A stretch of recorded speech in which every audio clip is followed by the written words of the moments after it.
Matt here. I'm sitting down with Tex. We met on Friday at a demonstration. Is that right? That's correct. You came with some other guys. You guys had AR-15s.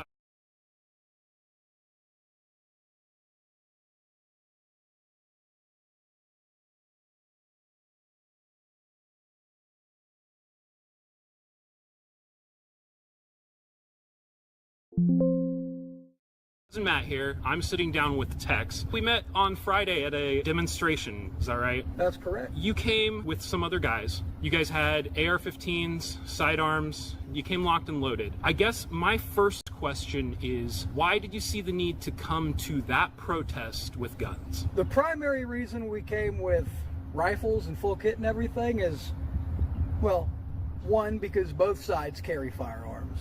And two is, we do not support what the federal government is saying about carrying armed at protests. We don't support what Donald Trump and Kristi Noem and Kash Patel are saying about that. That sounds great, but I have to ask then, why did one of you guys show up with a sign that said, "I love ICE"? Well, we support overall what ICE is doing, even if we don't support some of their individual actions. So as far as the killings of Nicole Good and Alex Peretti, how do you personally feel? And if you feel differently about Renee Good than you do Alex Peretti, that's fine. Would you mind telling me how you feel about both of those? Both of them, people on both sides make terrible mistakes that led to tragedy. Legally, I would say it's justified. Morally, I would say not really. Do you think that the officers involved, the ones who discharged their weapons, should face disciplinary action in either circumstance? I believe they should all at least go through a thorough investigation, and if it's found to be a bad shoot, absolutely they should go through. Do you agree with the federal government withholding those agents' names and not making them public? I would say yes and no. More yes than I don't support it as much as I do support it, because at the end of the day, they are public servants. And we should know who our public servants are, especially if they're involved in a shooting. Because police departments, sheriff's offices, they all let all of that be known after it happened. When we were down there, I did point out to you that Tyler didn't have a strap on his holster, right? Yes. Okay. All of the issues that have been noted with especially Tyler's kit will be rectified. Yeah, I think a retention strap is a very important part of your open carry setup. Absolutely. If you're going to be out there defending Second Amendment rights. If your firearm is visible, it needs to be retained, because somebody might try and take it. Do you know anything of what happened with Joseph over like the last 24 hours? I do not. I haven't heard anything about it. Okay, so Joseph was arrested for a road rage incident. What a moron. They actually arrested him because he's not legally allowed to own a firearm. Really? Yes. That's something I did not know about. What I saw from both of those brothers was two kids who were trying to make a viral moment.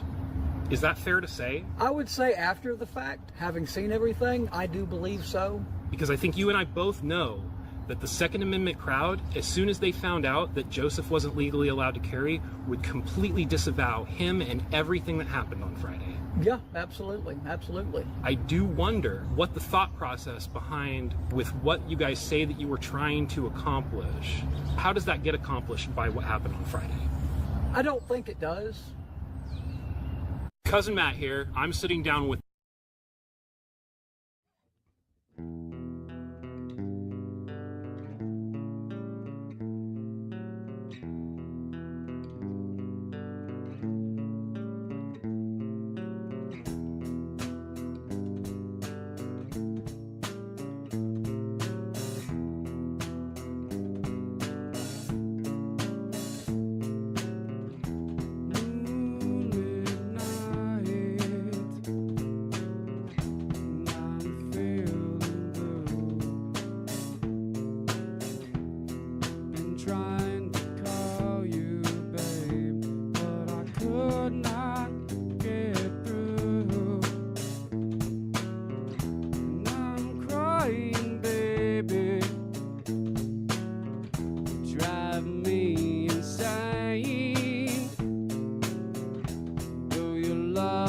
toxic, baby, saves me from my pain.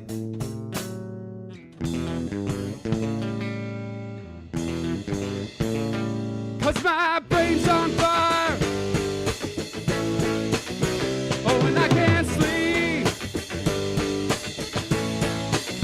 So I'm begging you, baby,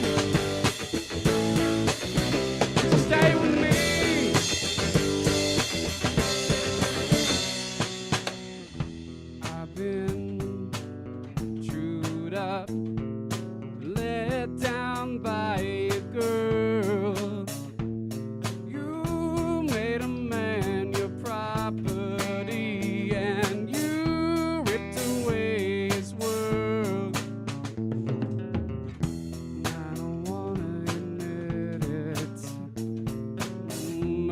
there's a man to blame.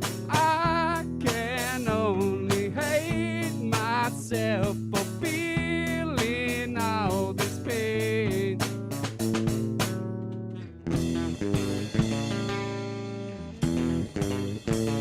'Cause my brain's on fire. Oh, and I can't sleep. And I'm begging you, baby, to stay with me.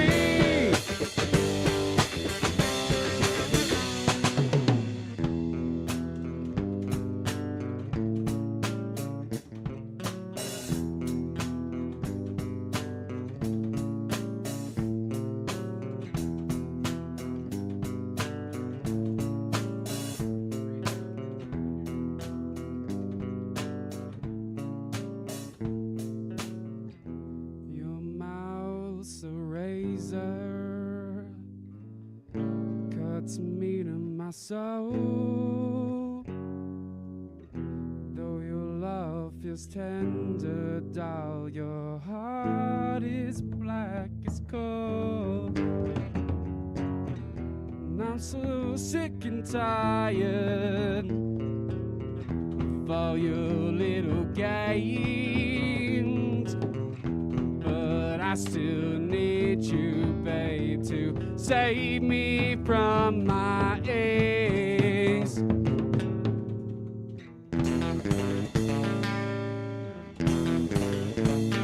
'Cause my brain's on fire.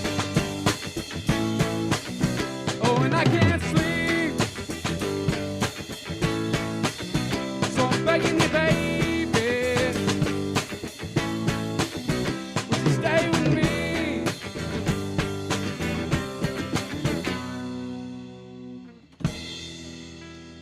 All right, you know what time it is, everybody. Hello. Welcome to Nightly News This Morning. I am your host, Cousin Matt. Today is Friday, February 6th, 2026. And here we are. Here we are back again. Hey, everybody. I want to say hello and thanks. Welcome to my viewers. Freedom, Bad Wolf, thank you for, all of your help and insight. Just a person trying to human. Love seeing you here, man. Thanks for being here. Goldilocks, hello, good morning. And Crags, hey, welcome. JP said, be a good YouTube person and like the stream. Folks, like the stream, folks. That's my Rev impression for those of you who, if you know, you know. So good morning, welcome. Hey everybody. We're here again. We're gonna read through some stories. It's been kind of an eventful week since last Friday's show, that's for sure. So things have been popping off, so to speak. At the beginning of the stream, I played my YouTube short of the 12 or 13 minute interview I did where I sat down with one of the guys who brought guns to a protest in one of the local communities near where I live. So I'm sure everybody here has probably already seen that, but it's been creating a little bit of a discourse through the community, which is good. A lot of people, for the most part, it's been, really positive as far as the comments and the feedback. It was posted to Reddit. A lot of people there had things to say because YouTube, for some reason, when I uploaded that video, I did nothing different than any other video I upload, and yet the comments got disabled. People were like, why did you disable the comments? I was like, oh shit, maybe it's a setting. I went back, and when you find where you can turn the comments off, it's set to on. So that video, YouTube automatically disabled the comments. I think that they were afraid of what the discourse might be. So it is posted to Reddit, and it looks like the YouTube short that I posted that's only 3 minutes of the whole interview. Comments are turned on that. So, not as many people comment on YouTube shorts though. So anyway, we're here. Don't know necessarily what other news I really have other than been doing some live streaming at demonstrations and stuff. And last night was kind of crazy.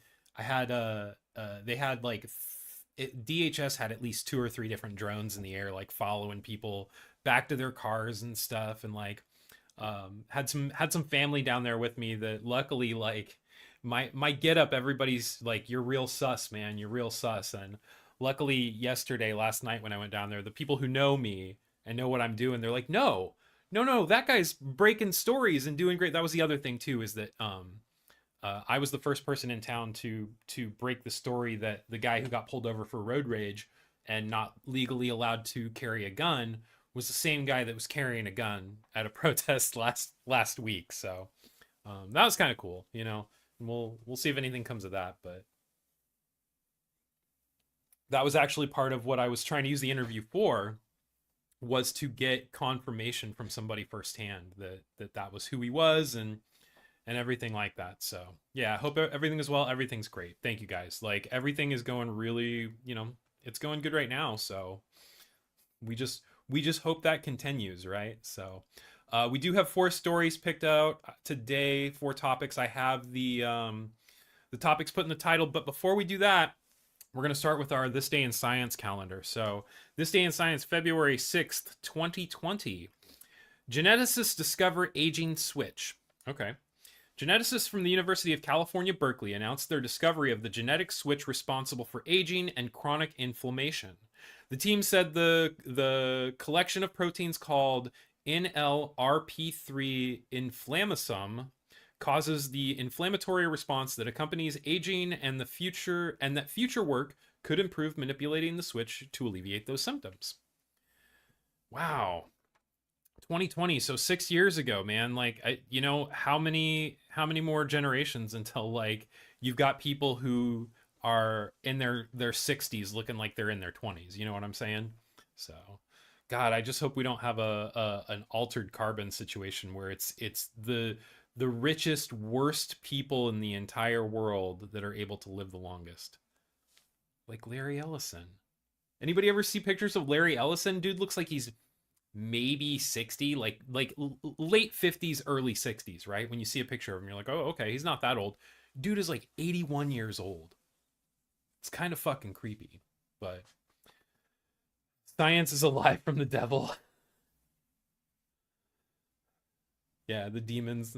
Don't be Ron. Don't be Ron. All right, so we got news to talk about today. We should probably get into it and get started, get moving on it. So I think I picked out some interesting topics, and I think JP was asking me, like, I said this in the last episode, but how do you pick out your topics?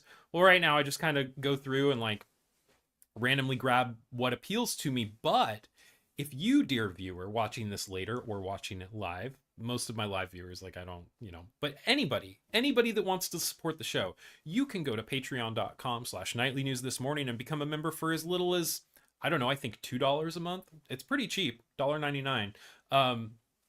It's not expected, it's appreciated, but it does help you get to be part of the show. You know, like, you can get involved as much as you want, and that's the way that you do it. So anyway, with that being said, let's get trucking right along here. Story number 1 this morning. Eric Swalwell says Republicans shit talk Trump at the Congressional Gem. All right, well, Eric Swalwell, who I believe is running for governor of California, look at the bias distribution on this story over here. You can see that the bias distribution has 83% of the sources are coming from the right, 17% are coming from the center, and this is a blind spot story for the left because there are no left-leaning outlets at this time that are reporting on this at all. Maybe it's a fairly new story, I'm not sure. It says 16% of the sources are high factuality or above. And this is something that I see on ground news a lot, is the more right-leaning a story is, the lower down the factuality rating is. So, and it says TMZ broke the story 3 days ago. So maybe, I don't know, this was pretty high up in ground news when I was looking at stories today. But then when you come over and actually look at it, there's only 7 articles reporting. It's a story that's 3 days old. It's only being reported on by the right. Seems a little sus. So, but that being said, I have stories sorted by factuality like I always do on ground news. And number 1 on my factuality list is The Hill, center-leaning distribution with a factuality rating of high. So we'll read the story from The Hill this morning and see what they have to say about Representative Swalwell. So Eric Swalwell, a Democrat of California, claimed Tuesday that Republicans shit-talk President Trump at the congressional gym. You'd be surprised. The truth really comes out in the congressional gym, Swalwell told a TMZ reporter, who then asked for more details. The Republicans and the Democrats work out together. That's where I see who they really are, and it's quite frustrating because the shit that they talk about the president and knowing what he's doing is wrong, Swalwell responded. But you also hear the fear that they're hearing at home. Don't speak up, don't be the tallest poppy in the field, as one of them said. He added, basically protect your family because when you go after this guy, the violence comes and the threats come. Swalwell said in a hearing last month featuring former special counsel Jack Smith that if his House Republican colleagues had to be under oath, they would have to tell you what they really think about Trump. That seems like a scummy way to do things, though. They call him crooked, they call him cruel, they call him a scumbag, Swalwell said. I've heard you say it all. Swalwell, who has built up his national profile in the last decade, is currently running to succeed California Governor Gavin Newsom for his state's top job. And then we have a quote, no one believes this because no one believes he spends significant time in the gym after he posted a pathetic video of himself struggling to bench press one plate despite being a grown adult male. White House spokesperson Abigail Johnson said in a statement to The Hill when reached out for a comment about Swalwell's gym claim. Okay, that's petty as fuck, first of all. And secondly, just to put a little bit of editorial clarification on this, that video that Swalwell posted was from the COVID lockdown when he was working in his gym at home. What if like 5 years ago, that's when he started working out, and now instead of Swalwell, he's Swolwell? I don't know. I just thought that sounded funny. But anyway, yeah, like coming after anybody's gym habits is pretty fucking petty if you ask me. Like that's what the White House spokesperson Abigail Johnson had to say in response. Like the professionalism in all of this is out the window. I mean, politics has turned into reality television. You don't have people being respectful of each other in the media at all. In the congressional gym, who knows? Who knows? Maybe they are all very respectful of each other when they're all in there, and they just decide to create this division as like a big fucking game to see like who can create the most division among them. I don't know. It pisses me off. But that being said, good morning, Bad Wolf. It's good to see you, sir. Hope your dogs are well. Beardos. Hey, Von Beardo, thank you for being here. It's great to see you, man. Parrot Girl Tattoo. Hey, thank you guys. Thank you guys for showing up and hanging out. I appreciate all of you guys. Thank you guys for being here. You guys have done so much to support me, and you guys are so awesome. Thank you. Shout out to my chicken coop people. Shout out to my Applebee's gang too. I don't know if you guys are in here, but shout out to Applebee's. I thought Wendy's would be cool because Josh worked there, but man, the Wendy's gang these days is a little lame. So that being said, we got more news to talk about this morning, Tubes. So let's keep moving into story number 2.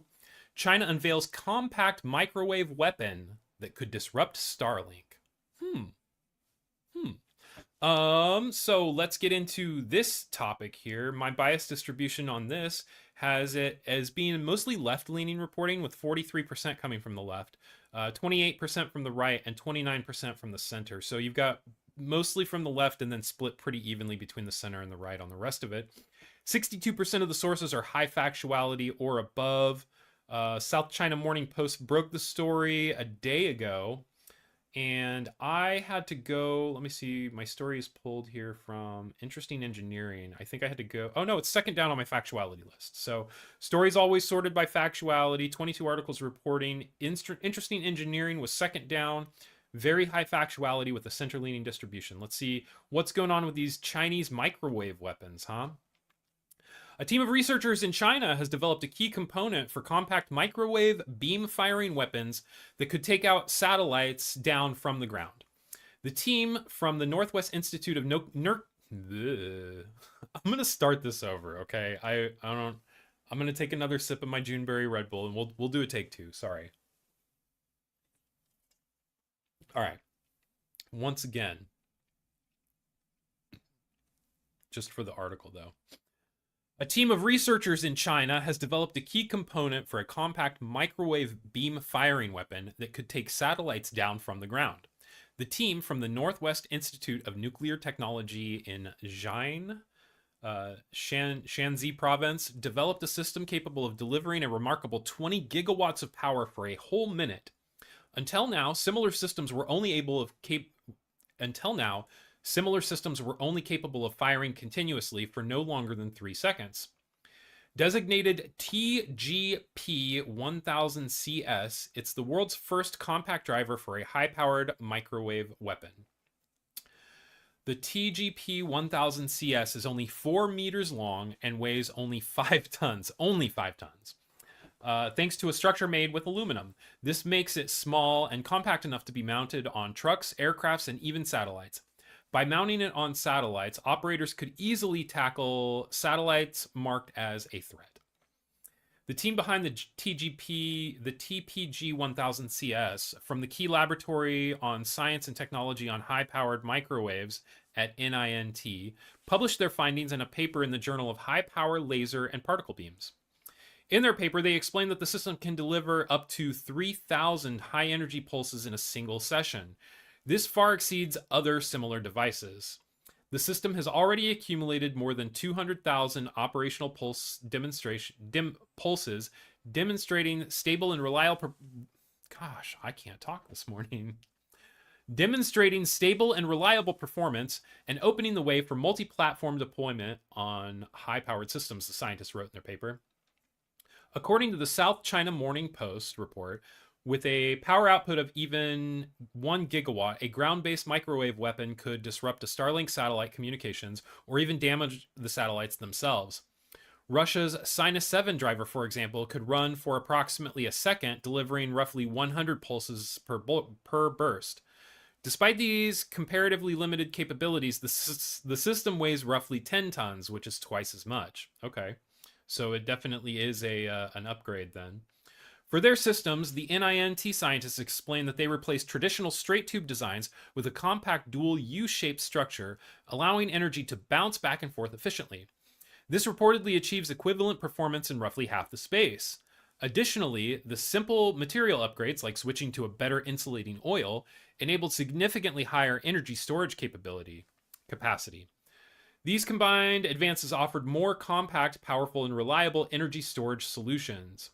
With Chinese officials having repeatedly warned that SpaceX's Starlink satellites pose a threat to its national security, the country is developing Starlink killer weapons. These include high-power microwave systems and lasers capable of countering mega constellations at low costs. It's worth noting that SpaceX has been lowering the altitude of its Starlink satellites to reduce collision risks with other satellites and space debris. This move could also make the satellites more vulnerable to attack from ground-based systems. Dang. T-like Terminator? Yeah, this should fix it. Exactly. Hey, what's going on here?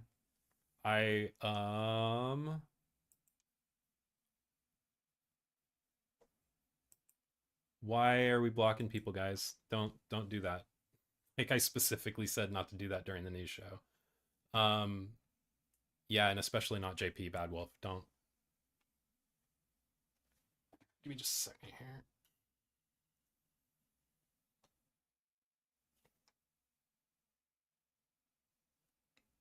Okay. All right. So we're gonna move on to story number 3 and just keep going. Lake Erie nears its first complete freeze over since 1996. All right, so this is a right-leaning blind spot. This has got mostly center-leaning reporting with 58% coming from the center. Left is 42%. And then yeah. So Lake Erie almost frozen over. That's pretty crazy. This is a lot of people are going to try to say that this topic particularly is an example of how climate change isn't real. It's like, oh, climate change isn't real, but actually it's showing that the AMAPOC or whatever the Atlantic conveyor belt system that controls the weather and the cooling and the warming and everything isn't working as well as it's supposed to be. So, but let's get into my stories from cleveland.com. Number 2 on our factuality list, a very high factuality rating with a center-leaning distribution. And let's get into it here. Clear skies over the Great Lakes on Wednesday gave satellites an unobstructed view of Lake Erie's rapidly expanding ice covering, revealing just how close the shallowest Great Lake has come to freezing almost entirely. Recent satellite imagery shows ice blanketing most of Lake Erie, with only small pockets of opening water remaining. The view came as the lake's ice coverage surged well above seasonal averages following weeks of persistent Arctic cold. Data from NOAA's Great Lakes Environmental Research Laboratory showed Lake Erie's ice coverage surged from under 2% on January 14th to nearly 85% by January 22nd. What? During a prolonged period of Arctic cold. Coverage has increased since then, however, or hovering near or above 95% since late January. That puts Lake Erie within striking distance of a complete freeze-over. The lake has fully frozen over only 3 times in modern record, most recently in February of 1996. Meteorologists say Lake Erie's rapid freeze has been driven by repeated blasts of Arctic air combined with periods of lighter wind, which allow ice to consolidate rather than fracture. From mid-January through early February, temperatures have been consistently 10 to 25 degrees below historic averages, aiding in a rapid expanse of ice coverage, said Brandon Buckingham, AccuWeather's Great Lakes expert. Even with sustained cold, Lake Erie briefly reaches 100% ice coverage may depend on the wind. Gusty conditions can shove ice downward and reopen pockets of open water, preventing the lake from fully sealing over, Buckingham said. Lake Erie typically peaks between 65 and 70% ice coverage during a normal winter. This season's coverage is well above that benchmark and continues a pattern of sharp year-to-year swings. In recent years, Lake Erie has approached full ice coverage multiple times, including 2025, 2018, 2015, 2014, and 2011, according to NOAA. In contrast, the lake peaked at just 11% ice coverage in 2023. Those are huge, huge swings. What is going on here? The Western Basin, the shallowest part of the lake, freezes first in most winters, but prolonged cold has allowed ice to expand across much of the central and eastern basins this season. What comes next? AccuWeather meteorologists say that the window for a complete freeze-over may be narrowing as temperatures trend closer to seasonal norms later this month. Signs point towards a bit of a warm-up in mid-February that may limit the chances of completely freezing if it does not do so over the next week or so, Buckingham said. Extensive ice coverage can have rippling effects into spring, especially for shoreline communities. Large ice packs can delay warming near the lake, keeping temperatures cooler into March and April and limiting early season thunderstorm development. Despite the frozen appearance, meteorologists continue to warn that the ice is dangerous. The National Weather System in Cleveland advises against walking on Lake Erie ice, noting that the thickness can vary wildly and that shifting winds can rapidly open cracks even during periods of extreme cold. Yeah, that's pretty crazy. So, okay, you guys got all of that figured out. I'm glad. JP is cool. Bad Wolf is cool. Like there doesn't need to be any. Yeah, if it was a mistake, cool. Accident, good. We're on track on that. So thank you guys. But yeah, I will say that when I lived in the Midwest near the Ohio River, people told me about how the Ohio River had last frozen over in like the 60s. And somebody had a memory of like somebody driving a VW Bug out onto the river. I'm like, that's fucking crazy. I would never, ever, ever do that. Like not even, like a motorcycle, maybe like a little light dirt bike or something like that. I could see that. But yeah, taking a car, what do you do when the ice cracks, man? I mean, you may be able to get out of it. And if you're lucky, like you're okay. But then your car is at the bottom of the river. So I don't know. Anyway, we got one more story to get through, tubes, and then everybody can get on with their weekend. So let's keep trucking along here. This one's interesting. We'll see what people think about this one. So Trump administration launches Trump RX website for discounted drugs. Okay. Bias distribution has 59% of reporting coming from the center, 23 left, 18 right. Not necessarily a huge blind spot, mostly reporting in the center, but you do have coverage from both sides. Excuse me, 91% of sources are high factuality or above. And then the story was broke 2 days ago by the Epoch Times, I think is how you say that. So my story on this one is pulled from it says WLKY, so I think it's a local news outlet, because when I sorted by factuality, the first top two were both different languages. The next one down has a paywall behind it, and then the next two were also different languages. So here's Fox 8, but I have it looks like an ABC or CBS. Yeah, I think it's this one here, KAKE. No, WLKY. Here we go. So it's a little bit further down on the factuality list, but it does say it still has a very high factuality rating and a center-leaning distribution. So let's get into this story here and see what's going on with Trump RX. The White House has launched Trump RX, a website designed to allow Americans to buy prescription drugs at discounted prices directly from manufacturers, bypassing insurance companies and middlemen as part of President Donald Trump's effort to cut drug prices.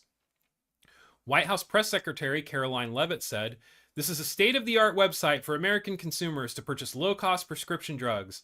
This historic announcement will save millions of Americans their hard-earned money. The website is not expected to be a platform to buy medication directly, but instead will facilitate Americans to drug makers' direct-to-consumer websites where they can make purchases." So it's a middleman. It's a licensing deal? Is that kind of sound maybe what it is? I'm not sure. Trump RX will feature discounted drugs from at least 16 companies with whom the administration negotiated agreements, including Pfizer, AstraZeneca, Eli Lilly, and Novo Nordisk. Some of the medications include blockbuster obesity drugs, Zepbound, and Wegovy. Okay. According to the White House, those are normally priced between $1,000 and $1,300, but both would cost around $350 through Trump RX. Patients will be required to pay in cash, not through insurance, which is why experts say this will likely mainly benefit those who don't have health insurance. Juliet Kubansky from KFF said, "I think for most people, especially most people with health insurance, this will be hard for these direct-to-consumer prices to beat the cost-sharing amounts that they would pay if they used their insurance. Another thing to consider," Kubansky said, "is that if you do have insurance, drugs purchased through Trump RX will not count towards your deductible." Okay, and that's the article. So I do have a couple things to say about that. First of all, I think it's important to give the administration credit when they do something good, because it's in order to be critical of something and hold people accountable, you have to still acknowledge the accomplishments. With that caveat being presented, the administration is in a huge amount of a powerful position here. Like they hold all of the power, because they could go after these insurance companies. They could threaten to say, "Oh, well, we're going to put more regulation on you." And so they are in a powerful position to negotiate. So while yes, it's good that they're doing this for primarily people without insurance, because according to the article, it's not going to be as helpful to people who already have decent health insurance that covers their drug costs. And again, it's not going to be going towards any deductibles. But that being said, there are uninsured Americans in this country who need help. And that being said, I can also tell you, being a poor person who used to be on prescription drugs without insurance, there are already resources available to help cost-cutting measures in that aspect. So, I don't know. I don't really know where I land with this. I have critical things to say about it, but at the same time, like, I want to recognize where it can be helpful at the same time. So, you know what I am saying? Good morning, Beardshire. It's good to see you. You know, I'm glad you're here. Better late than never. After we finish the last story. So, but yeah, with all that being said, that's what I've got for this week, for this episode, because it's 2 times a week for Nightly News this morning. So thank you guys. I'm going to take a sip of my Juneberry Red Bull. We will read This Day in Science again, and then we'll close out the show with another song from my soon-to-be doctor brother. So, all right. This day in science, February 6th, 2020. Geneticists discover the aging switch. Geneticists from the University of California, Berkeley announced their discovery of the genetic switch responsible for aging and chronic inflammation. The team said that they collected the collection of proteins called the NLRP3 inflammasome causes the inflammatory response that accompanies aging, and that future work could involve manipulating the switch to alleviate those symptoms. So, not a sponsor, Tubes. That's right. That's right. Although they could be if they wanted to be. Ground News, too. Anytime you guys want to sponsor me with my 16 live viewers. You're missing out. You don't know what you're missing out on. So, hey, you guys, thank you so much for being here. I do want to remind everybody, because I try to end the show, you have a bigger impact on the world around you than you even realize. Myself too. So, with that being said, the people that you interact with, you affect their day without even realizing it. An interaction that you have with somebody could completely change the outlook of their entire day. So try to be cognitive of that. Try to give people the benefit of the doubt when you can. Try to be good to each other, and try to spread a little bit of positivity if you can. So that being said, which seems to be one of my favorite things to say this episode, thank you guys so much for being here. Your guys' support means the world to me. I will be back on Tuesday, and if we do any demonstrations or lives or anything like that, I will be sure to try to post something about it in the Discord servers that I'm in, and also on my community tabs. Thank you guys so much. If you're watching this after the fact and you're not subscribed, please like and subscribe. That helps the channel. Check out all my other content. Be good to yourselves, and take care, Tubes. We're going to close it out with the song.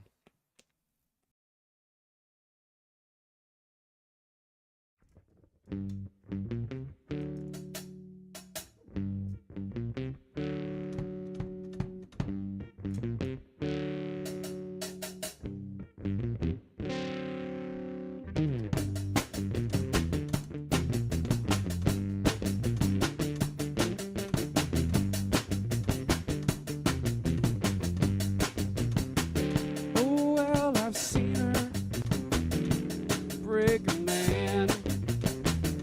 Yeah, and I've seen her pick him up again. Yeah, she's untethered. She got no reins. You can try to control her, but she's beyond your ways. Yeah, well, she's love. She can't be tamed. She's love. She can't be tamed. You can try to bring her down, you only get kind of game.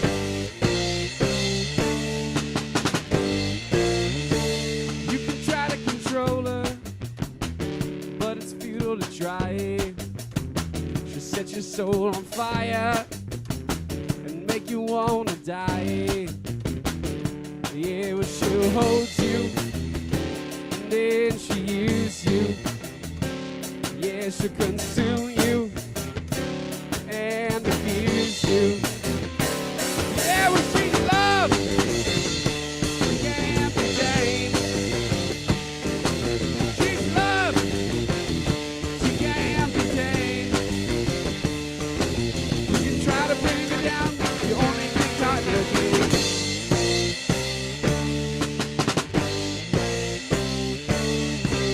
Hey, baby, don't you know I tried so hard to let her go? The more I try, the more I fail. Guess I can't escape this jail. She's love, and I wish I could tame her. Give her a shove, 'cause I truly hate her.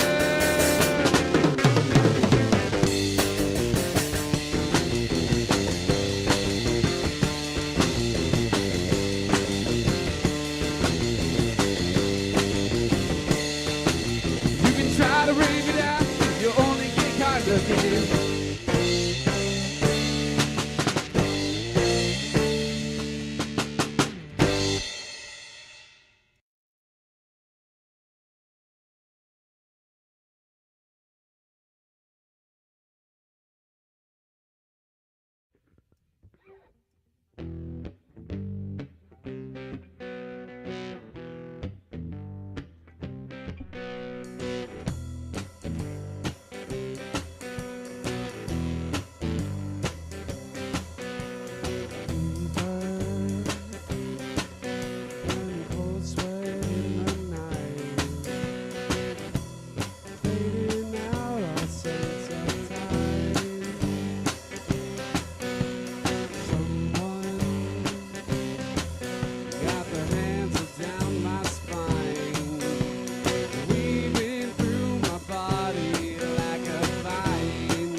bones.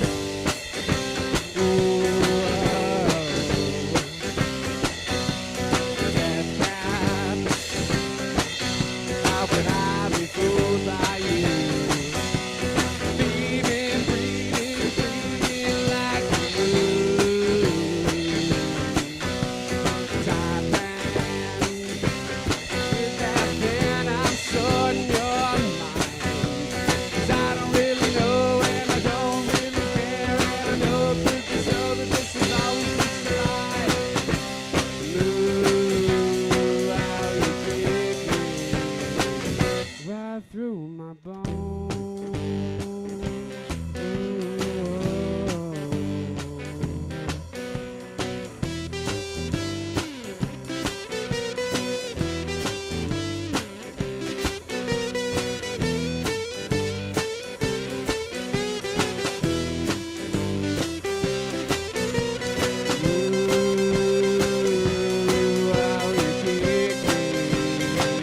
Right through my bones.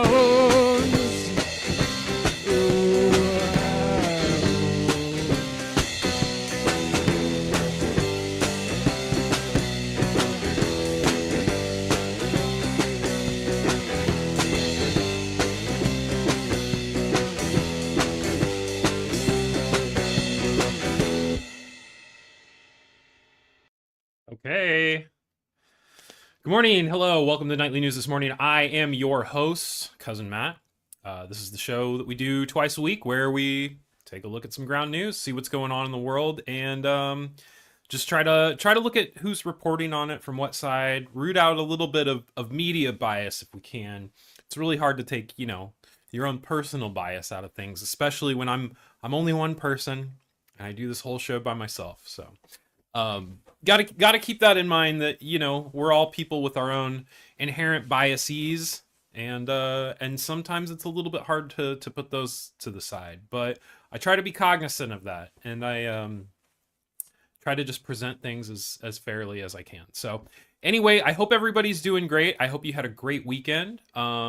We've got kind of a condensed show for you. Normally I do 4 news articles every day. This week I'm a little bit behind on my release schedule.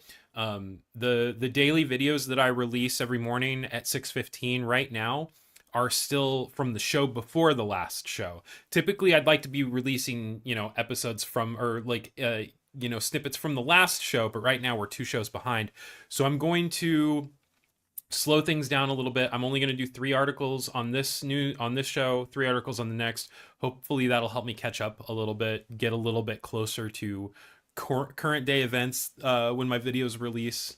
So, but yeah, that's what we've got going on right now. I do have some things planned coming up.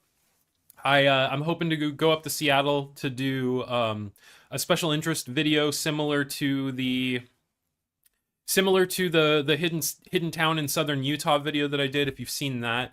Also have some more news interviews. People have been reaching out to me about things ever since I broke the story about the guy showing up illegally armed to a protest to defend Second Amendment rights. Started having some people reach out to me. They're like, hey, you seem to be a respectable news person, I guess. I present that way. So yeah, might have some more local news pieces coming out, interviews and things like that. Just special interest stuff that's going on here, special interest stuff to me that's going on in the world. Just trying to broaden things out a little bit. There's a lot of news on this channel and a lot of travel stuff on this channel.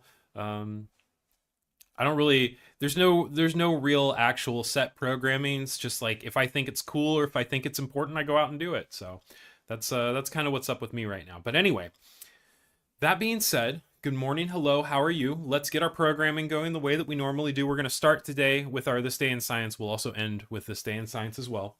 So today's February 10th, 2015. Astronomers compare comet to deep fried ice cream. Astronomers from NASA's Jet Propulsion Laboratory offered a delicious explanation of the composition of comets. While researchers had known for years that comets consist of a hard frozen crust surrounding a relatively soft interior, scientists struggled to explain why. A common organic particle called polycyclic aromatic hydrocarbon, or PAH, is believed to be responsible. The particle links and detaches from the comet's surface when brought to a certain temperature, allowing other compounds to tightly bond and harden while preserving the comet's soft, fluffy interior, similar to the composition of deep fried ice cream. That's pretty interesting. So that is our This Day in Science, brought to you by you, I guess. I don't know. So, yeah. Anyway, we'll take a sip of our Juneberry Red Bull, not a sponsor, tubes, and get moving into some programming, huh? We'll just rock and roll right along. Let me get everything set up here, so I don't switch over to the wrong screen real quick. All right, let's do it. Story number 1: Ghislaine Maxwell appeals for clemency from Trump as she declines to answer questions from lawmakers. So this has got a fairly even distribution from both sides: 25% from the left, 24% from the right, 51% from the center. You've got, scroll down, 324 articles reporting. This is big news that nobody is going to miss. Nobody's going to miss what's going on with Ghislaine Maxwell, however you say her name. I pulled from the Oregonian. I have my sources sorted by factuality, like I always do. It does show the Oregonian is behind a paywall, but when I clicked on it, I didn't get any options for a paywall. So maybe as we're reading through the article, we'll get a pop-up or something that just completely screws everything up. But third down on the factuality list, it's a little bit local for me. Portland, Oregon, the Oregonian. Let's see what they have to say about Ms. Ghislaine Maxwell. Ghislaine Maxwell, the former girlfriend of Jeffrey Epstein, declined to answer questions from House lawmakers in a deposition Monday, but indicated that if President Donald Trump ended her prison sentence, she was willing to testify that neither he nor former President Bill Clinton had done anything wrong in their connections with Epstein. Does that strike anyone else as odd or like tit for tat? The House Oversight Committee had wanted Maxwell to answer questions during a video call to the federal prison camp in Texas, where she's serving a 20-year sentence for sex trafficking, but she invoked her Fifth Amendment right to avoid answering questions that would be self-incriminating. She's come under new scrutiny as lawmakers try to investigate how Epstein, a well-connected financier, was able to sexually abuse underage girls for years. Amid a reckoning over Epstein's abuse that has spilled into the highest levels of business and government around the globe, lawmakers are searching for anyone who is connected to Epstein and may have facilitated his abuse. So far, the revelations have shown how both Trump and Clinton spent time with Epstein in the 1990s and early 2000s, but they have not been credibly accused of wrongdoing. During closed-door deposition on Monday, Maxwell's attorney David Oscar Marcus said in a statement to the committee that Maxwell is prepared to speak fully and honestly if granted clemency by President Trump. No, that shouldn't be how it works. I'm sorry. He added that both Trump and Clinton are innocent of any wrongdoing, but that Ms. Maxwell alone can explain why, and the public is entitled to that explanation. God, this is... It sounds like a load of shit to me, tubes. I don't know. Democrats said that was a brazen effort by Maxwell to have Trump end her prison sentence. It's very clear she's campaigning for clemency, said Representative Melanie Stansbury, a New Mexico Democrat. Another lawmaker, Representative Suhas Subramaniam, I probably pronounced that wrong, and I'm sorry, described Maxwell's demeanor during the short video call as robotic and unrepentant. Asked Monday about Maxwell's appeal, the White House pointed to previous remarks from the president that indicated the prospect of a pardon was not on his radar. And other Republicans pushed back on the notion quickly after Maxwell made the appeal. No clemency. You comply or face punishment, Republican Representative Anna Paulina Luna wrote on social media. You deserve justice for what you did, you monster. I really hope that she sticks to that. Yeah. Maxwell has also been seeking to have her conviction overturned, arguing that she was wrongfully convicted. No. The Supreme Court rejected her appeal last year, but in December she requested that a federal judge in New York consider what her attorneys describe as substantial new evidence that her trial was spoiled by constitutional violations. Maxwell's attorney cited that Maxwell's attorney cited that petition as he told lawmakers she would invoke her Fifth Amendment rights. Family members of the late Virginia Giuffre, one of the most outspoken victims of Epstein, also released a letter to Maxwell making it clear they did not consider her a bystander to Epstein's abuse. You were a central deliberate actor in the system built to find children, isolate them, groom them, and deliver them to abuse, Skye and Amanda Roberts wrote in a letter addressed to Maxwell. Maxwell was moved from a federal prison in Florida to a low-security prison camp in Texas last summer after she participated in 2 days of interviews with Deputy Attorney General Todd Blanche. The Republican chair of the committee, Representative James Comer of Kentucky, has also subpoenaed her at this time, but her attorneys have consistently told the committee that she would not answer questions. However, Comer came under pressure to hold the deposition as he pressed for the committee to enforce subpoenas on Bill Clinton and former Secretary of State Hillary Clinton. After Comer threatened them with contempt of Congress charges, they both agreed to sit for depositions later this month. Comer has been haggling with the Clintons over whether that testimony should be held in a public hearing, but Comer reiterated Monday that he would insist on holding closed-door depositions and later releasing transcripts and videos. Jesus. Meanwhile, several lawmakers visited a Justice Department office in Washington Monday to look through unredacted versions of the files on Epstein and that the department has released to comply with a law passed by Congress last year. As part of the agreement with the Justice Department, lawmakers were given access to the over 3 million released files in a reading room with 4 computers. Lawmakers can only make handwritten notes, and their staff are not allowed in with them. Representative Jamie Raskin, the top Democrat on the House Judiciary Committee, spent several hours in the reading room Monday morning. He told reporters as he returned to the Capitol that even if all the House members who triggered the vote on releasing the files spent every waking hour over at the Department of Justice, it would still take us months to get through all of those documents. Oh my God. Democrats on Raskin's committee are looking ahead to a Wednesday hearing with Attorney General Pam Bondi, where they are expected to sharply question her on the publication of the Epstein files. The Justice Department failed to redact the personal information of many victims, including inadvertently releasing nude photos of them. Oof. Over and over, we begged them, please be careful, please be more careful, said Jennifer Freeman, an attorney representing survivors. The damage has already been done. It feels incompetent, it feels intimidating, and it feels intentional. Democrats also say the Justice Department redacted information that should have been made public, including information that could lead to scrutiny of Epstein's associates. I wonder why. Representative Thomas Massie, a Kentucky Republican who sponsored the legislation to force the release of the files, said that after reviewing the unredacted versions for several hours, he had found the names of 6 men that are likely incriminated by their inclusion. He called on the Justice Department to pursue accountability for the men, but said he could potentially name them in a House floor speech where his actions would be constitutionally protected from lawsuits. That's awesome. Go Thomas Massie. Massie, along with California Democrat Representative Ro Khanna, said they also came across a number of files that still had redactions.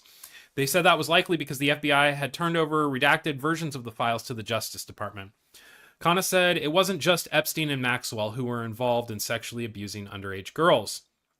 Releasing the files has set in motion multiple political crises around the world, including in the United Kingdom, where Prime Minister Keir Starmer is clinging to his job after it was revealed his former ambassador to the U.S. had maintained close ties to Epstein.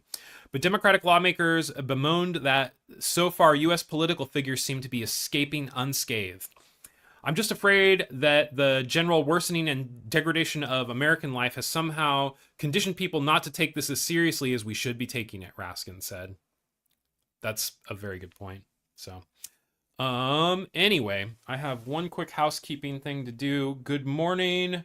Shouldn't cousin Matt know what I'm saying? I should know what you're saying. Hey Von Beardo, it's good to see you. I'm going to do what I should have done last episode and make you a mod. Cool. All right. So again, take a sip of my Juneberry Red Bull. I like Massie too.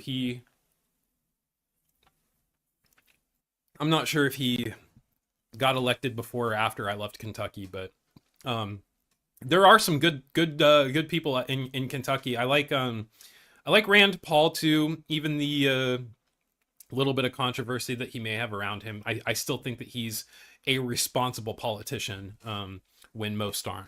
So Yeah, Massey, Paul. There are some good ones out there, and luckily, it seems like more people who are responsible and want to take responsibility are starting to run more. So, all right, continuing with our coverage of Epstein here. Image of Epstein with sacred Islamic cloth sparks Muslim outrage. All right, so we talked about Maxwell this morning. I figured we might as well just keep going on the same subject with Epstein. So, bias distribution has got more stories coming from the left than the right. You've got 36% from the left, 43% from the center, 21% from the right. Not a blind spot at all. 45 articles reporting with 36% of the sources being high factuality or above. So that's not very high. I have a story pulled from MiddleEastEye.net, which is actually top on my factuality list. It says they have a high factuality rating and they lean left. So what's going on with this picture here? Is the picture? Yeah, here's the picture right here. So it's Epstein and Suleiman looking at what appears to be a sacred cloth from Mecca on the ground. Okay. An image from the newly released files shows Jeffrey Epstein and a prominent Emirati businessman looking at what appears to resemble a sacred cloth from Mecca in Saudi Arabia laid out on the floor. The financier and convicted sex offender is pictured alongside Sultan Ahmed bin Sulayem, the chief executive of DP World, according to emails released by the U.S. Department of Justice.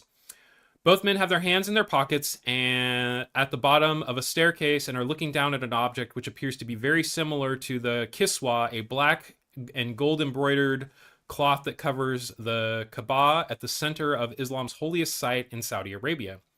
The image was sent as an attachment from a redacted email address to Epstein's and another redacted email address on May 8th, 2014. In the body of the message, the sender says, "Be careful what you think is a giant wallet in someone's trousers," in what appears to be a lewd joke. It's not clear if the comment is related to the picture with the cloth. What? The Middle East Eye reached out to the Saudi authority, which oversees the Grand Mosque, for comment, but it did not respond by the time of the publication. DP World declined to comment. Inside the Haramin, an online news publication which provides updates about the Holy Mosque in Mecca, published a blog on Monday questioning the veracity of the cloth in the image. It says that based on an internal expert review, it did not accept that the viral image depicted is the actual Kaaba kiswa.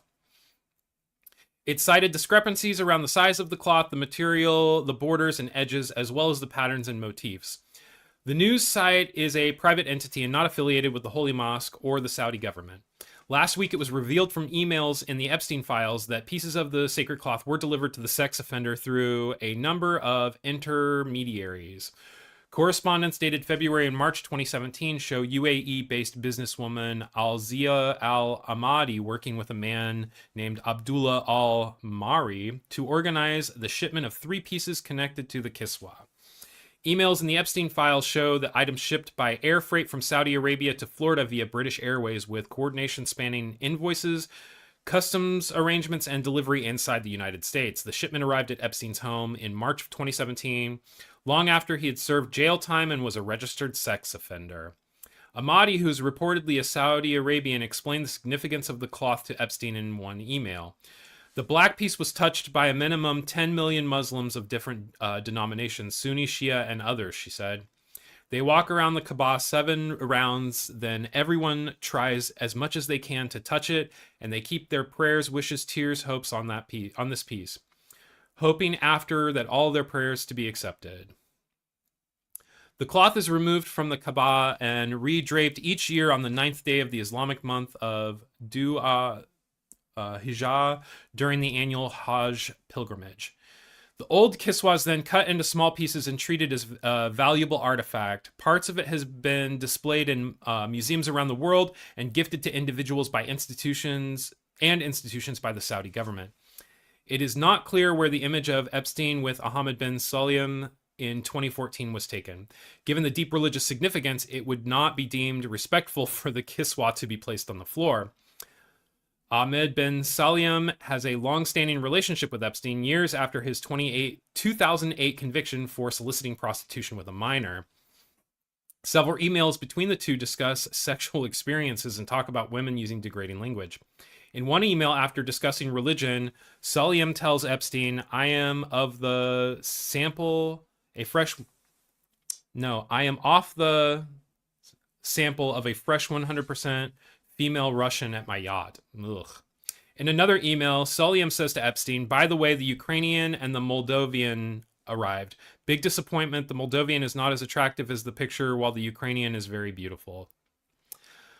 Other emails show Epstein sending Salim a link to escort services in Italy, to which the Emirati responds, wow. Separately, in other emails from Salim to Epstein, he makes a joke about Muslim worshippers being terrorists. A friend of mine went to the mosque in Saudi, the Emirati wrote. He said, with all these terrorists, frankly, you can't tell whether the guy standing next to you is just scratching his balls or fiddling with the detonator button. This is so racist. Holy smokes. Salim is one of the most prominent business figures in the UAE and has been a chief executive of DP World, which has investments in ports and infrastructure around the world since 2016. He's been the company's chair since 2007. That is not a good article, Tubes. I mean, it's a good article, but it's not doesn't make that dude look good at all. So, and if that is the cloth from the pilgrimage to Mecca, that's one of the most disrespectful things. And there are people who are trying to cast doubt on it. So kind of unknown right now, but still, that's Jesus. All right. Anyway, we're gonna keep trucking right along. We've got one more story to do. We'll do 3 stories Friday, and then next week we'll get back to our regularly scheduled 4 stories. I just kind of got to get caught up. I've had a lot of stuff going on. It's been busy. It's been busy. So anyway, let's get into the last story of the day here. Hacktivists expose 536,000 stalkerware customers' payment records. I like this article. Or I like this story, yeah. So your bias distribution is 100% of the stories are coming from center-leaning sources because you only have 7 articles reporting so far. Published 11 hours ago. Story was broke by technewstube.com. And my story is from TechCrunch. It's number 1 on my factuality list. It has a very high factuality rating with a center-leaning distribution. Let's see what's going on here. A hacktivist has scraped more than 500,000 payment records from a provider of consumer-grade stalkerware phone surveillance apps, exposing the email addresses and partial payment information of customers who paid to spy on others. The transactions contain records of payments for phone tracking services like GeoFinder and Umobix, as well as services like Peak Viewer, formerly Glassogram, which purport to allow access to private Instagram accounts, among several other monitor and tracking apps provided by the same vendor, a Ukrainian company called Stuktra. The customer data also includes transactions from XNSpy, a known phone surveillance app, which in 2022 spilled the private data from tens of thousands of unsuspecting people's Android devices and iPhones. This is the latest example of a surveillance vendor exposing the information of its customers due to security flaws. Over the past few years, dozens of stalkerware apps have been hacked or have managed to lose, spill, or expose people's private data, often the victims themselves, thanks to shoddy cybersecurity by the stalkerware operators. Stalkerware apps like Umobix and XNSpy, once planted on someone's phone, upload the victim's private data, including their call records, text messages, photos, browsing history, and precise location data, which is then shared with the person who planted the app. Apps like Umobix and XNSpy have explicitly marketed their services for people who spy on their spouses and domestic partners, which is illegal. The data seen by TechCrunch includes about 536,000 lines of customer email addresses, which app or brand the customer paid for, how much they paid, the payment card type, such as Visa or MasterCard, and the last 4 digits on the card. The customer records did not include dates of payments. TechCrunch verified the data was authentic by taking several transaction records containing disposable email addresses with public inboxes, such as Mailinator, and running them through various password reset portals provided by the various surveillance apps. By resetting the passwords on accounts associated with public email addresses, we determined that these were real accounts. We also verified the data by matching each transaction's unique invoice number from the leaked dataset with the surveillance vendor checkout page. We could do this because the checkout pages allowed us to retrieve the same customer and transaction data from the server without needing a password. The hacktivist, who goes by the moniker Wicked, told TechCrunch they scraped the data from stalkerware vendor thanks to a trivial bug in its website. The hacktivist said they have fun targeting apps that are used to spy on people and subsequently published the scraped data on a known hacking forum. The hacking forum listing lists the surveillance vendor as Erston Group, which presents itself as a UK presenting software development startup.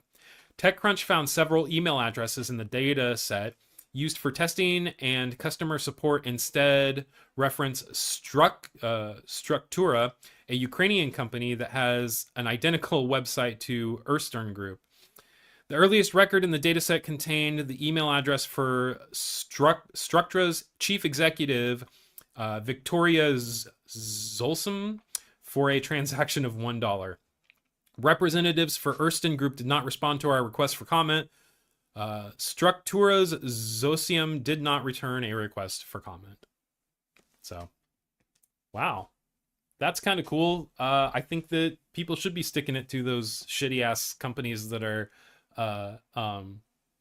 making millions of dollars of profit off of people's misery and all kinds of things. But I think that it should highlight, Tubes, that we don't live in the same world that we lived in 20 years ago, or even 10 years ago. Your data probably isn't safe, no matter what you think.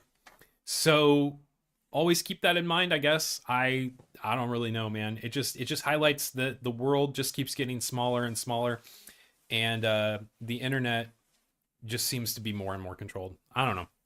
Anyway, that's what I've got for today, Tubes. I appreciate everybody that's been hanging out. Von Beardo, Goldie, Ifrins, I can't even see that name. I'm sorry, my monitor is so far away. But the person who shouted out Cousin Matt, know what I'm saying. Freedom, I appreciate you being here. Thank you, guys. I'm going to read This Day in Science one more time, and we'll get it closed out with a song. February 10th, 2015, astronomers compare comet to deep-fried ice cream. Astronomers from NASA's Jet Propulsion Laboratory offered a delicious explanation of the composition of comets. While researchers had known for years that comets consist of a hard frozen crust surrounded by a relatively soft interior, scientists struggled to explain why. A common organic particle called polycyclic aromatic hydrocarbon, or PAH, is believed to be responsible.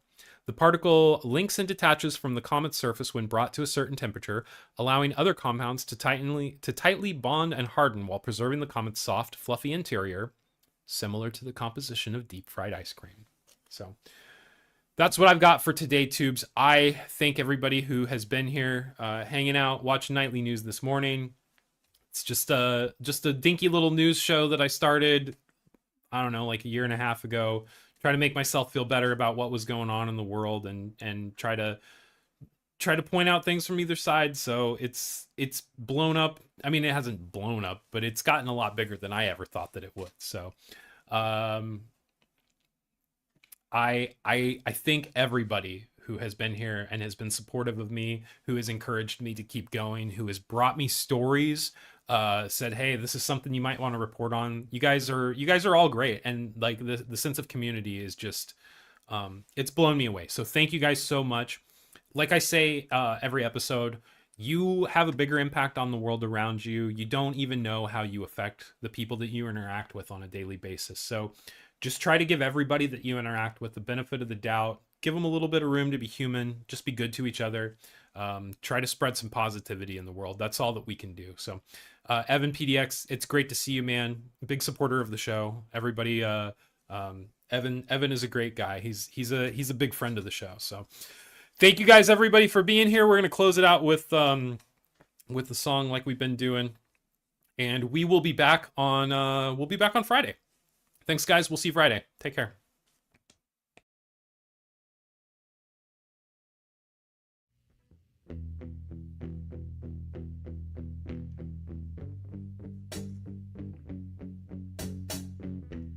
Spending a long, lonely day and it simmers.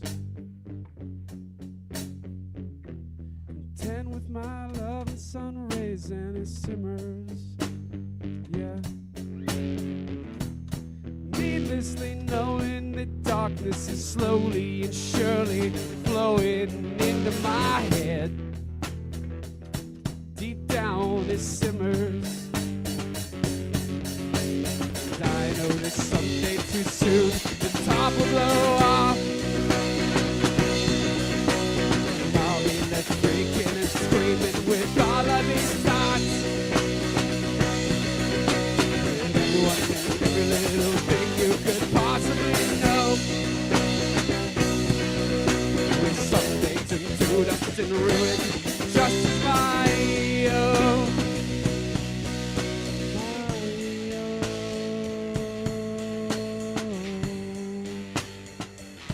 Till then it simmers.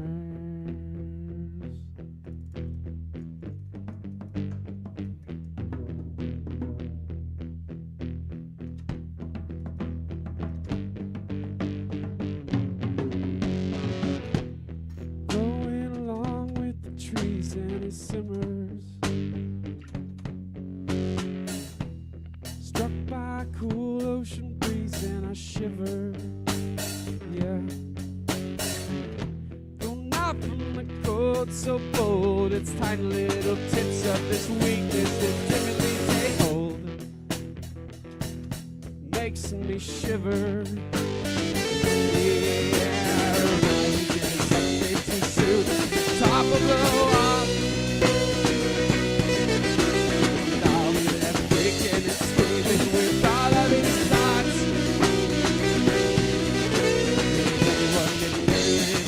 You could possibly know will someday turn to dust and ruin just as my own. My own.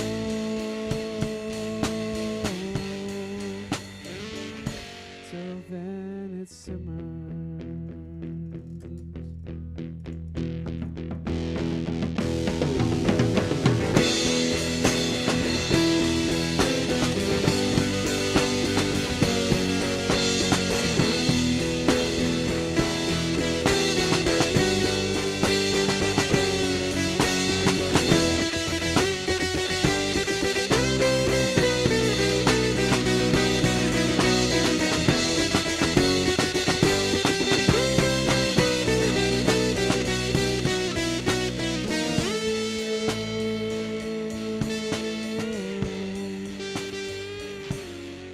Till then it simmers.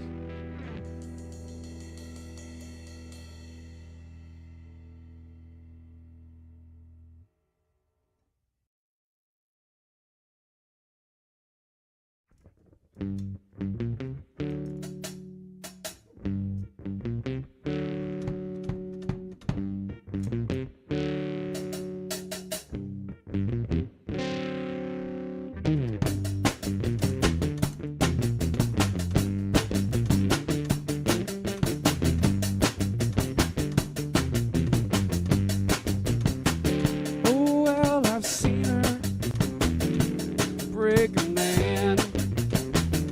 Yeah, and I've seen her pick him up again. Yeah, she's untethered, she got no reins. You can try to control her, but she's beyond your ways. Yeah, well, she's love, she can't be tamed. She's love, she can't be tamed. You can try to bring her down, you only get kind of game.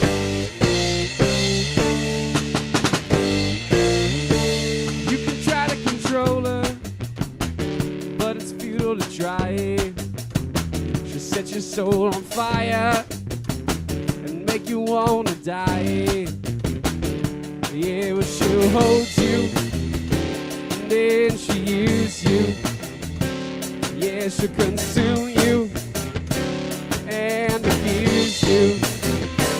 Yeah, we treat love, she can't be tamed. She's love, she can't be tamed. You can try to bring her down, you only get caught looking.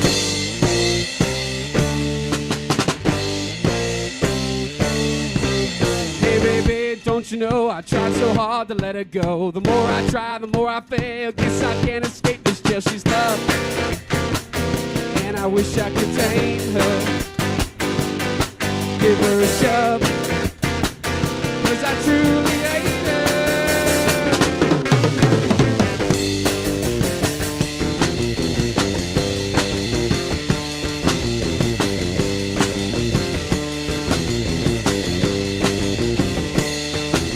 You can try to bring me down, you only get caught looking.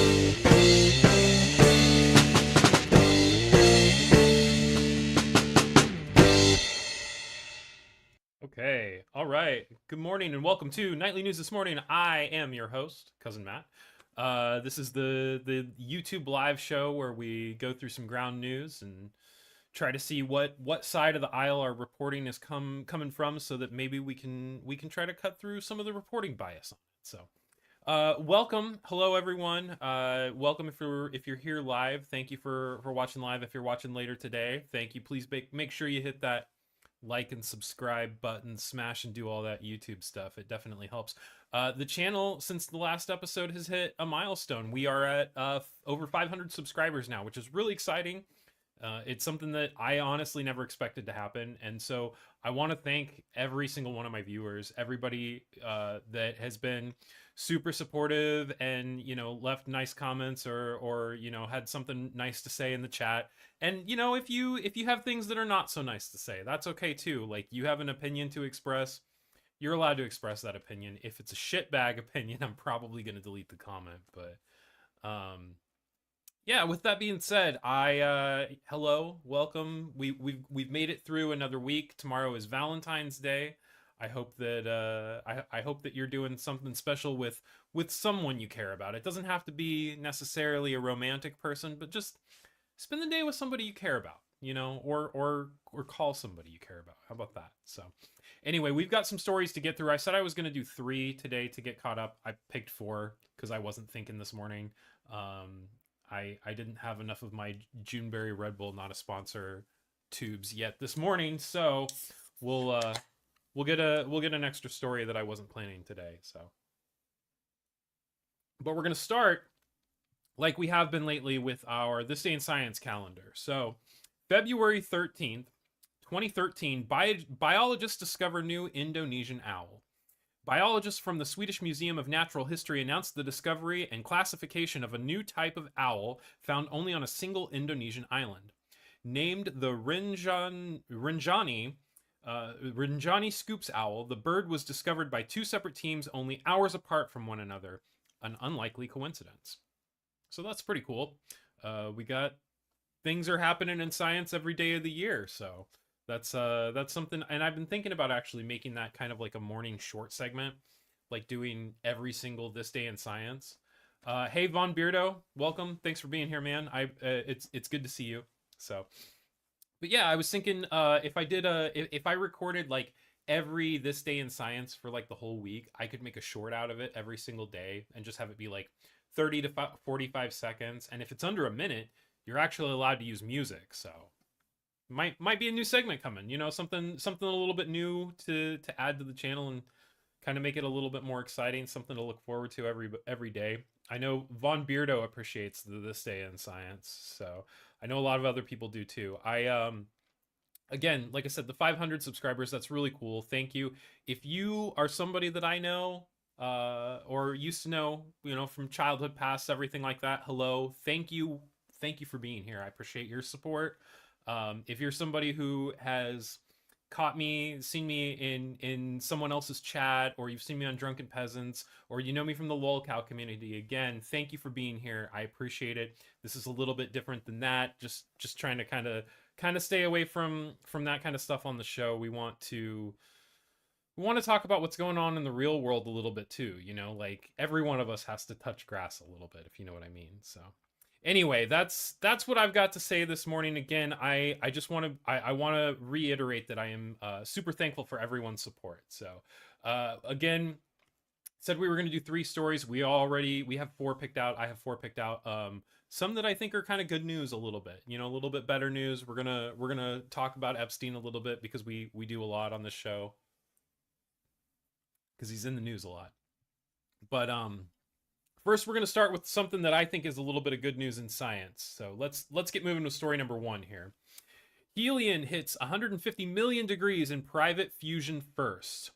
And if you look over here at our bias distribution, you have 17% of the sources, which I think is probably 1 at this point, coming from the left, and then everything else is coming from the center. This is an important science story. So what's going on here is there's a startup company in Washington whose fusion reactor hit 150 million degrees Celsius. Kind of a big deal. So I have a story pulled from powermag.com, and it's the very first on our factuality list. I always have my sources. My stories on ground news are always sorted by highest factuality source first. So I like to get the least amount of BS in my reporting as I can. So let's read the story from Power Magazine and see what's going on with helium fusion. Fusion research company Helion Energy said its prototype has set new industry benchmarks, becoming the first privately developed fusion energy machine to demonstrate measurable deuterium-tritium fusion and achieve plasma temperatures of 150 million degrees Celsius. The company on February 13th said the milestone marks significant breakthroughs in Helion's vision to make commercially viable fusion energy a reality and are firsts for the private fusion industry. Helion, based in Everett, Washington, was founded in 2013 and began operating its 7th generation Polaris prototype in late 2024. The company said the milestone announced Friday were achieved in January of this year. We believe the surest path to commercializing fusion is building, learning, and iterating as quickly as possible, said David Kirtley, co-founder and CEO of Helion. We've built and operated 7 prototypes, setting and exceeding more ambitious technical and engineering goals each time. The historic results from our deuterium-tritium testing campaign on Polaris validate our approach to developing high fusion and the excellence of our engineering. Kirtley told Power, with Polaris, we've crossed 2 critical thresholds. We've operated with deuterium-tritium fuel and reached plasma temperatures over 150 million degrees Celsius. These are important steps on the road to Orion, which is planned as Helion's first commercial power plant. We're focused on turning fusion reactions into electricity and getting reliable power onto the grid by 2028. That's 2 years. That's pretty damn ambitious. Kirtley added, our philosophy has always been to build, test, iterate, and repeat as fast as possible. And that's exactly what we're doing right now. Polaris is running nearly every day, validating our approach to recovering electricity and refining the technology we'll use to build Orion and the many fusion power plants that will follow. Helion is among several companies featured in Power's groundbreaker special report published this month. The report provides information about fusion energy and other power generation technologies and facilities that are being developed to support the electricity sector. Helion has hit several benchmarks over the past few years, including being the first company to receive regulatory approval to process and use tritium for the purpose of demonstrating fusion energy production. Achieving thermonuclear fusion using DT fuel is one step in Polaris's testing program. The company said it will continue testing to reach optimal temperatures for deuterium-helium-3 fusion, a fuel Helion will use for commercial operations. Editor's note, helium-3 is a light, stable isotope of helium with 2 protons and 1 neutron. The most common isotope, helium-4, has 2 protons and 2 neutrons. In achieving plasma temperatures of 150 million degrees Celsius in Polaris, Helion broke its own commercial fusion industry record for plasma temperatures of 100 million degrees Celsius, which was set by its 6th generation Trenta prototype. Helion ended operation of Trenta in 2023. Within the fusion industry, 100 million Celsius is considered the threshold plasma temperature for a commercially relevant fusion machine. Helion has said it will continue to increase plasma temperatures in its Polaris machine to demonstrate that it can reliably operate with deuterium helium-3, which will be relevant for future Helion commercial operations. I had the opportunity to review diagnostic data from Helion, said Ryan McBride, an expert in inertial confinement fusion, pulsed power, and plasma physics. McBride has experience as a department manager at Sandia National Laboratories and is a professor of nuclear engineering, electrical engineering, and applied physics at the University of Michigan. It is exciting to see evidence of DT fusion in temperatures exceeding 13 keV or 150 million degrees Celsius, and I look forward to seeing more progress. Helion in July 2025 began construction at the site of Orion, the company's first commercial machine in Malaga, Washington. The project is being built to deliver electricity from fusion to the grid for technology's giant Microsoft. The company also has an agreement with Nucor, a manufacturer of steel and steel products, as part of a collaboration to develop a 500 megawatt fusion power plant to supply baseload electricity to a steelmaking facility. While the path to commercial fusion is still unfolding, we're proud to support Helion's pioneering work here in Washington State as part of our broader commitment to investing in sustainable energy, said Melanie Nakagawa, Microsoft's chief sustainability officer, when ground was broken at the Orion site in July of last year. I am impressed with our nation's ingenuity and the pace at which we are de-risking our path to fusion commercialization, said Jean-Paul Aline, Associate Director of Science for Fusion Energy Sciences in the Department of Energy's Office of Science. Seeing the data from Polaris test campaign, including record-setting temperatures and gains from fuel mix in their systems, indicates strong progress. Our ability to get fusion on the grid requires approaches that enable rapid turnaround in design and testing, and these results reflect a growing capability of U.S. fusion ecosystems. So I think that is a really good news for the future in certain ways, and in other ways where it's being completely funded by Microsoft, I'm not as optimistic, but you know, progress requires money, right? So how's everybody doing this morning? Anybody got plans for the weekend? Anybody have plans for Valentine's Day? So remember that if you want to join the conversation and you're watching this later, you can always come into our live streams on Tuesday and Friday mornings, usually around 8:45 a.m. We're live right this second, but if you're watching this later, we're not. So good morning, Goldie. It's good to see you. How are you? Yeah, so you can watch us live. You can check out shorts. We're on Instagram and TikTok at Nightly News This Morning, and we do have a Patreon. We're not doing much on there yet, but we will be as things continue to progress in the future. So anyway, let's keep rolling, keep rocking and rolling, and get into story number 2 here. So professor in the Epstein files say they hoped friendship would lead to research funding. Don't we all?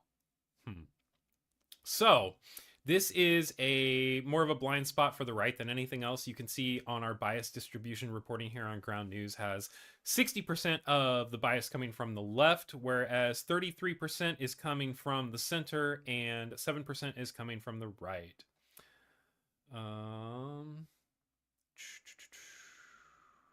So just to back out for a second so that I can say good morning, Spec. Recommend checking out Thunderfoot's video on why fusion will not be a viable source of energy in the long run. I will do that. I'll check that out. So Spec is a good dude, good person. Great to see you. I like seeing you, Spec. You're someone I like on here, and I appreciate your support too. So anyway, let's get back into it. So yeah, professors in the Epstein files say they hoped friendship would lead to research funding. Huge blind spot for the right. You've only got 7% of the reporting coming from the right, 33% from the center, 60% from the left.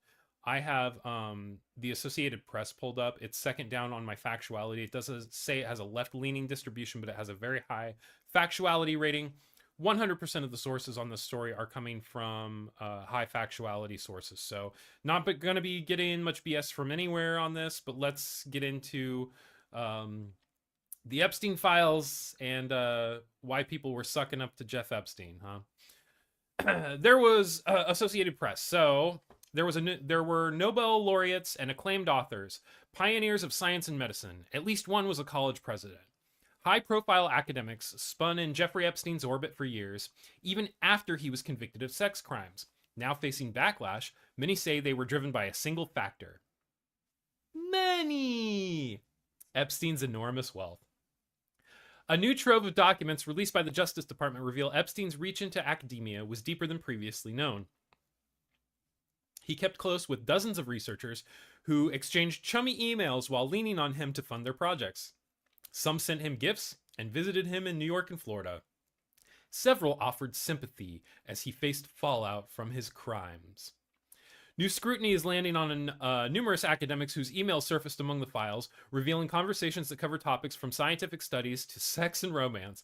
At least one scholar has resigned over new revelations, and Yale University pulled another from teaching while it reviews his conduct.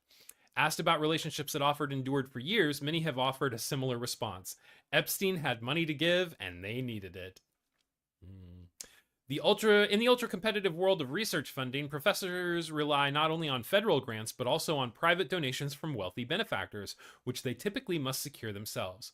Doing so helps guarantee their jobs, fund graduate students, and further their research. To some, Epstein was a willing donor with a personal interest in the sciences. Dr. Mark Tramo, a neurologist at the University of California, Los Angeles, said his connection to Epstein was always rooted in cultivating donations. He exchanged dozens of emails and calls with Epstein over more than a decade, veering into topics well beyond the professional records show. Tramo sent Epstein occasional gifts and offered medical advice for Epstein's back pain. As Epstein's jail term drew to a close in 2009, Tramo sent an email, "Only 13 days to go, buddy! Where and when's the party?" Oh man. Tramo later suggested a hangout in Florida or New York. He offered to help in any way as Epstein sought to rebuild his image. Tramo told the Associated Press he didn't know until years later that Epstein's crimes involved underage girls, and he now regrets the relationship. Still, Tramo described his behavior as standard operating procedure when dealing with a potential donor. Now, here's my question. So if you have somebody who you know is going through legal proceedings and has spent time in jail and all of this stuff, like, you know that he's in jail for something, but you're like, oh, I'm ignorant as to why. I didn't, God damn it. Okay, sorry, I just screwed my camera up. Cool. All right, well, that sucks. Anyway, give me just a second here, tubes. There we go. See how the sausage gets made again. So yeah, if you are someone who you know this guy's in jail and you just didn't even bother to look it up at all to see what was going on or anything like that. So that just strikes me as a little odd. But anyway, it's human nature that philanthropists expect at least a modicum of congeniality from fundraisers and beneficiaries of their largesse, he said in an email. Officials at UCLA did not respond to emails seeking comment. Tramo estimates he received about $200,000 from Epstein to support his research. The financier's money became more enticing as federal funding became harder to win, he said, especially for riskier, out-of-the-box research like his. Tramo runs an institute that studies the link between music and the brain. The revelations underscore the allure of private money and research, said Leslie Lankowski, a scholar of philanthropy at Indiana University. Epstein offered a shortcut to funding without the scrutiny of the red tape that comes with federal grants, he said. Epstein also offered an entry into the world of wealth and power, surrounding himself with famous figures who amplified his appeal, Lankowski said. It blinded people, he said. They saw money coming, they felt the risks were minimal, and so they went after it. The new emails reveal a deeper relationship that was previously known between Epstein and Leon Botstein, the president of Bard College in New York. The two met on multiple occasions, with Epstein sometimes arriving by helicopter at the small private college. Botstein asked Epstein to be a guest at the 2013 graduation ceremonies, and the president, a conductor, later suggested they meet for an opera performance. Remember, this was after his 2009 conviction, so... in 2018, weeks after the Miami Herald reported new details on Epstein's criminal prosecution, Botstein reached out. I want you to know that I hope you are holding up as well as can be expected. In at least two emails, Botstein referred to his friendship with Epstein. Botstein now denies any personal connection. Mr. Epstein was not my friend. He was a prospective donor, Botstein said in a campus letter this week. Epstein steered $150,000 to Botstein in 2016, which the president had previously said he donated to the college. Epstein later dangled the possibility of a bigger donation, but it never materialized, said David Webb, a spokesperson for Botstein. The only reason President Botstein ever communicated with Jeffrey Epstein was in the work for funding the college, Wade said. Epstein often postured himself as a patron of the sciences, and some of his academic ties have been well documented. He gave more than $9 million to Harvard, most of which went to a research facility started by Martin Nowak, a math and biology professor. Harvard sanctioned Nowak in 2021 amid revelations that Epstein had his own office in the building and routinely paid visits. Ooh. During Epstein's trips to Harvard, records show he filled his days meeting with prominent academics who sometimes became close friends. He occasionally met with Larry Summers, a former U.S. Treasury Secretary and Harvard president, and with linguist and activist Noam Chomsky. The emails reveal how Epstein cultivated a network of scientists, asking those he knew to connect him with others they respected. In other cases, researchers sought him out, asking him to bankroll their projects. The files include such emails from academics at the University of Texas, University of Tennessee, Indiana University, and others. Two professors at Yale University were newly found to have Epstein ties. One computer science professor, David Gellerner, has been removed from teaching while the university reviews his conducts. His emails with Epstein included a 2011 message suggesting a Yale senior for a job, describing her as a small, good-looking blonde.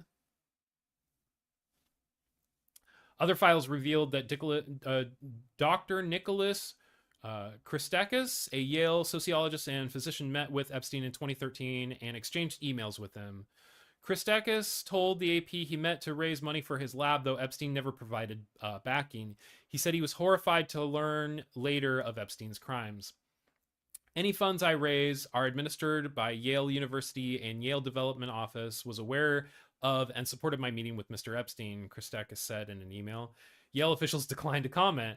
Other files revealed Epstein's friendship with David Ross, a museum curator who resigned from his post at the School of Visual Arts in New York this month. Some emails appeared aimed at consoling Epstein as he faced public turmoil.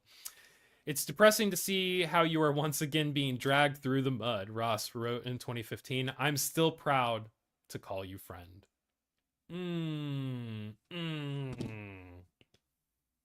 Ooh. Anyway.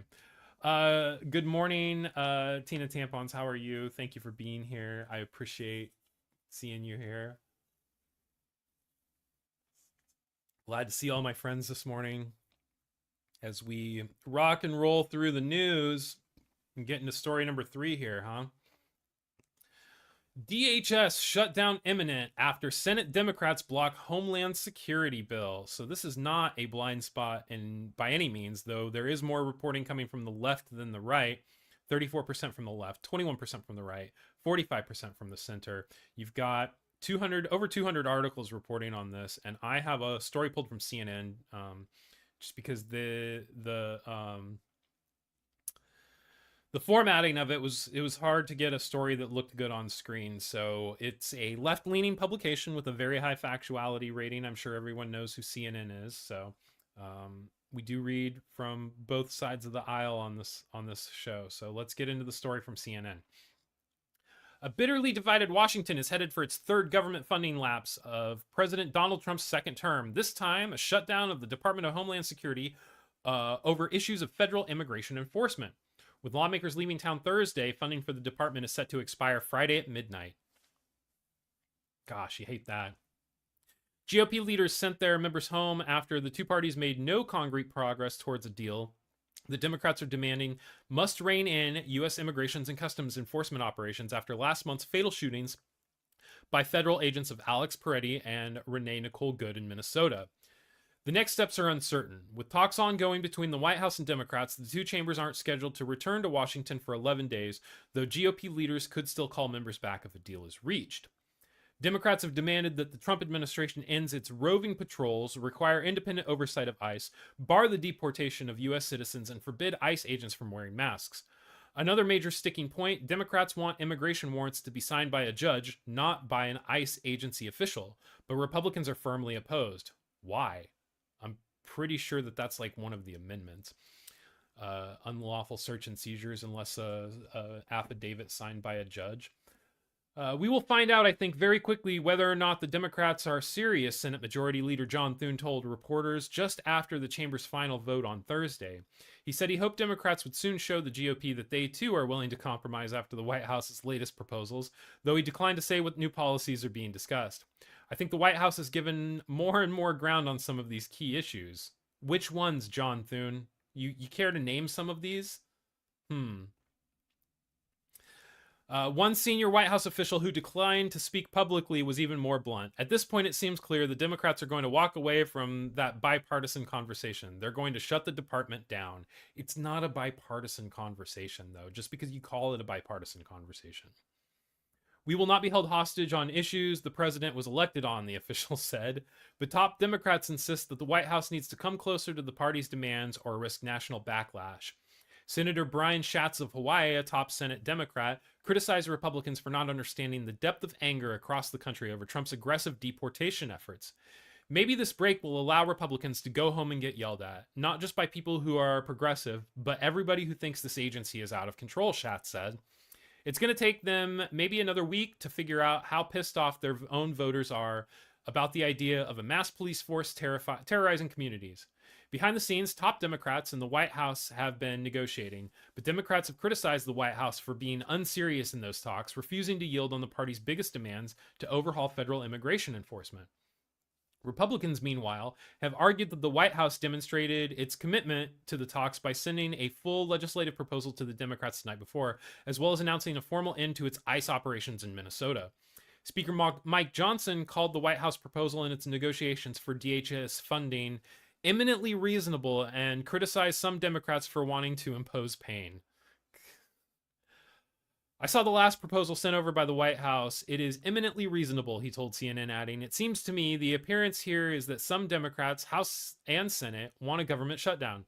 They want to impose more pain on the American people. For what? I have no idea." Yes, you do. Yes, you do.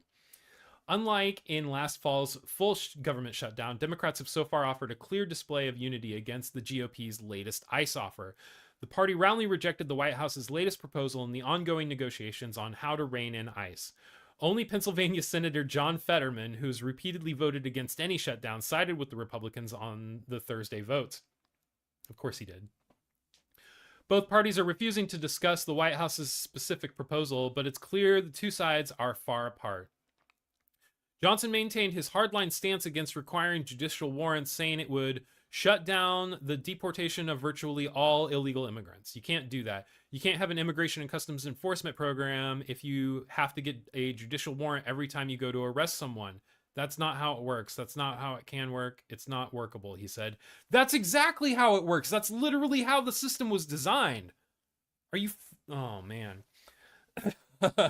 Democrats, including House Minority Leader Hakeem Jeffries, have been clear that judicial reform is one of their red lines. Jeffries said earlier Thursday the Democrats need to see policy changes to ICE's immigration enforcement that are bold, meaningful, and transformational, and that the White House's latest offer did not meet that bar.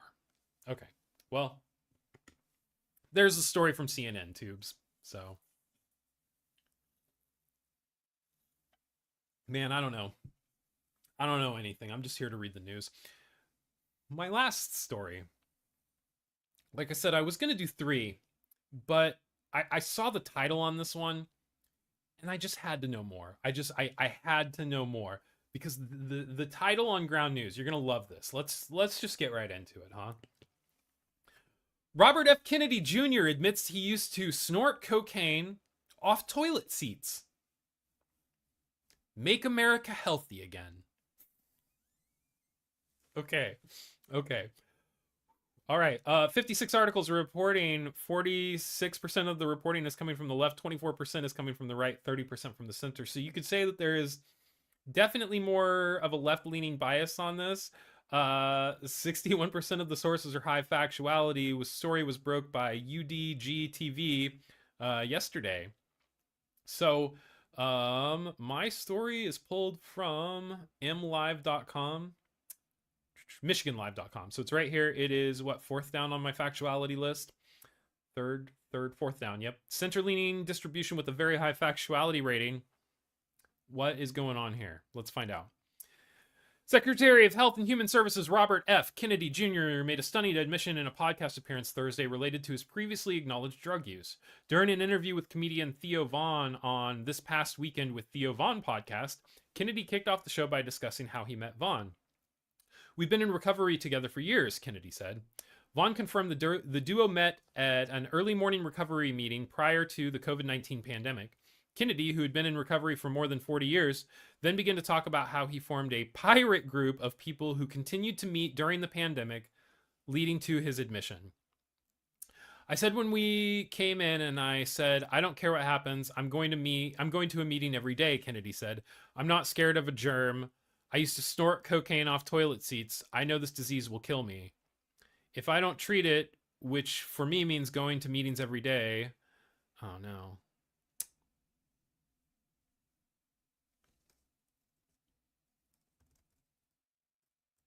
"If I don't treat it, which means going to meetings every day, it's just bad for my life."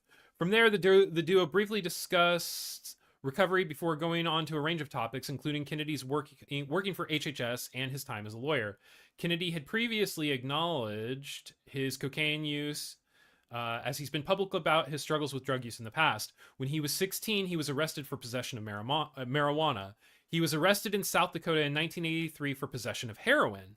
Kennedy has said that his second arrest led him to sobriety. President Donald Trump nominated Kennedy for health secretary in 2025. The Senate confirmed the following month. Is this the whole story? Wow, that is the whole story. Okay, well, I thought that was going to be a longer story, but it was really short. So it was kind of funny though. He used to snort cocaine off of toilet seats. Weird. Parrot Girl, good morning. Hello, welcome. Thank you for being here. I am still live. I just finished my last story. It was a lot shorter than I thought it was, but you know, it was kind of funny. So I used to snort cocaine off toilet seats. I'll be just fine. But yeah, he started a pirate recovery group during COVID-19, during the lockdowns, when everybody was supposed to be self-isolating and all of that stuff. And you know what? This is what I'll say. Like, I understand the need to like be in recovery and like be held accountable and everything, but we live in a day and age when everybody was on Zoom. Everybody has some form of video chat on their phone. I don't know. I don't necessarily agree that the man who is now the Secretary of Health and Human Services should be so lax in telling people that he just completely ignored all the lockdowns and did whatever he wanted. But you know, it's kind of par for the course. So cocaine is a hell of a drug. All right, so yeah, that's what I've got for today, you guys. Thank you guys so much for being here and watching it live. I appreciate everybody. I'm going to do This Day in Science calendar again today, and then we'll play a song and get the heck out of here. So February 13th, 2013, biologists discover a new Indonesian owl. Biologists from the Swedish Museum of Natural History announced the discovery and classification of a new type of owl found only on a single Indonesian island. Named the Rinjani Scoops owl, the bird was discovered by two separate teams only hours apart from one another. An unlikely coincidence. So that's all that I've got for today, you guys. Thank you guys so much for being here. My Discord is Mind for Lease. I believe it's all one word. I don't think the number is in there. I can't remember. But if you have something that you would like me to cover in one of our next episodes, feel free to send me a message on Discord. Feel free to leave a comment in one of the videos. We do have a Patreon if you're interested in supporting the show that way. And you can also, if you're not subscribed to us, please subscribe on YouTube and make sure notifications are turned on so you know when we go live on Tuesdays and Fridays.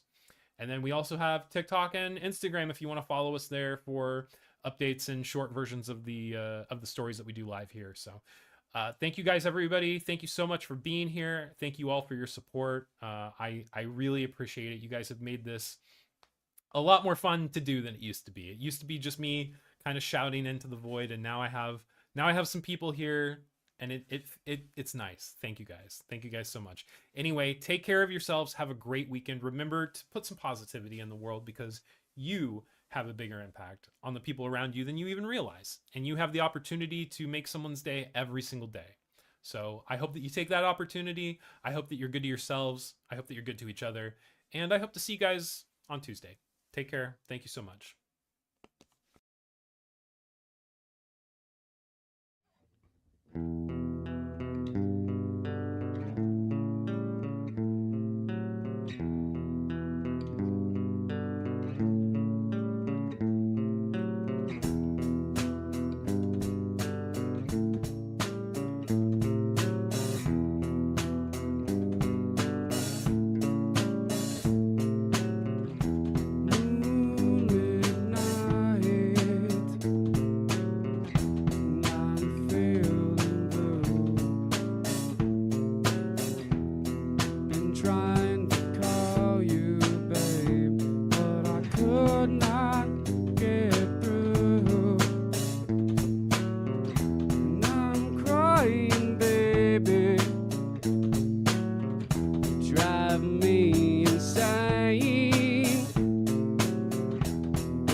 Toxic, baby, it saves me from my pain.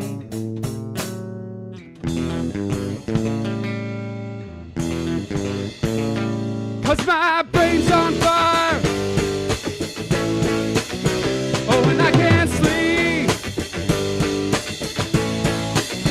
So I'm begging you, baby, to stay with me.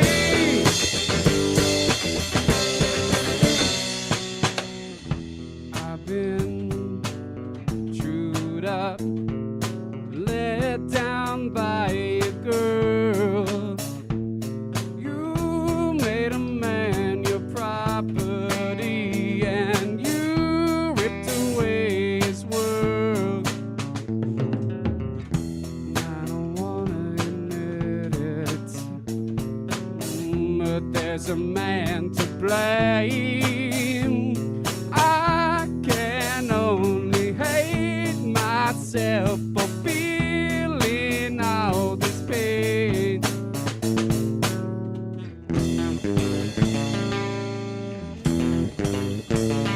'Cause my brain's on fire. Oh, and I can't sleep. And I'm begging you, baby, to stay with me.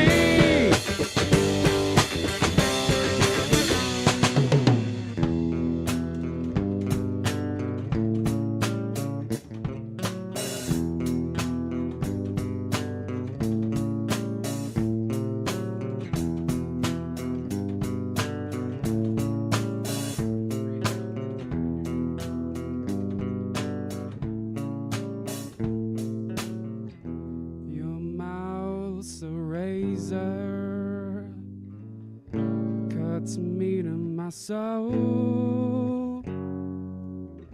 Though your love feels tender, doll, your heart is black as coal. And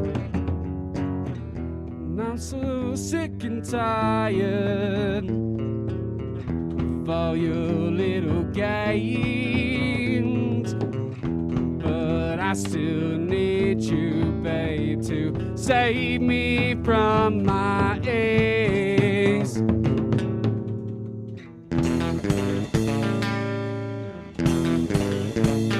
'Cause my brain's on fire. Oh, and I can't sleep. So I'm baby. Would you stay with me?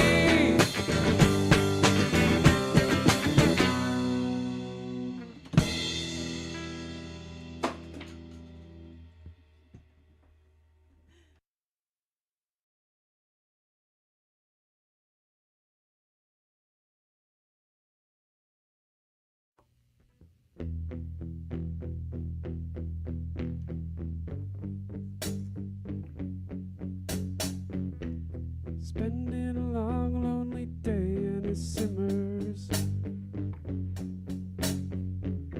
Content with my love and sun rays and it simmers. Yeah.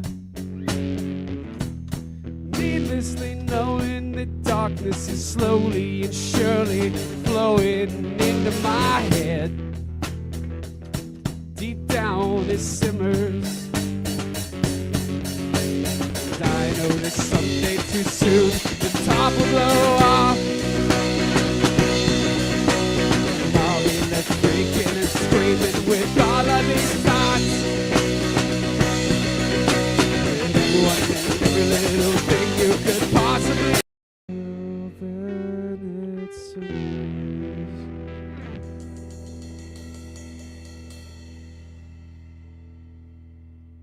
All right, good morning, hello, and welcome to Nightly News This Morning. I am your host, Cousin Matt.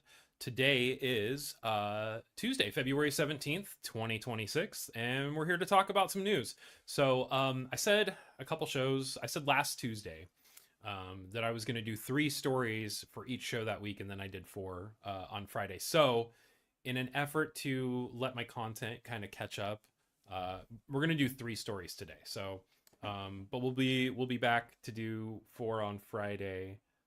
So yeah, anyway, hello, welcome, good morning, thank you for being here. Goldilocks, it's good to see you, thank you. I'm glad that you're here.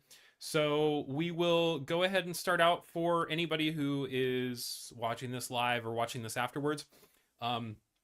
Started since the last show trying to release a daily segment with the This Day in Science calendar. And you can check that out. I've been releasing that on TikTok and Instagram, which are both Nightly News This Morning, and then also as short form content on this channel on YouTube as well. So if you're interested in what's going on in This Day in Science and the daily calendar, you can now check that out on my page. And speaking of This Day in Science, we'll go ahead and get that out of the way this morning. So February 17th, 2017, scientists find organic compounds on Ceres. Planetary scientists from NASA's Goddard Space Flight Center in Greenbelt, Maryland, announced their discovery of organic compounds on Ceres, the dwarf planet within the asteroid belt between Mars and Jupiter. The compounds detected by analyzing wavelength patterns gathered by NASA's Dawn probe indicated that Ceres may have once possessed an atmosphere capable of sustaining life. This discovery, together with prior data hinting at hydrothermal activity on the dwarf planet, strongly suggests that Ceres may have at one point been habitable. Scientists say further studies, as well as physical samples from the dwarf planet, are necessary to come to a conclusion. So that's kind of cool. The more possibility of habitable life in our own solar system. So interesting little bit of astrological news there. So we'll get things rolling like we do every morning that we do this show with the Juneberry Red Bull, not a sponsor, tubes. And yeah, like I said, I got 3 stories for you pulled up today. We normally do 4, but we're going to do a little bit of an abridged version today. I've got some other stuff going on as well. So, but yeah, with that, let's go ahead and get into our ground news and see what's going on in the world. All right, story number 1. Colbert says CBS didn't air interview with Democrat due to FCC equal time rule. Now, I'm not the biggest fan of Stephen Colbert personally. He's not really my cup of tea. There's nothing personally, that I have against him. I know a lot of people definitely do. I highlighted this story particularly because of who the Democrat was. Somebody that we have talked about on this show, and somebody that I will like to highlight because I think he's a good candidate for Senate in Texas, and that's State Representative James Tallarico, who is running for U.S. Senate. So Bias distribution has this mostly a blind spot for the right, with 12% of the the reporting coming from the right. 41% of the sources are from the left, and 47% are from the center. So, like I said, more reporting from the left and the center than anything else. I have my stories sorted by factuality because Ground News lets you do that, and I like to sort my stories by factuality. Number 2 on my list is The Hollywood Reporter. It says it has a very high factuality rating with a left-leaning distribution. Let's go ahead and get into the story from The Hollywood Reporter and see what's going on. The FCC proposed changes to the equal time rules for TV talk shows is officially taking its toll on late night. CBS's Late Show host Stephen Colbert said that lawyers for the network blocked him from interviewing Democratic U.S. Senate hopeful James Tallarico, citing the FCC's new guidelines for political candidates on talk shows. Colbert opened his show on Monday by explaining the situation. You know who is not one of my guests tonight? That's Texas State Representative James Tallarico. He was supposed to be here, but we were told in no uncertain terms by our network lawyers, who called us directly, that we could not have him on the broadcast, Colbert told the audience. Then I was told in some uncertain terms that not only could I not have him on tonight, I could not mention me not having him on. And because my network clearly doesn't want us to talk about this, let's talk about this. I give Stephen Colbert credit for that. So Colbert went on to explain the FCC equal time guidelines change, citing the Hollywood Reporter's story on the matter, and noting that historically talk shows like his and ABC's Jimmy Kimmel Live and The View have been exempt from the equal time rule going back some 30 years. In his letter, Carr said he was thinking about dropping the exception for talk shows because he said some of them were motivated by partisan purposes. Well, you, sir, you're the chairman of the FCC, so FCCU, because I think you are motivated by some partisan purposes yourself, Colbert said. Smelt it because you dealt it. You are Dutch ovening America's airwaves. Let's just call it what it is. Donald Trump's administration wants to silence anyone who says anything bad about Trump on TV because all Trump does is watch TV. Damn, that's damn. The FCC has reportedly opened an investigation into ABC and The View over its interview with Tallarico, who is pursuing the U.S. Senate seat in Texas currently held by John Cornyn. Another Democrat, Jasmine Crockett, is also running for the nomination, with Ken Paxton and Wesley Hunt challenging Cornyn on the Republican side. Colbert then showed a clip of Carr explaining that if talk shows want to have on political candidates, they can do so only if they are not shown on broadcast TV. I decided to take Brennan Carr's advice. I'm going to interview James Tallarico tonight, but it's not going to be on The Late Show. It's going to be on The Late Show's YouTube page, Colbert told the audience. The network says I can't give you the URL or a QR code, but I promise you, if you go to our YouTube page, you'll find it. And you can watch the interview there below. This is the party that ran against cancel culture, and now they're trying to control what we watch, what we say, what we read, and this is the most dangerous kind of cancel culture, the kind that comes from the top, Tallarico told Colbert. They went after The View because I went on there. They went after Jimmy Kimmel for telling a joke they didn't like. They went after you for telling the truth about Paramount's bribe to Donald Trump. It's worth noting that CBS has already canceled The Late Show, which will have its final episode in May. CBS's parent company, Paramount, is also engaged in a pursuit of Warner Brothers Discovery, trying to pry it away from a signed deal with Netflix, and has premised its argument to shareholders on a speedy regulatory approval process. Oof. Oof. All right. Well, good morning, Bad Wolf. Nice to see you. How are things? How's everything going? So, yeah, that's story number 1 down. We're just gonna keep rocking and rolling this morning and get into the next thing. So let's keep moving. Story number 2: Chinese humanoid robots perform kung fu at world's most watched TV gala. So you've got fairly equal reporting coming from the left and the right. 36% from the left, 24% from the center, 40% from the right. It says that there are 52 articles reporting, with 63% of the sources being high factuality or above. I have a story pulled from Reuters, I believe, which is 5th down on the factuality list, but it has a very high factuality rating with a center-leaning distribution. So let's go ahead. Give me just 1 second here.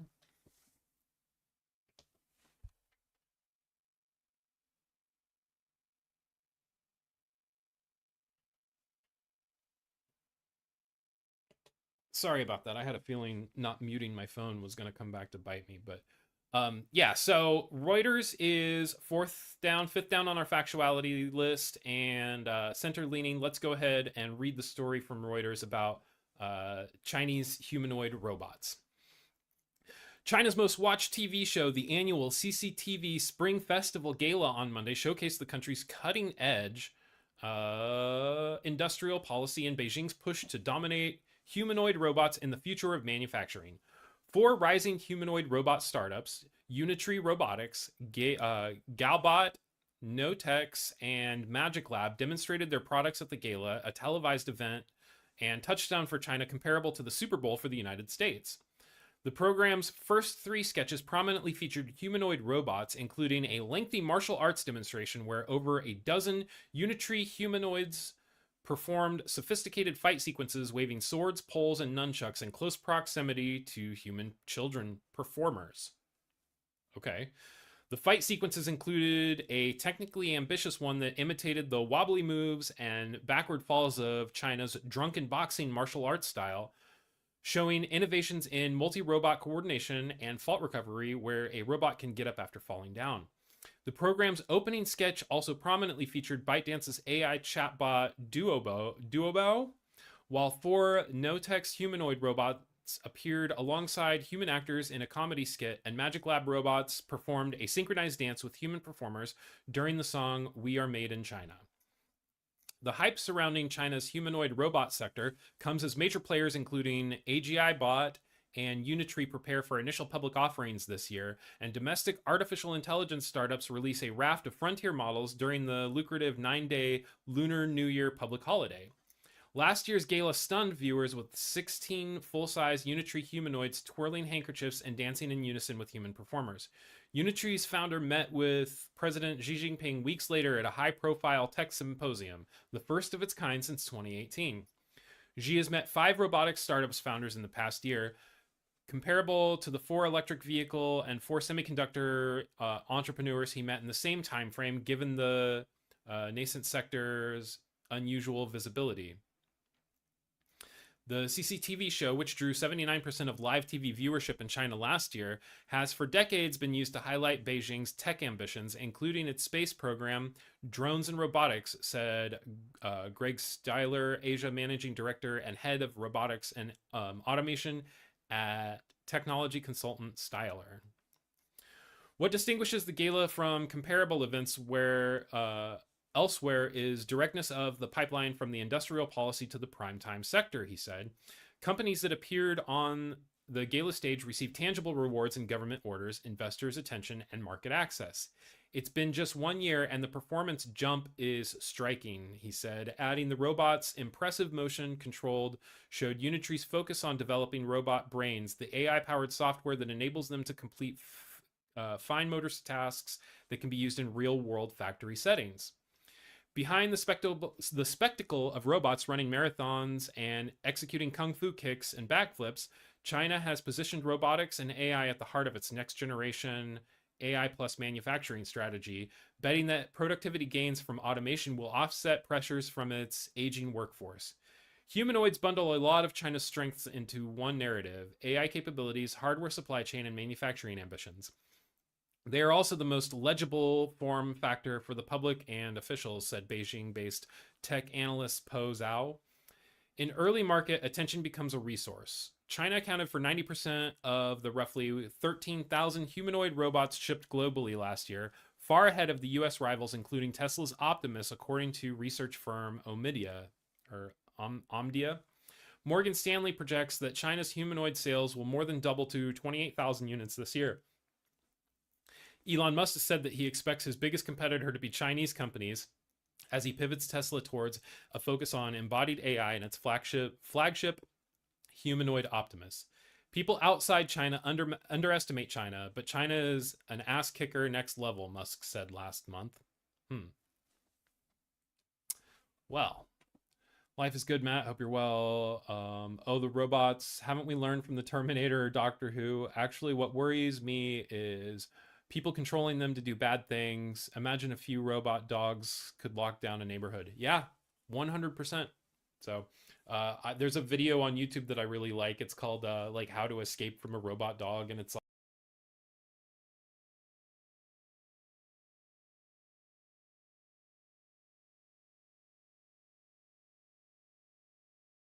like 1990s home video style. It's pretty good. I don't know how useful it would actually be, but it's some interesting information. So, all right, rocking and rolling into story number 3 today. Story number 3: Warner reopens talks with Paramount, setting the stage for potential bidding war with Netflix. Didn't Netflix already buy Paramount? Oh, Larry Ellison wasn't happy with that, and he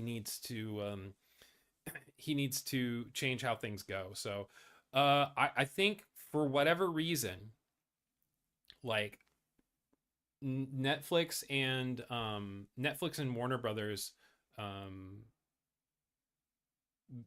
excuse me, Netflix and Paramount with this bidding war for Warner Brothers. I think that this is a really important thing, and I think that it's highlighting how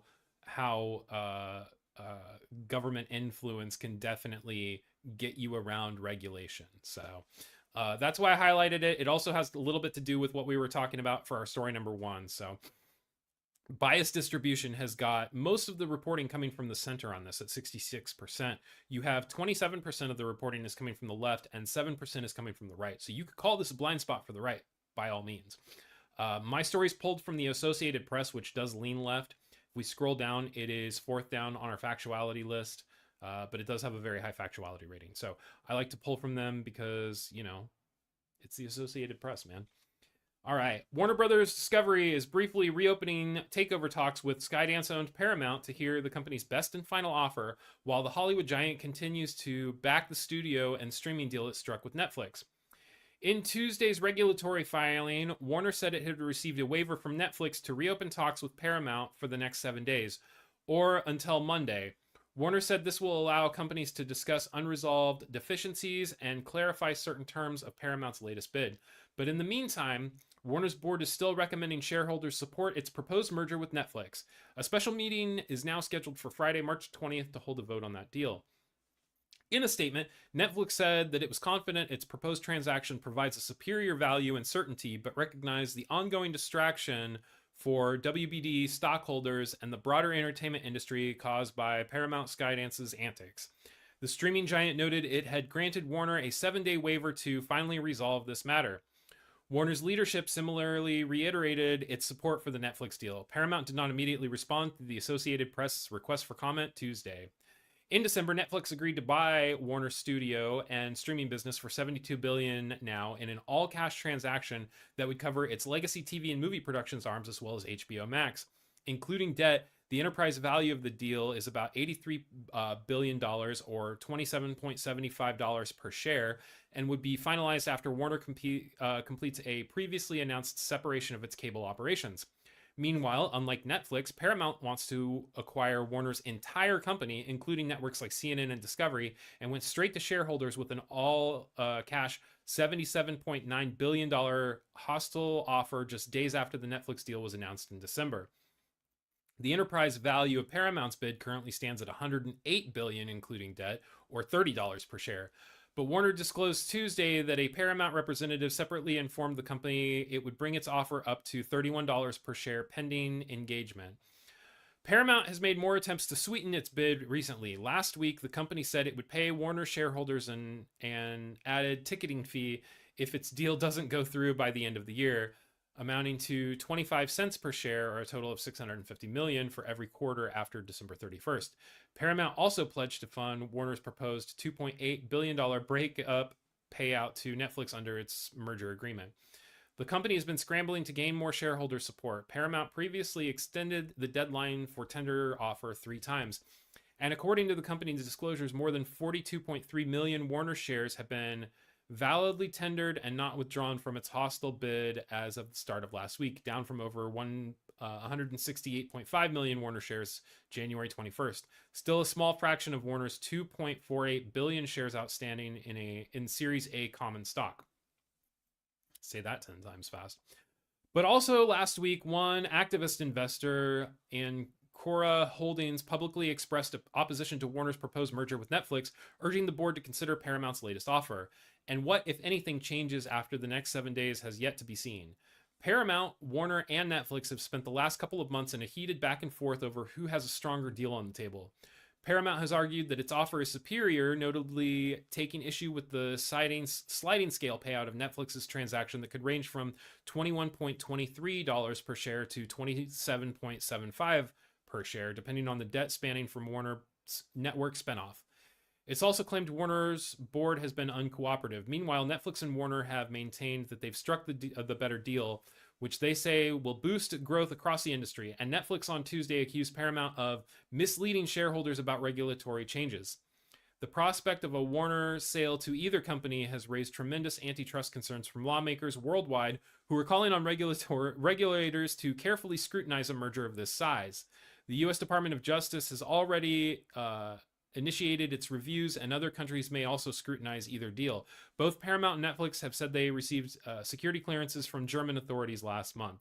Shares of Warner Bros. Discovery rose more than 2% in Tuesday morning trading. Paramount Skydance climbed nearly 6%, while Netflix stock fell slightly. Goodness gracious. Bad Wolf says, Doctor Who classic had a robot dog. He was a good boy. I've just seen these military dogs. Yeah, Boston Dynamics. Yeah, absolutely. I have no issues with Netflix, but we need variety with streaming. I don't want to pay 146 different companies for subscriptions for at the same time.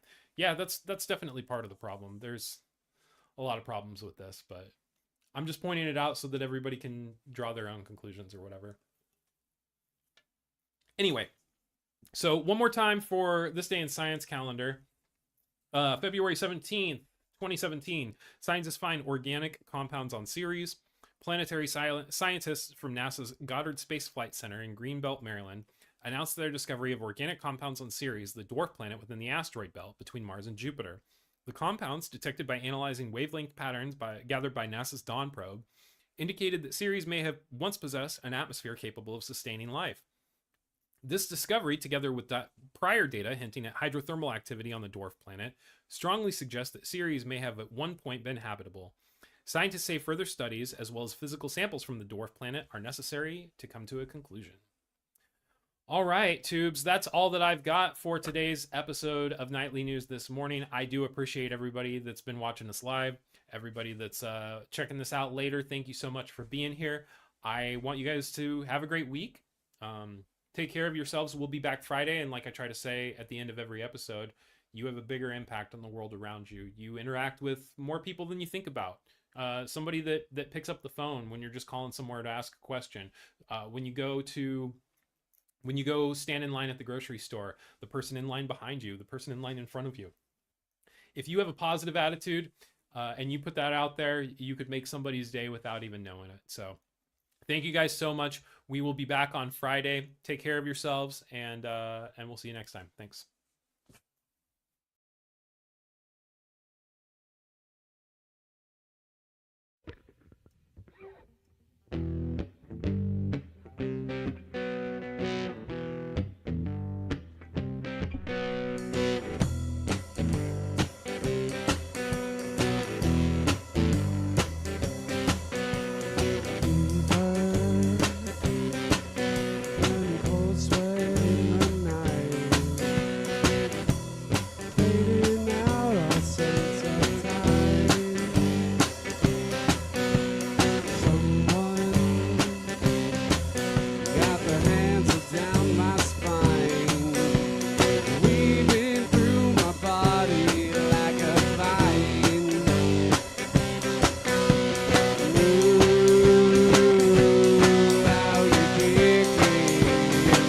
Right through my bones.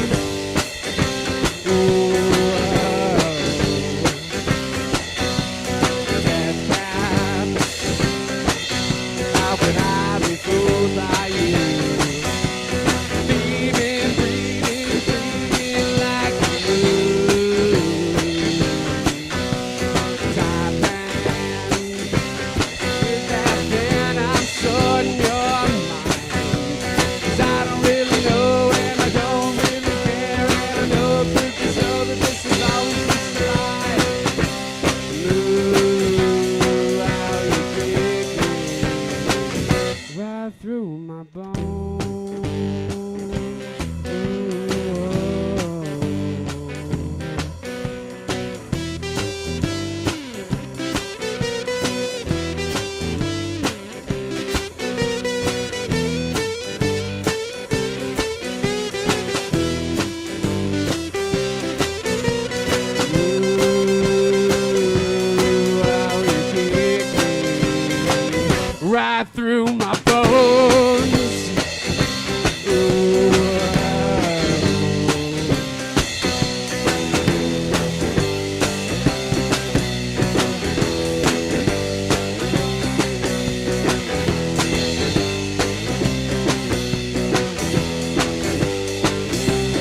Spending a long, lonely day and it simmers. Content with my love and sun rays and it simmers. Yeah. Needlessly knowing that darkness is slowly and surely flowing into my head. Deep down it simmers. And I know that someday too soon the top will blow off. And I'll be left freaking and screaming with all of these thoughts. And every little thing you could possibly know will someday turn to dust and ruin, just as my own.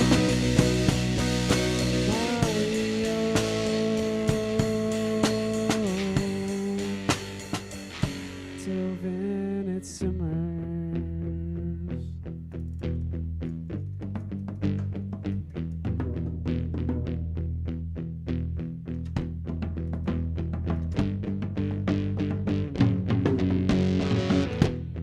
Going along with the trees and it simmers. Struck by a cool ocean breeze and I shiver.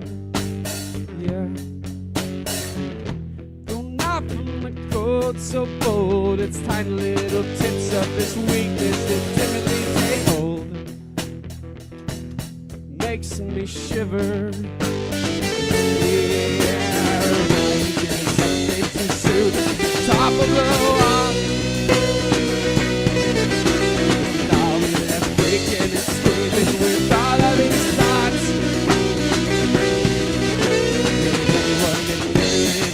You could possibly know will someday turn to dust and ruin, just as my own. My own.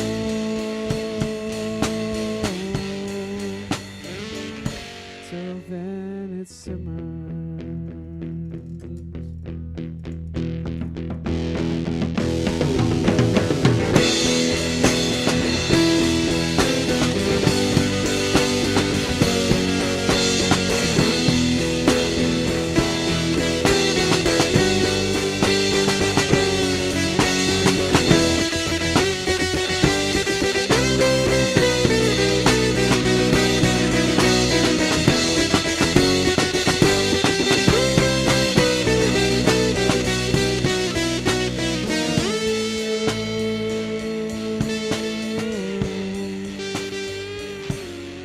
Till then it simmers.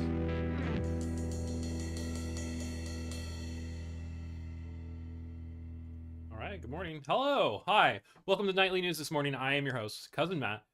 Today is Friday, February 20th, 2020. 2026. You almost got me. So yeah, hey, anyway, we're back. It's Friday. We're here to do another episode of Nightly News this morning where we look at the ground news aggregator and look at what sides of the aisle each story that we're reading is coming from, and try to gather what's going on in the news by looking maybe a little bit deeper and trying to infer a couple more things. So, but like I said, I'm your host, Cousin Matt. I'm here today with my Juneberry Red Bull, not a sponsor, tubes, and of course our This Day in Science calendar. As you can see, there's a couple more things on the table. Between the last few episodes, I decided to become a hacker. Give me just 1 second here. Sorry. That's twice, two weeks in a row that I forgot to mute my phone before I started the show. So, but yeah, I decided to become a hacker, and I've got the Flipper Zero here, which I've done, not as much as you would like to think that you would be able to do with the Flipper Zero, but I've only had it for a couple days. And then also this is a LoRa, LoRa, which stands for long range radio. It's a mesh network used for off-grid communication, in case your cell phone doesn't work or something like that. And my brother who has been helping me out with the show and doing thumbnails and things like that, he and I have been getting into it and kind of nerding out on it a little bit. So it's like, there's room on my table. I'll set some extra shit in there. Maybe get a little bit more interest in it. So good morning, Miss Goldilocks. How are you today? I hope you're doing well. I hope things in Canada are well. We'll go ahead and get started here by reading This Day in Science. So February 20th for 2018, alcohol is the biggest contributing factor to dementia. Researchers from the Center for Addiction and Mental Health published their findings on the role of alcohol in the development of dementia in heavy drinkers. Surveying over 1 million subjects, the study was the largest of its kind at the time of the announcement and indicated that alcohol abuse was the single strongest risk factor for the disease. So you want to keep from getting dementia, cut down on your alcohol use. That's what This Day in Science is telling us anyway. So anyway, yeah, not sure what else. A whole lot that's really going on right now. You know, just kind of doing the news, just doing the working thing, and trying to get by like everybody else. So we'll go ahead and get started here. Let's jump into our first story and see what's going on today. All right. So, story number 1, Trump orders agencies to identify and release government files on aliens. If you weren't paying attention, over the last week, former President Barack Obama went on a podcast, and when he was asked about aliens, he said that they were real, which was kind of confusing, and then he tried to backtrack it on Instagram a little bit later. But now, Trump is using that viral moment to, in my opinion, distract from the Epstein files. So let's get into this and see what's going on. You have 373 articles are reporting on this. You've got a factuality rating of 80% or above are high factuality sources, and distribution has got pretty equal from both sides, 29% from the left, 41% from the center, and 30% from the right. So not a blind spot by any means. I have a source pulled from a story pulled from UPI, which is 4th down on the factuality list. Washington, United States is where they're reporting from. Very high factuality rating with a center-leaning distribution. So let's read the story and see what's going on here. President Donald Trump on Thursday said he will direct the Department of Defense to start the process of releasing government files related to alien and extraterrestrial life as his administration faces criticism over its handling of documents tied to disgraced financier Jeffrey Epstein. Based on the tremendous interest shown, I will be directing the Secretary of War and other relevant departments. Sorry, let me do the voice. Based on the tremendous interest shown, I will be directing the Secretary of War and other relevant departments and agencies to begin the process of identifying and releasing government files related to extraterrestrial life, unidentified aerial phenomenon, and unidentified flying objects. Any and all other information connected to these highly complex but extremely interesting and important subject matters, Trump said in the social media statement. No other information was given. Out of this world from news from President Trump, White House Press Secretary Caroline Leavitt wrote on X. The announcement came in the wake of former President Barack Obama's recent appearance on a podcast in which he responded to a question about the existence of aliens. They're real, but I haven't seen them, and they're not being kept in Area 51, Obama said. There's no underground facility unless it's this enormous conspiracy, and it's being hid from the President of the United States. I like how he almost sounds like Nixon, but... Obama later clarified on Instagram that he was speaking statistically about the likelihood of life elsewhere in the universe. The announcement to make public classified information about high-profile cases is the latest from the Trump administration that advertises itself as the most transparent administration in history. File dumps during his second term have included documents about the assassination of Reverend Martin Luther King Jr. and President John F. Kennedy, but he and his administration have faced increasing criticism over their handling of Epstein-related records, including complaints about redactions and demands to release more material tied to allegations of sexual abuse and trafficking of minors. Hours before making the announcement, Trump was asked by reporters aboard Air Force One about Obama's comments on aliens and accused the former president of leaking classified information. He's not supposed to be doing that, Trump told reporters on Air Force One. He made a big mistake. He took it out of classified information. Trump then added that he might get in trouble by declassifying the related documents. Wait, that Trump might get in trouble or that Obama might get in trouble? Because I do, so that's the article there, but I do want to add my own editorial clarification onto this. So government agencies have definitely, like, they usually wait like 50 to 75 years to release like and declassify all of the information that they have. And I think that they do that to try to keep the involved parties who are still inside government protected, so that they can just live out the rest of their lives without being harassed by the public. But that's not going to work with the Epstein files, big dog. Like, that's there's too many people taking the fall for this. Like, this is in real time. You're not going to get to live out the rest of your life. Like, if he dies before facing any justice for this or any scrutiny, it'll be a real a real misfire of justice, in my opinion. But that's just how the world works sometimes, I guess. I don't know, tubes. Anyway, that being said, story number 2. Reports claim Israeli government installed surveillance equipment at Epstein's Manhattan apartment. I just want to read that headline one more time before we keep going. Reports claim Israeli government installed surveillance equipment at Epstein's Manhattan apartment. So all of this talk about of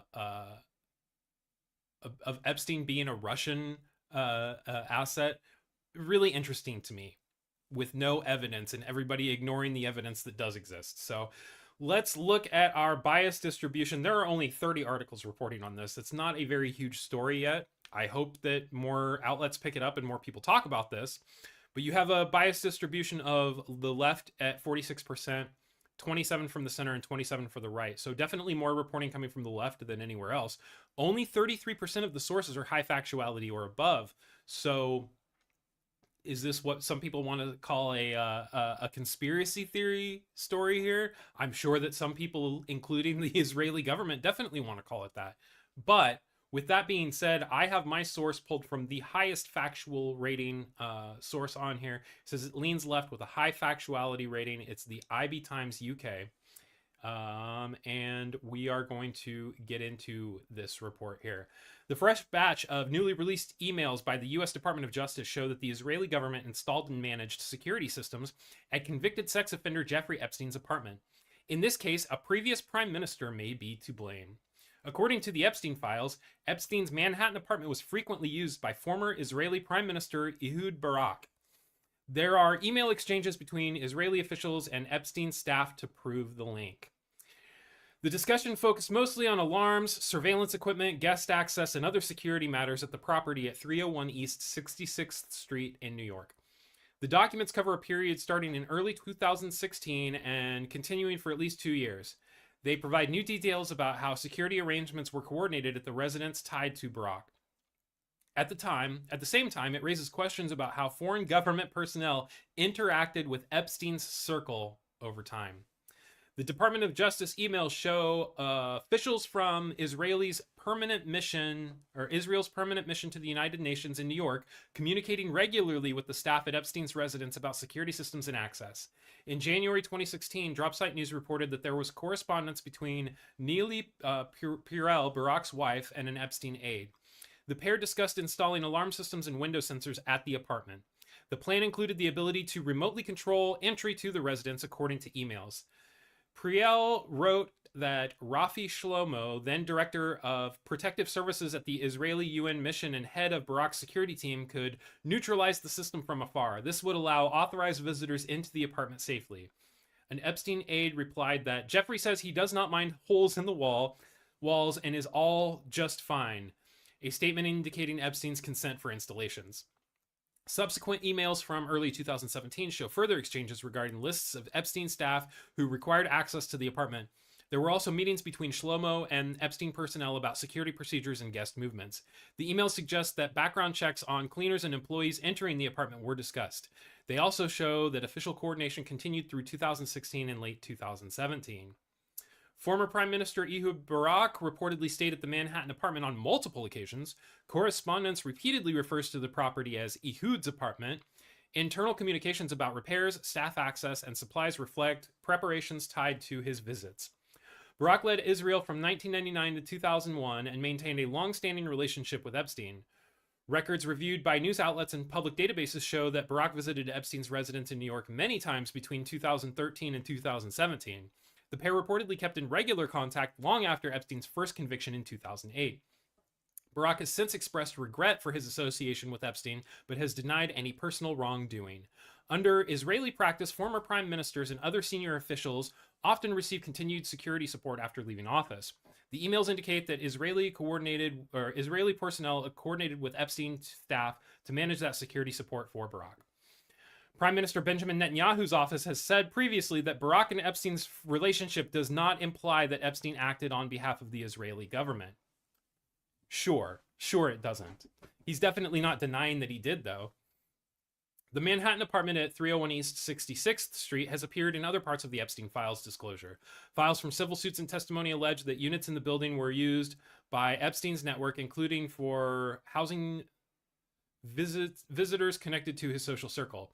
Those allegations stem from civil litigations and witness accounts, not from security emails themselves. It's also worth noting that the newly released DOJ documents focus on the coordination of surveillance and access measures. They do not detail criminal charges tied to the apartment beyond its ownership by a company linked to Epstein's brother, Mark Epstein. Epstein maintained multiple residences in New York and elsewhere that have been the subject of scrutiny. Publicly available records show he met with a range of influential figures, including government officials, business leaders, and academics over many years. At the time of publication, neither Barack nor representatives of the Israeli mission to the United Nations in New York have issued comments specifically about the security arrangements detailed in the emails. In recent years, Barack has said he regrets his long-standing friendship with the disgraced financier on multiple occasions. He has since denied knowing about the full extent of Epstein's criminal conduct. Of course he did. He emphasized that he faced no allegations of personal connection with Epstein's cases. Okay.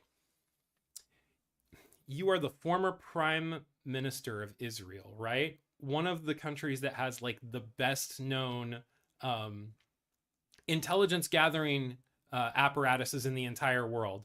And not only do you expect the world to believe that Epstein wasn't actually one of your agents, but that you didn't know anything about what he was doing at all. You guys were just friends. You guys were just friends. You were just friends. That's it. I was just a friend who stayed at his apartment, but I had no idea what he was doing with the majority of his time, guys. You know, come on, trust me. So, good morning, Bad Wolf. It's good to see you, sir. Loving the intro song. Yeah, doing great, man. Rewinding now. Well, hopefully you get caught up and see this, but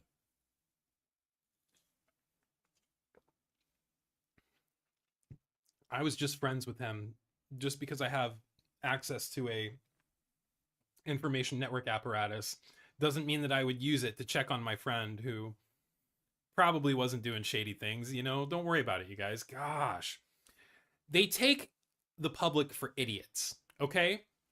They take you for an idiot. They take me for an idiot. They take us all for idiots, even though we can see what's going on. They're going to tell us that we can't see what's going on, and they're going to expect us to buy that shit. Don't buy it. Don't fucking buy it. People need to be held accountable. So, anyway, let's keep rocking and rolling here. We got two more stories to get into. This one highlights the problem with the Democratic Party, in my opinion, the infighting that happens and how like you're just shooting yourself in the foot. But let's get into it, and I will continue to explain how I feel as we go along. So, Texas Senate primary race between Crockett and Tallarico ramps up after pulled Colbert interview. All right, so you have Texas Congresswoman Jasmine Crockett and U.S. Congresswoman Jasmine Crockett for Texas, and then Texas State Congressman James Tallarico are both bidding for the Democratic nomination for the Senate seat in Texas that John Thune, I believe, John Cornyn currently holds. Yeah, John Thune is the leader of the Senate. He's not going anywhere, but John Cornyn is facing a particularly tough Senate primary battle because Texas has not had a Democratic senator since 1988. All of this information is in the story. I should just get into it. I have a story pulled from the Associated Press. Bias distribution has more reporting coming from the left than the right.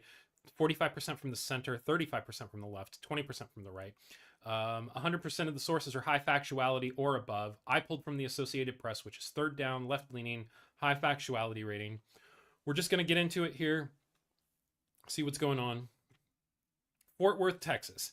Democratic Representative Jasmine Crockett of Texas on Thursday urged supporters to look at experience in the heated U.S. Senate primary with State Representative James Tallarico, who is riding a burst of wider attention in the race's pivotal final stretch over his unaired interview with late-night host Stephen Colbert. The March 3rd primary in Texas is the nation's first big contest in the 2026 midterm elections, with early voting already underway. Tallarico and Crockett are ramping up their bids as some Democrats see increasing opportunity in November's elections despite not having won a statewide race in Texas in more than 30 years. Crockett rallied voters at multiple stops around Dallas, her hometown, and in Fort Worth, campaigning in the county where the Democrats last pulled off a stunning special election victory in a heavily Republican district carried by President Donald Trump. Now, I'm not saying this moment is easy, but at least y'all know exactly how I operate in this moment on the federal level, Crockett told supporters in Fort Worth. You know who I am, you know how I get down. You are already at the federal level, so why are you competing with somebody else who could bring another Democrat to the federal level? Keep your seat, Jasmine Crockett. Like, do you not understand that if you win this, that the Democrats don't win anything? It's a straight, like,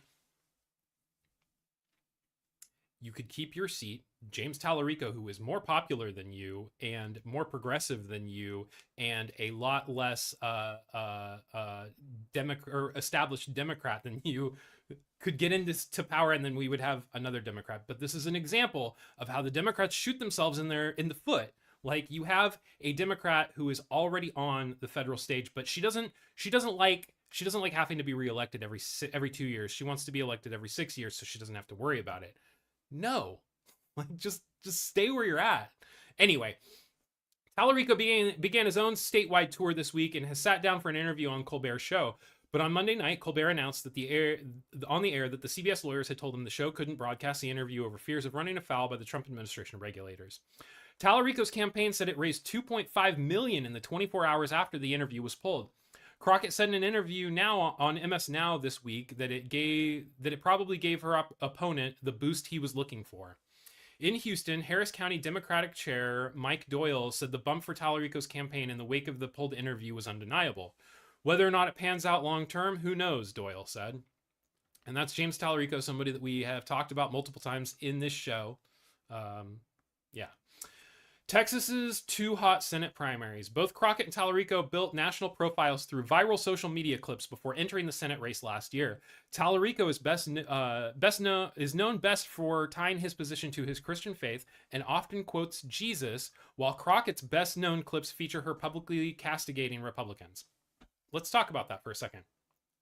James Tallarico, very strong Christian, and yet he uses the literal phrases from the Bible, like actual Bible verses, to go against these Republican people who try to use Jesus in a way to push their agendas. And I think that that's wonderful. I think that if you haven't seen what James Tallarico does, you should definitely go look him up and listen to him talk, because he's articulate, he's intelligent, and I think that he deserves all the attention that he's getting right now. Both are running for the seat held by four-term Republican Senator John Cornyn, who is facing the toughest race of his long political career in the primary against Texas Attorney General Ken Paxton and U.S. Representative Wesley Hunt. So those are all three of the Republicans vying for the Republican nomination. Democrats haven't won a Senate race in Texas since 1988, but they see an opening this year to help boost their long-shot hopes of recapturing a Senate majority, especially if the Republicans nominate Paxton, who is popular with MAGA voters but has had years of legal problems. It was an honor to vote in this election. It was my name on the ballot, Tallarico said after early voting this week in Austin. But this is a movement that includes thousands of Texans. We're building a movement to take back our state and our country.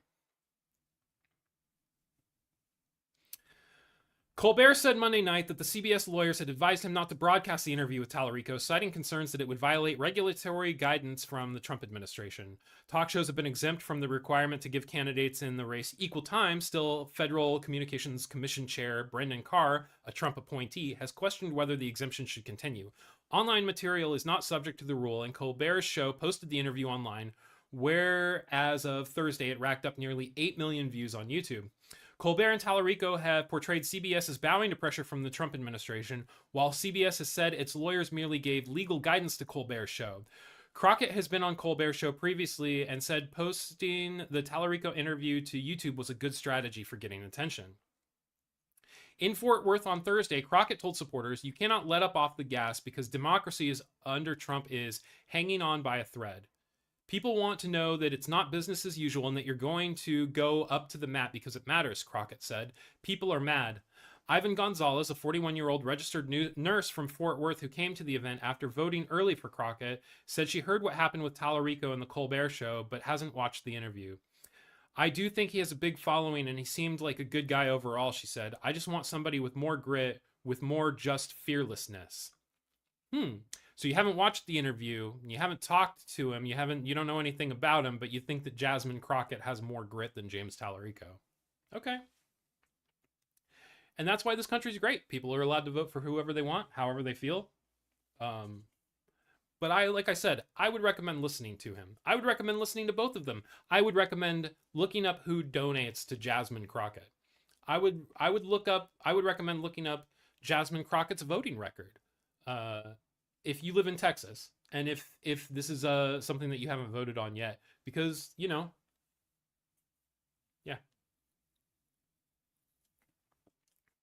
But I digress, tubes. Anyway, we've got one more story this morning, you guys. And, yeah, I don't know how good news it is, but let's get into it. U.S. economy grew at 1.4% rate in final quarter of 2025, well below expectations. But the Dow just hit $50,000. I don't know why you're laughing. Sorry. Anyway, bias distribution has got, this is pretty much a blind spot story for the right. You've got 42% of the reporting is coming from the left, 42% from the center, and 16% from the right. So my story is pulled from CNBC, which is third down on our factuality list. It does say it has a center-leaning distribution with a very high factuality rating. So let's see what's going on with the best economy ever, right? U.S. growth slowed more than expected near the end of 2025 as the government shutdown impacted customer spending, while key inflation metrics showed high prices are still a factor for the economy, according to data released Friday. Gross domestic produce rose at an annualized rate of just 1.4%, according to the Commerce Department, well below the Dow Jones estimate for a 2.5% gain.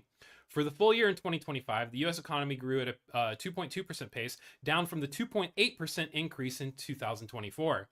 At the same time, inflation held firm in December, according to the gauge most watched closely by the Fed officials. The core personnel consumption expenditures price index, which excludes food and energy, rose 3% in December, according to a separate release. That matched the consensus forecast, but kept the pivotal inflation measure well above the Fed's 2% target. On a headline basis, the PCE index accelerated 2.9%, or 0.01 percentage point higher than expected. Both indexes rose 0.4% for the month, compared to the respective forecasts of 0.3%.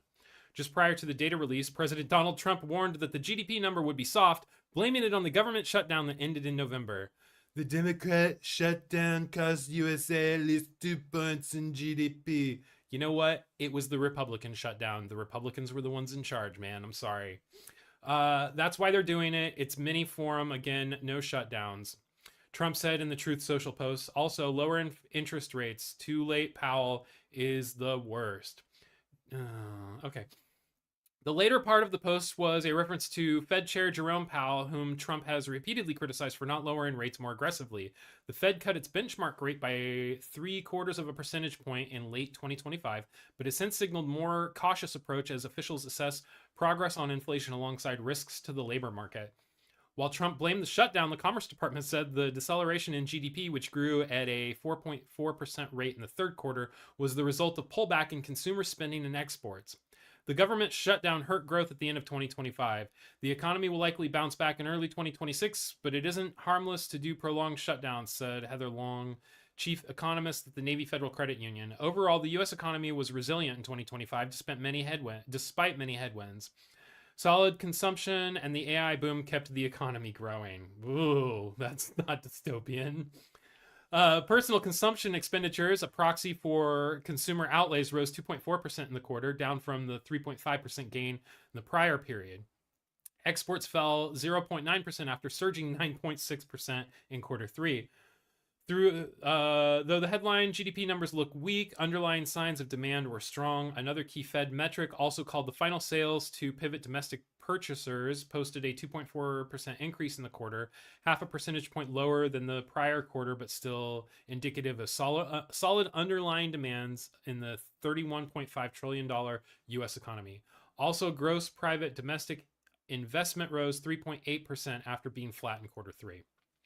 Okay, well, so I think that just highlights the K-shaped economy to me, because people of different wealth backgrounds are definitely feeling the push a little bit differently. So Crags to 2033, good morning, hello, welcome. Bad Wolf, I am glad that you appreciate my Trump impression. I think it's really dumb, but you like it. I've heard other people like it, so I keep doing it, but I mean, maybe that's why people like it, because it's dumb, because it's so exaggerated. But anyway, that's the 4 stories that I've got for today, tubes.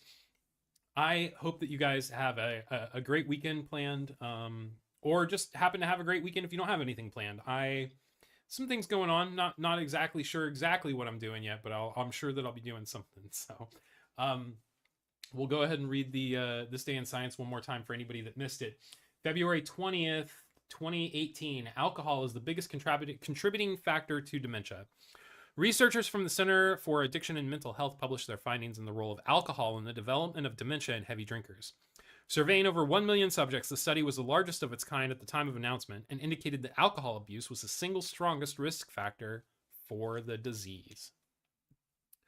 All right, tubes, that's all that I've got for today's episode of Nightly News This Morning. I appreciate every single one of you that were here hanging out with me live, watching the show, having a chat, just hanging out, being great. So everybody that's watching this afterwards, that's not live, thank you for checking it out. Please make sure that you like the video. Subscribe if you haven't. Do all the YouTube things. That really helps. I do want to remind you to try to give the people around you a little bit of leeway. We have the ability to impact people, everybody that we interact with, in ways that we don't even think about. Like, we keep going on with our day, but that interaction that you have with somebody for 30, 45 seconds can really impact that person. So try to give everybody a little bit of leeway. Try to give everybody the benefit of the doubt. Try to infect a little bit of positivity into somebody's day if you can, because you might make somebody's day without even knowing it. And that's really great. So thank you guys. Thank you everybody for being here. Thank you so much. Again, Cousin Matt, Nightly News This Morning. We will be back on Tuesday. We've got content going every day now. I'm doing the This Day in Science calendar. You can check it out on Instagram and TikTok at Nightly News This Morning, or it's also posted on this YouTube channel as a short every single day as well. So that's kind of stuff to look forward to. Yeah, anyway, thanks guys, and we will be back on Tuesday.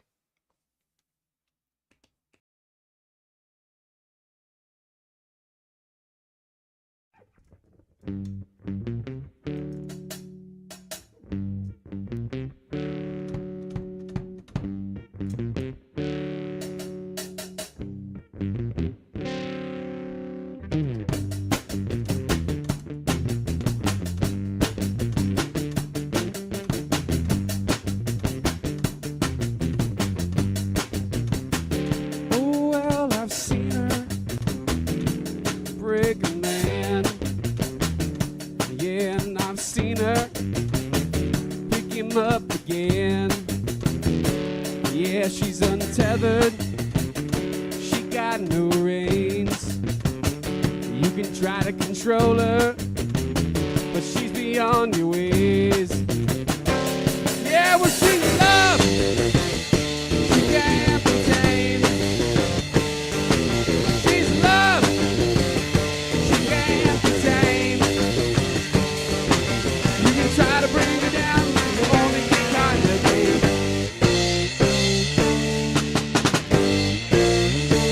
You can try to control her, but it's futile to try. She'll set your soul on fire and make you wanna die. Yeah, well, she'll hold you and then she'll use you. Yeah, she'll consume you and abuse you. Yeah, well, she's love, she can't be tamed. She's love, she can't be tamed. You can try to bring her down, you only get caught again.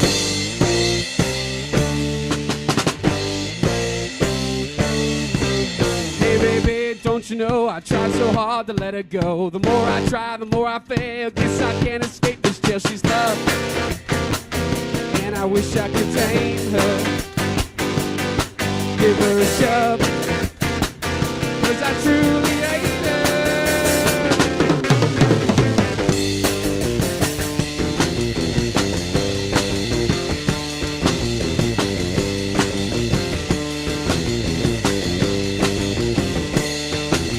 You can try to bring her down, you only get kind of game.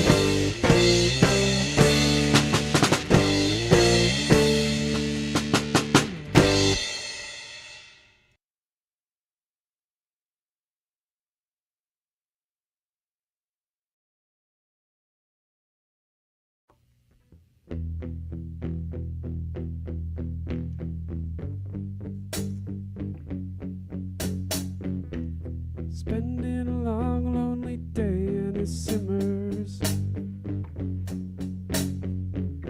Content with my love and sun rays and it simmers.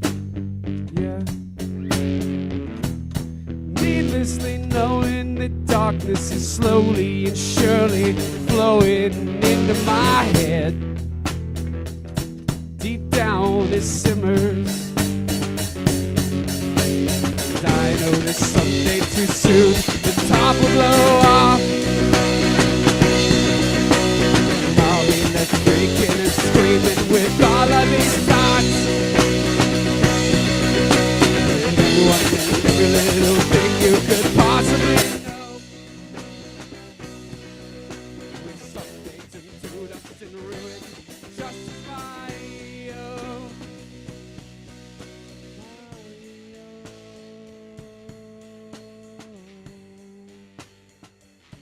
Till then it simmers.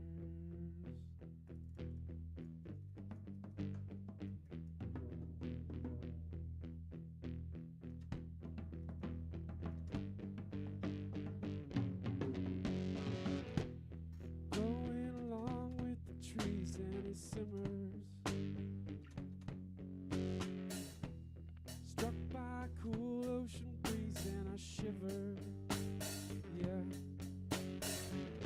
Thrown out from the cold so bold, its tiny little tips of this weakness that timidly take hold. Makes me shiver. Yeah, rising someday too soon, the top will blow off. And I'll be left breaking and screaming with all of these thoughts.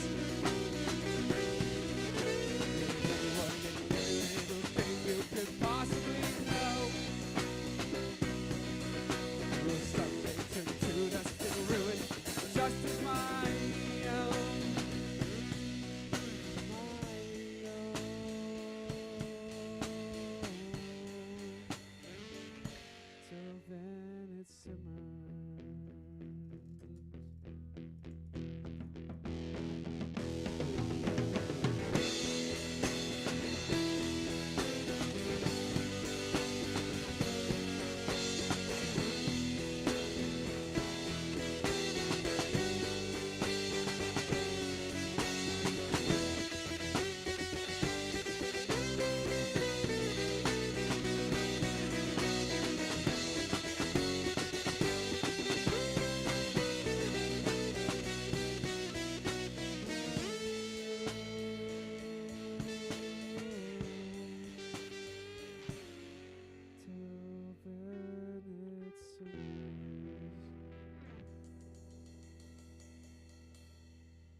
Thank you. Jesus fucking Christ. I've been sitting here with no sound, so let me try all of this again. Hello, welcome to Nightly News This Morning.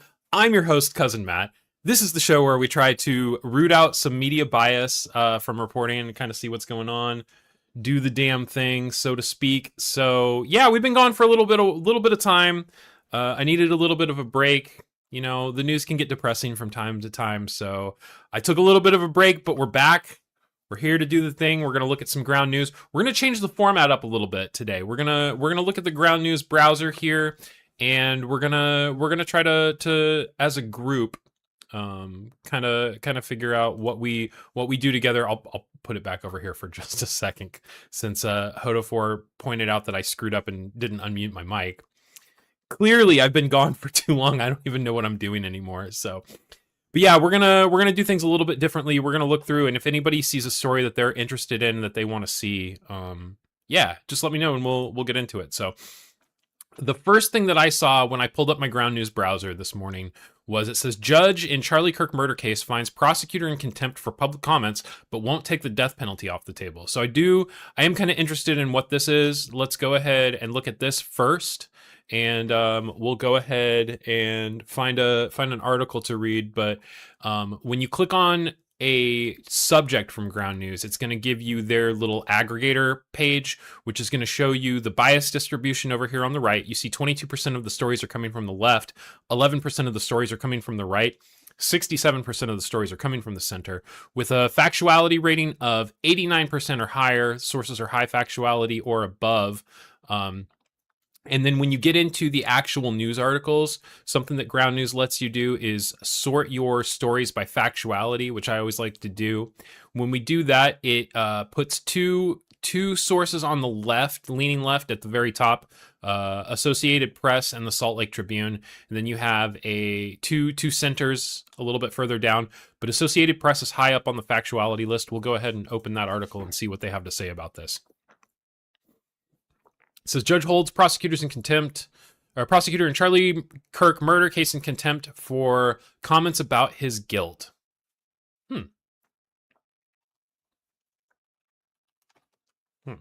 Control. All right. The Utah judge in the murder case over Charlie Kirk's killing held prosecutors in contempt of court on Friday over comments that they made to media organizations about defendant Tyler Robinson's guilt. Judge Tony Gaff said the comments violated his restrictions on what the two sides can say about the case outside of the court, but Gaff denied a defense request to take the death penalty off the table as a sanction for the violation. He said the problem could instead be resolved through screening and questioning process for potential jurors, which is intended to weed out people who could be biased about the case. Robinson has not yet entered a plea. The 23-year-old from southwestern Utah is charged with aggravated murder in the September 10th assassination of Kirk, an ally of President Donald Trump who was shot in the neck while addressing a crowd of thousands at the Utah Valley University. Defense attorneys have accused Deputy Utah County Attorney Christopher Ballard of trying to influence potential jurors by going on a media tour to talk about ballistics evidence in the case. Ballard also said prosecutors had enough evidence to show Robinson murdered Kirk. Legal experts have said blocking the death penalty would have been an extreme remedy. Graff said it would have been grossly disproportionate to the misconduct. Ballard argued that he had the right to speak to the press to correct misinformation about the preliminary findings by ballistics experts. Those experts' initial tests did not match the bullet fragments with the gun that investigators believe was used to kill Kirk. That spurred stories by some publications raising questions about the prosecution's case. A March 30th headline in the UK-based Daily Mail reported that the bullet that killed Kirk did not match the rifle investigators said was used to kill Kirk. Ballard said he was trying to set the record straight when he told media organizations that the ballistics tests were inconclusive to determine whether the bullet was fired from the suspect's murder weapon. Conjecture over that evidence has fueled unsubstantiated conspiracy theories that there might have been a second shooter or that Kirk's death was staged. Attorneys on both sides have raised concerns that misinformation and extensive media attention could taint the potential jury pool. Graff said the comments about the bullet did not violate the court's rules, but that Ballard went too far when he said to prosecutors that they had ample evidence to demonstrate beyond a reasonable doubt that Tyler Robinson committed this murder. The judge said those additional public statements possessed a substantial likelihood of prejudicing the case. The judge added the comments were not made out of any malicious desire by prosecutors to taint the jury pool, and that his ruling had nothing to do with the charges or Robinson's guilt. Its sole purpose is to enforcement of a narrowly tailored publicity order governing attorney conduct, Graff said. Authorities have said DNA consistent with Robinson's was found on the trigger of the rifle, the fired cartridge casing, 2 unfired cartridges, and a towel used to wrap the rifle. The Associated Press left telephone and email messages seeking comment from the prosecutors and Robinson's lawyers, but probably hasn't heard anything back. So, all right, well, that's story number 1. So, yeah, I do remember Candace Owens going on a big tirade about how the bullet didn't match the gun, but obviously what they're saying in that article is that it's not conclusive. It doesn't mean that it doesn't match. It just means that it's not conclusive, but it could mean that it doesn't match. I mean, it could absolutely not match, and they just say, oh, it's inconclusive. So anyway, that's story 1. Anybody got anything? Anybody see anything they want to talk about for story number 2? Top news stories, we can look at that. It says Trump threatens 100% tariffs against countries putting digital services tax on Americans. Trump says Iran strike in the Strait of Hormuz is a foolish violation of agreement. John Bolton, former Trump national security advisor, pleads guilty. UN agency says it pauses Hormuz ship evacuations. Let's look at the daily briefing. So we got small plane strikes Beijing's tallest tower. Yee, that's not good. Apple and Microsoft raise prices as AI boom strains memory supply. We already know about that. Latvian intelligence, Russia plotting possible hybrid attacks on Baltic states. UK to free thousands of prisoners early from September. And Israel moves to formally recognize Armenian genocide. What about Blind Spot? So Blind Spot is, Ground News has this little feature that'll show you stories that are being reported more on one side than the other. So the left is not reporting Trump to return to the hotel where the potential assassination attempt was thwarted. You know, that big media blitz that they had a couple fucking months ago that nobody believed. Russia hawks urge Putin to escalate war, drop U.S. talks as Ukraine strikes deep. And then what's not being reported on by the right. Anand welcomes Turkish counterpart to Ottawa ahead of NATO summit. Ralph Bernard Shaw dies in BC prison. U.S. Army selects Titan realloy to build critical mineral processes. Audio shows RFK Jr. urged Iowa Libertarian candidates to drop House bid. I wonder why. Usha Vance shares receipt of $8 dress after New York Times report on MAGA pregnancies. What? Man, the news has gotten weird. That's all I've got to say.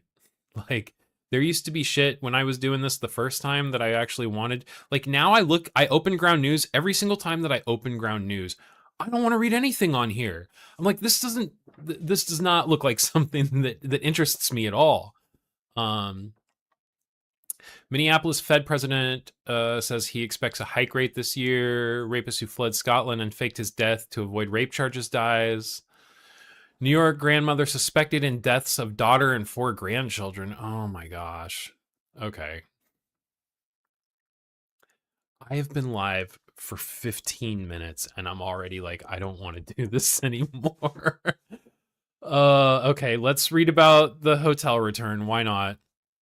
It's being mostly reported on by the right and the center, 11% on the left. We're going to sort by factuality, but we're not going to get much. Reuters, which is behind a paywall, it says. Let's see. It might not be behind a paywall. Doesn't look like it is. All right, let's read what Reuters has to say about this. Returning to the scene of the crime tubes. Okay, June 26th, U.S. President Donald Trump on Friday returns to the famed Washington Hotel for the first time since armed attacker forced the postponement of the White House Correspondents' Dinner in April. Trump is slated to appear at the Washington Hilton to address the Faith and Freedom Coalition's annual Road to Majority event. He cut his appearance short at the April 25th dinner after a man armed with a shotgun tried to get past Secret Service officials guarding the hotel's ballroom. Well, isn't this why we need the ballroom at the White House? It's going to be the best ballroom. We need it. so that I don't get shot. The Faith and Freedom Coalition is an evangelical group that has supported Trump. Of course they are. The Republican president supports many of the group's cause, including attempting to ban transgender athletes from women's sports. But he's also drawn criticism for Christian supporters of Israel over a ceasefire deal with Iran from an anti-abortion opponents who feel the administration has been too permissive. There's never been a bigger champion for families and the people of faith than President Trump, said a White House official who declined to be named. Security is expected to be tightened for Friday's event. A Secret Service official who declined to be named said the presidential security continuously evolves to meet today's heightened security environment. While the existing security plan at the April 2026 White House Correspondents' Dinner was effective in interdicting and identifying threat, the agency continuously renews our security posture and will make adjustments as necessary, the official said. Authorities identified the gunman as Cole Thomas Allen, a 31-year-old California resident who pled not guilty to charges that he tried to assassinate Trump. He's going to spend the rest of his life in prison. Trump said afterwards the hotel was not a particularly secure building, but they're going back there anyway, tubes. The president survived 2 previous attempts on his life, sure. Since 2024, a period of deepening political polarization in the United States. Prosecutors allege Allen fired a shotgun at a Secret Service agent and stormed a security checkpoint in a foiled attempt to attack on Trump and other members of administration in the White House Correspondents' Dinner. Trump and First Lady Melania Trump were rushed out of the dinner. The Washington Hilton has been the site of dozens of annual White House Correspondents' Dinner Association dinners and is a frequent venue for other events, including President. Former President Ronald Reagan survived a 1981 shooting outside of the hotel. The Correspondents Association is planning a smaller redo of its canceled dinner late in July at a different hotel. Okay. Give me just 1 second.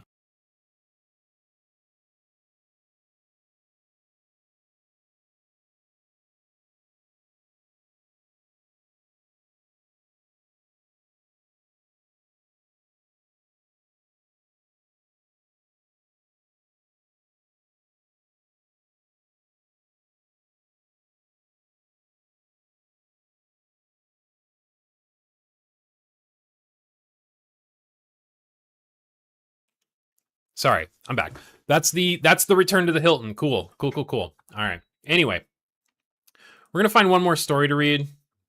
We're gonna call it a day.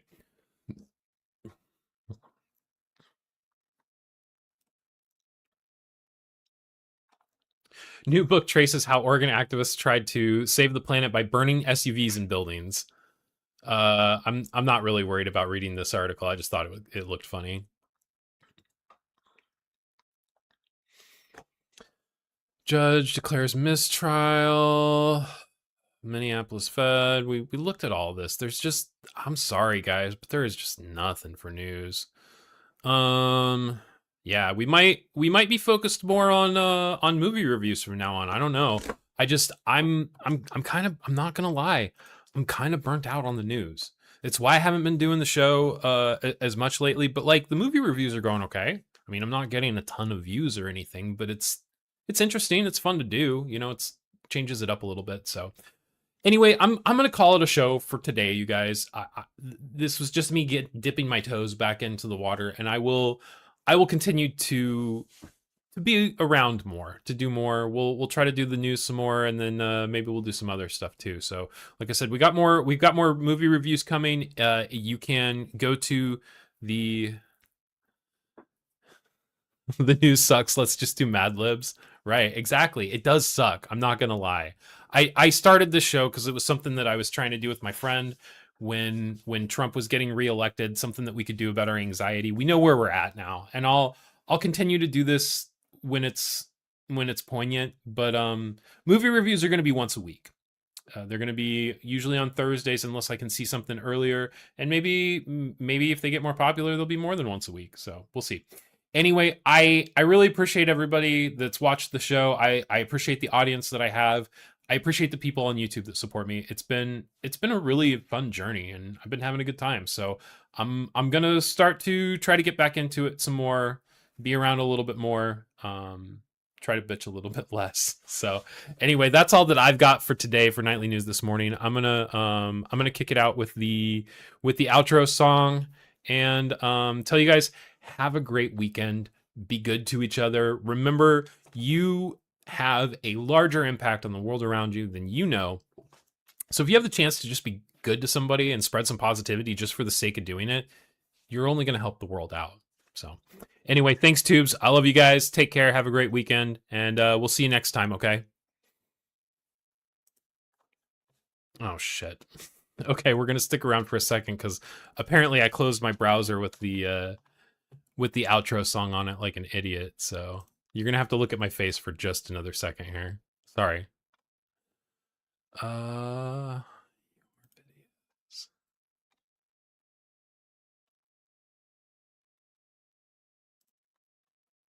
No, that's not gonna work.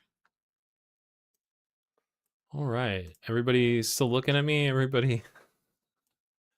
Clearly I haven't done this in long enough and I'm struggling, so it's not yeah. I've been out of the game for too long, you guys. I'm sorry. All right, here we go. Let's kick it out with Brains on Fire. All right.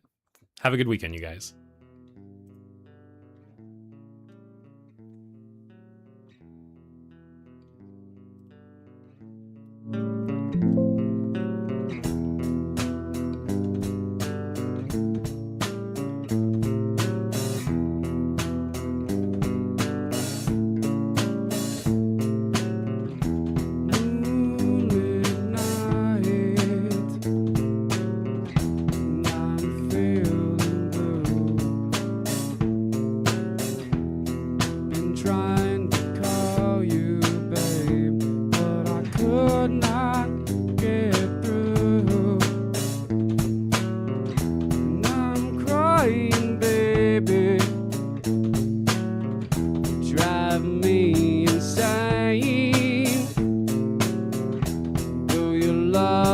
Toxic, baby, it saves me from my pain.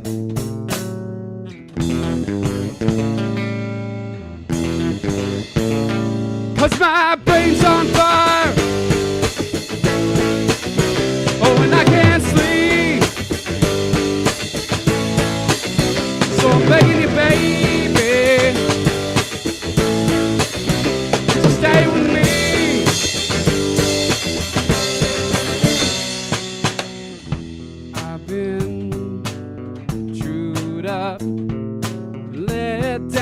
By a girl, you made a man your property and you ripped away his world. I don't wanna admit it, but there's a man to blame. I can only hate myself for feeling all this pain.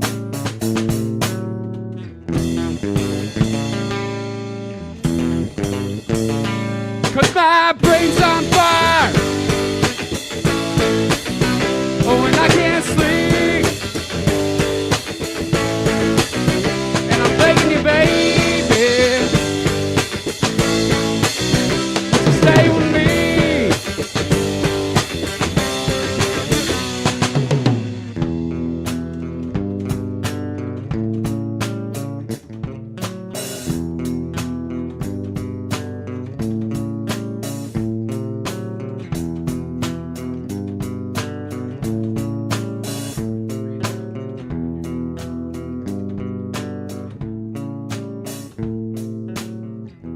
Your mouth's a razor, cuts me to my soul.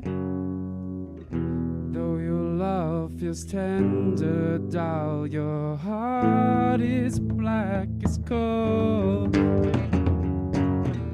And I'm so sick and tired of all your little games,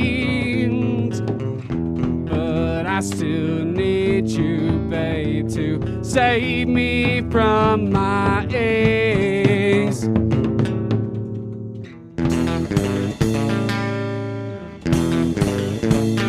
'Cause my brain's on fire.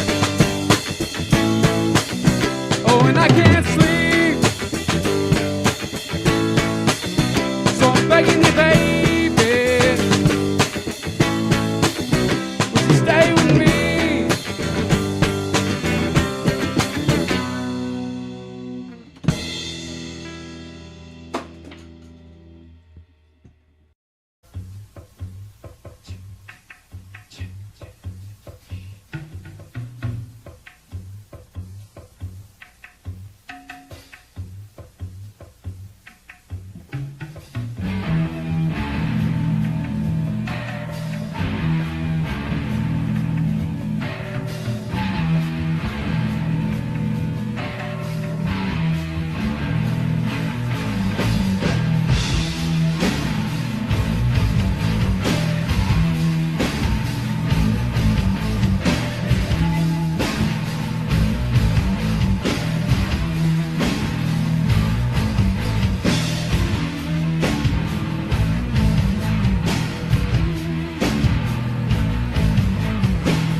I'm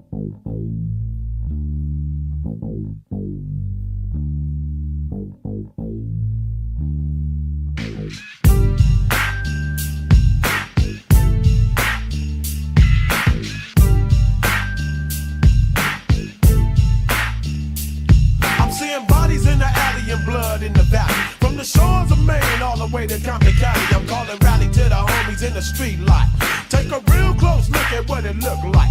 A young nigga in the ghetto raised up on grits. The first thing mama told me was don't take no shit. Playing tag with body bags, bullets and bloody rags, and just to put the Dodge on the toe tag. Whoever the man today might not be the man tomorrow, cause life is full of hardships, pimp slaps and sorrow. You gotta believe in something, but whatever you do, make sure what you believe is real and true. Fuck the lies and alibis, I come to realize my visual assault are wasted on blinded eyes. Like AT&T, you gotta make a switch or get pushed to the side like a little bitch. When the revolution comes, I'ma be up front with my finger on the trigger of a Mossberg pump. When the revolution comes, I'ma be right there with my 9 in the head, braids in my head. Make everyone aware it's a rubble of riots, still smokers in spots like Newark, Harlem, Chicago, and Watts. I've been hollering and hooping, yeah, looting and shooting. I'm doing some recruiting to bring more troops in. Niggas don't be doing what they supposed to do. They rather post on the corner with the Buster crew. Playing games I used to play back in '79 with the same bullshit and the same old lie. If you want some residual, be individual. On a nigga nuts cause he rolling in a 64. Your favorite line is fuck all of y'all. But one day there's gonna be a final call.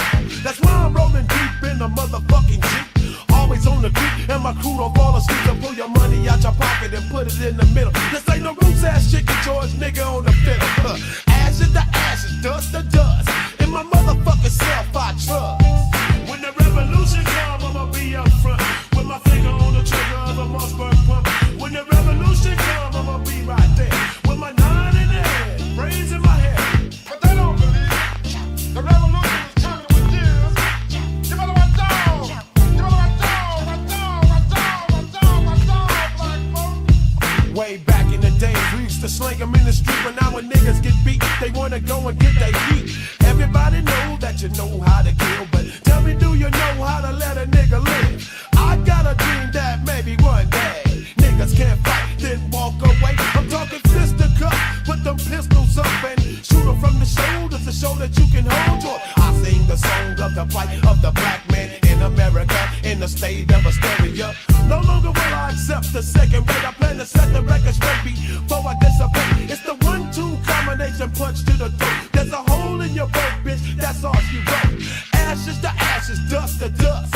In my motherfucking self I trust. When the revolution comes, I'ma be up front with my finger on the trigger of a Mossberg pump.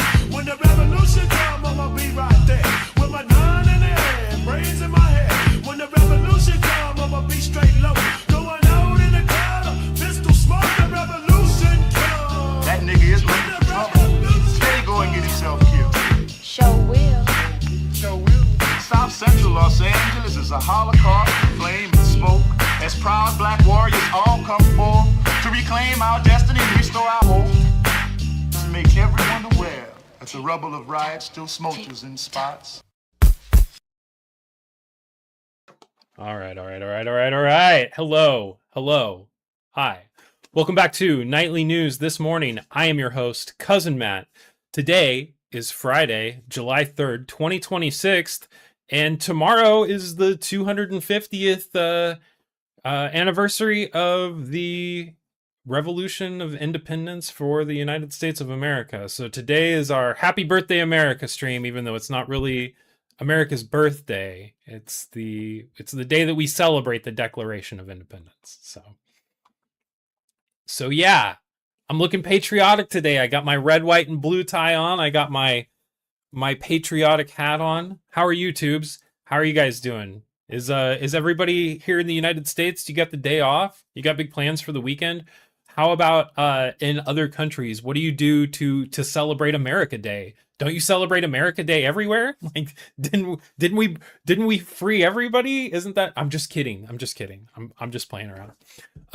Yeah, freedom. How's it going? JP, good to see you. Beardshire, good to see you. Glad you guys are here in the chat.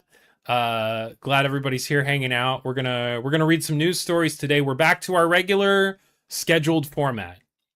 Not fucking around anymore. I mean, I am kind of fucking around, but yeah, you may have noticed I didn't do the normal royalty-free music this morning. I'm going to have to cut that out of the video on demand, but the theme of the music this morning was the revolution. So I was having a discussion with somebody close to me the other day, and we were talking about the democratic socialist takeover, and I was like, it's really great.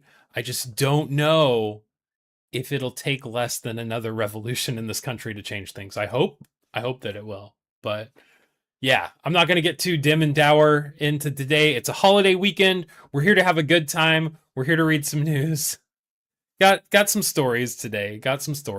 So if you haven't liked the stream already, please do like the stream. If you're watching this later, if you found this somehow and you're not subscribed to me, please subscribe to me. I'm trying to get as close to 1,000 subscribers as I can. I need to get my watch hours up so that maybe someday I can be monetized. I'm not monetized right now. That's why I have my my shill app up in the corner. You don't have to donate tubes, but it's much appreciated, if you know what I'm saying.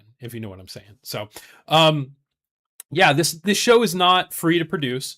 Obviously, I have a studio's worth of equipment that I had to put together, and then I have a ground news subscription. It's not super expensive. It's not like I'm putting myself in the hole to do this or anything, but I am trying to get to the point where I can start at least making some ad revenue from YouTube. So if nothing else, if you could give the stream a like, make sure that you're subscribed with notifications on, that helps out a lot, So all those things. I got another channel. I got some other links you can check out. But with all that shilling out of the way, Nightly News this morning is brought to you by me.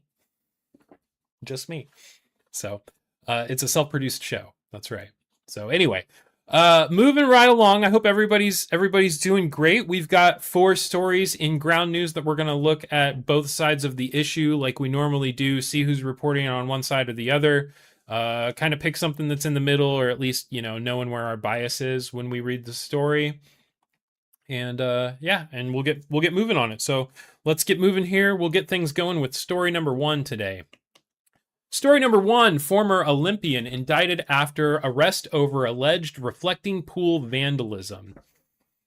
So we have our ground news aggregator pulled up for this particular incident here, and you can see that 52% of the sources are center, with 15% from the right and 33% from the left. So you have more reporting coming from the left than the right, but not necessarily something that would be considered a blind spot. And you can get a little overview of the story from what side, like what the left's overview of the story versus the right's overview of the story. You can be pretty sure that the right is going to have a different opinion about the story than the left will.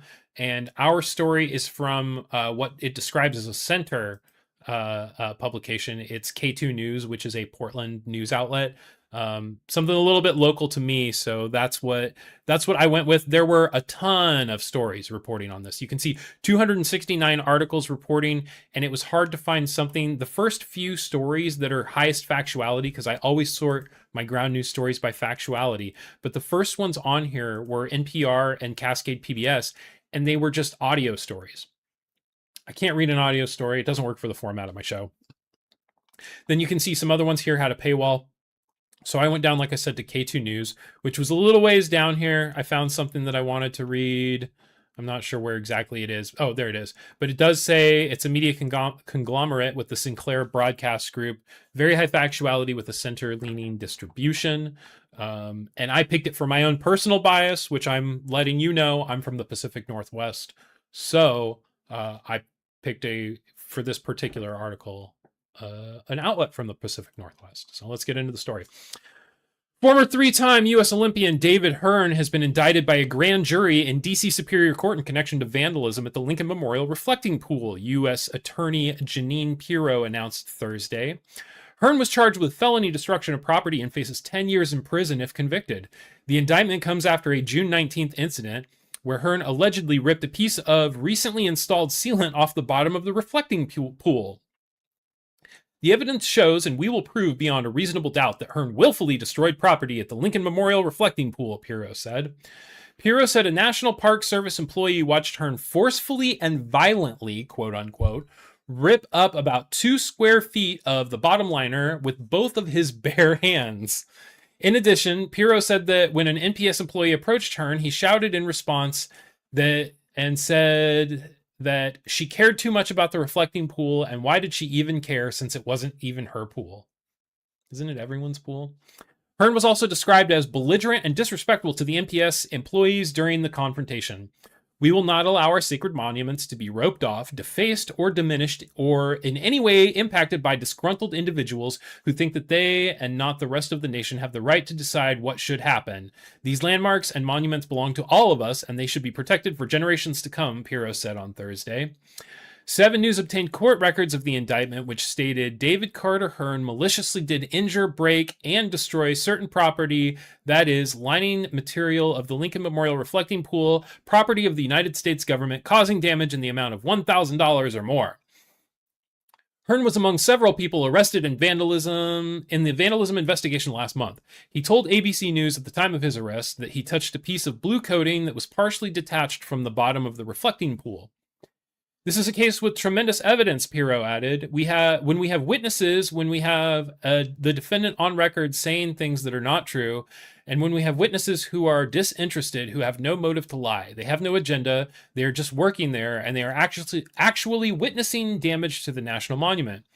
We're going to go forward now. The U.S. Department of Interior said on June 29th that 7 arrests were made and 7 federal citations were issued in total. President Donald Trump claimed that the criminal radical left vandals damaged the historic reflecting pool after the $16 million rehabilitation project was completed. Trump said the vandals cut and ripped the lower surface of the waterproof padding. He also claimed a 350-foot slash had been made in the pool. That's a pretty big slash.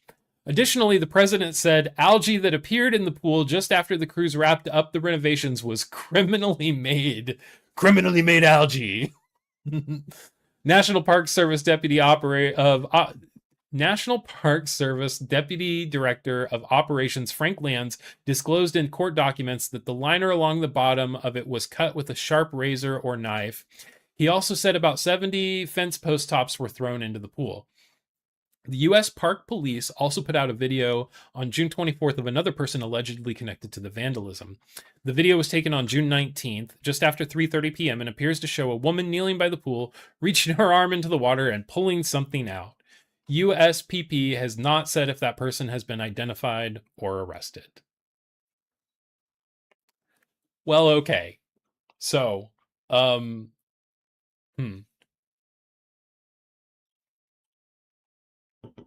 So we're trying to claim that people visiting the reflecting pool, either before the $16 million renovation was completed or shortly thereafter, are the reasons that there's a slice down the middle. Are we sure about that?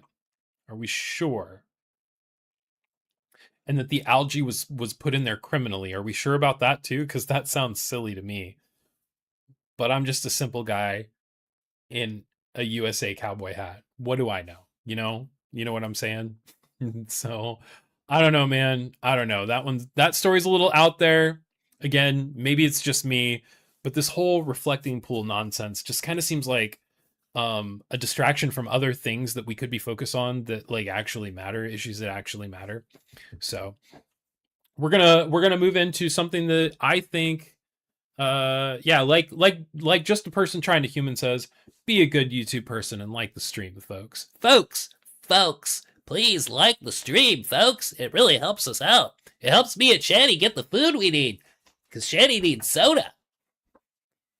And I need peanut butter. Sorry, that's a different channel. My bad. Moving right along into story number 2. That's getting edited out into any videos that this gets made into. Story number 2, rescue mission launches to save NASA telescope that's falling back to Earth. All right, you can see that this is something that I would consider a blind spot. You have 11% of the reporting is coming from the right on this story, 56% from the center, and left is coming from 33%. We've got 33% of the stories coming from the left. I have my stories, like I always do, sorted by factuality. When looking over, you can see on the right here, it'll show you the ownership, how many sources are independent news, how many sources are high factuality or above. It'll tell you who broke the story and when. Second down on our factuality list is the Associated Press. I have a story pulled from them, formatted up, and ready to go. And let's see what's going on with this NASA telescope. Cape Canaveral, Florida. A 3-armed spacecraft rocketed into orbit Friday to rescue a NASA telescope that's in danger of crashing back to Earth. Excuse me. Northrop Grumman launched Catalyst Space Technologies Link spacecraft from the Marshall Islands in the Pacific. The Pegasus rocket blasted off from the belly of a modified airplane, putting Link on course to reach and capture NASA's Swift Observatory in about a month. Launched in 2004, Swift is sinking faster than ever because of recent solar storms. NASA is paying $30 million for Catalyst to capture the telescope and boost its orbit so it can continue tracking some of the biggest explosions in the universe, like gamma ray bursts and exploding stars. If all goes well, Swift could be back scanning the cosmos by September. Observations are currently on hold to preserve the telescope's orbit as long as possible. NASA's Hubble Space Telescope could be a candidate for a similar salvage operation in a few years. It's also slipping in altitude because of increased atmospheric drag caused by the sun's outbursts. The 1.6-ton Swift currently is circling 224 miles above the Earth. Catalyst aims to raise the telescope's altitude by 150 miles back to where it all began. Link's thrusters will fire to boost Swift slowly so there's no heavy jostling. Catalyst threw the mission together in just 9 months. NASA insisted on a rush job because the telescope will be too low to recover by the fall. Without a boost, it's predicted to plunge to its demise in October. Bad weather and technical issues caused by a series of last-minute launch delays. This is high-risk, high-reward mission, Catalyst Space CEO Gan-hee Lee said ahead of the liftoff. The biggest danger was always we don't launch anything and we let Swift burn up in the atmosphere. So we were always trying to avoid that risk, and our team has done that. Okay, so I guess we'll see in a month if there's any update on this story and how it goes, because this is probably something that more than likely is going to become a big business in the future, satellite recovery to keep valuable satellites from burning up in orbit. If this is a problem for 2 of the biggest satellites, I guarantee you it's a problem for other ones as well. So anyway, that was a pretty quick story. Yeehaw, tubes. Yeehaw. All right. So, did anybody see the Instagram post about the couple that got engaged at the top of the thingy? The Empire State Building. That's what I'm trying to say. Empire State Building. NYPD detains Empire State Building climbers after peace banner and proposal. All right. So this is a fairly equal reporting story. 52% of the sources are from the center, 29% from the left, 19% from the right. 85% of the sources are high factuality or above. 624 articles are reporting on this. This has been a pretty big story among social media. And so it's kind of been like a human interest piece that a lot of people have been interested in. I have a story pulled from Post and Courier, which is number 2 on the factuality list. It told me it was behind a paywall. I read through the whole story. I didn't have any issues with it. Hopefully reading through it again doesn't like slam it behind a paywall here, but let's go ahead and take a look. As if the Knicks, the World Cup, Taylor Swift's possible wedding, and the 250th birthday of the nation were not enough, the ceaseless spectacle that is the summer of 2026 in New York City entered the stratosphere, more or less, on Wednesday morning. This is such hyperbole. 2 extreme urban climbers illegally ascended the needle of the Empire State Building, where one proposed to the other, 1,450 feet above the city. The couple, Angela Nicolou and Ivan Brikas, unfurled a large black banner that read, "When the power of love beats the love of power, the world knows peace," which are modified Jimi Hendrix lyrics, I believe. And Nicolau posted a video on Instagram that showed the vertiginous view from the terrifyingly tiny platform. Another image posted by Nicolau showed Brekus getting down on one knee. In still another, she shows off a ring against a backdrop of high rises far below. Body camera footage posted by the New York Police Department shows what happened next. An officer from the Emergency Services Unit climbed up the steep, caged ladder up towards the couple. "Hello, how are you doing?" he says. "Can you stay where you are?" He adds, "You can't be up here." Nicolau raises her arms and says, "I'm okay," as one of the officers takes her by the arm and another prepares to apprehend Brekus. Both were arrested, and the police said, and Nicolau was charged with burglary, defined in New York State as the unlawfully entering a building with the intent to commit a crime. It was not immediately clear Wednesday what charge, if any, Brekus would face. It was far from their first ascent. The couple, who are from Russia, were the subject of a 2024 documentary, Skywalkers, a love story about their romance and quest for thrills and fame. Nicolau has more than 1 million Instagram followers. In 2022, they climbed Merdeka 118 in Malaysia, which is more than 2,000 feet tall. The Empire State Building's needle, which houses communications equipment and a very tall antenna, raises about 200 feet from the top floor of the building. It is a surface that's not frequently scaled. In 1994, French climber Alain Robert did so according to the Guinness World Record website.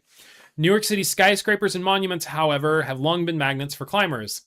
Their attempts have ranged from the modest to the truly harrowing. In 1918, Harry Gardner, nicknamed the Human Fly, climbed the Soldiers and Sailors Memorial Arch at Grand Army Plaza in Brooklyn. It is all of 80 feet high. Philippe Petit famously walked a tightrope between the towers of the World Trade Center in 1974. In 2008, after 3 people, one of whom was Robert, climbed the New York Times building in a matter of weeks, the Times removed some of the horizontal rods that climbers had used to scale it. In 2014, a teenager from New Jersey climbed to the spire of the Freedom Tower, which was built on the site of the Twin Towers. Jason Barr, an economics professor at Rutgers University who has studied skyscrapers, said that the initial plans for the Empire State Building did not include a spire or antenna, but after the construction of the Chrysler Building with its distinctive crown, the building was redesigned to include a mooring mast that would stretch into the sky. These spires are designed partly for aesthetic reasons, but also partly for advertising reasons, like, "Look at the top of my building," Barr said. In recent years, artists and exhibitionists have called their unsecured and usually illegal ascents roof-topping, documenting the climbs on social media. Aside from structures in New York and Malaysia, Nicolau and Brekus have ascended buildings and construction sites in China and Europe, sometimes with legal repercussions. Reached by phone Wednesday, Petit, now in his 70s, was unimpressed by the couple's climb and seemed offended by the idea of being mentioned in the same article. "I mean, how can you compare writing an opera in the sky and then climbing a very high ladder and unfurling a banner?" he asked. Playing an opera in the sky? Although Petit himself brought along Confederates to photograph his feats, he decried the current emphasis on creating viral content rather than timeless art. "We all take selfies and we all forget. We forget to smell, we forget to hear," he said. "We are now, the toys of modern media." I don't think they're going to forget their proposal on the top of the Empire State Building, my dude.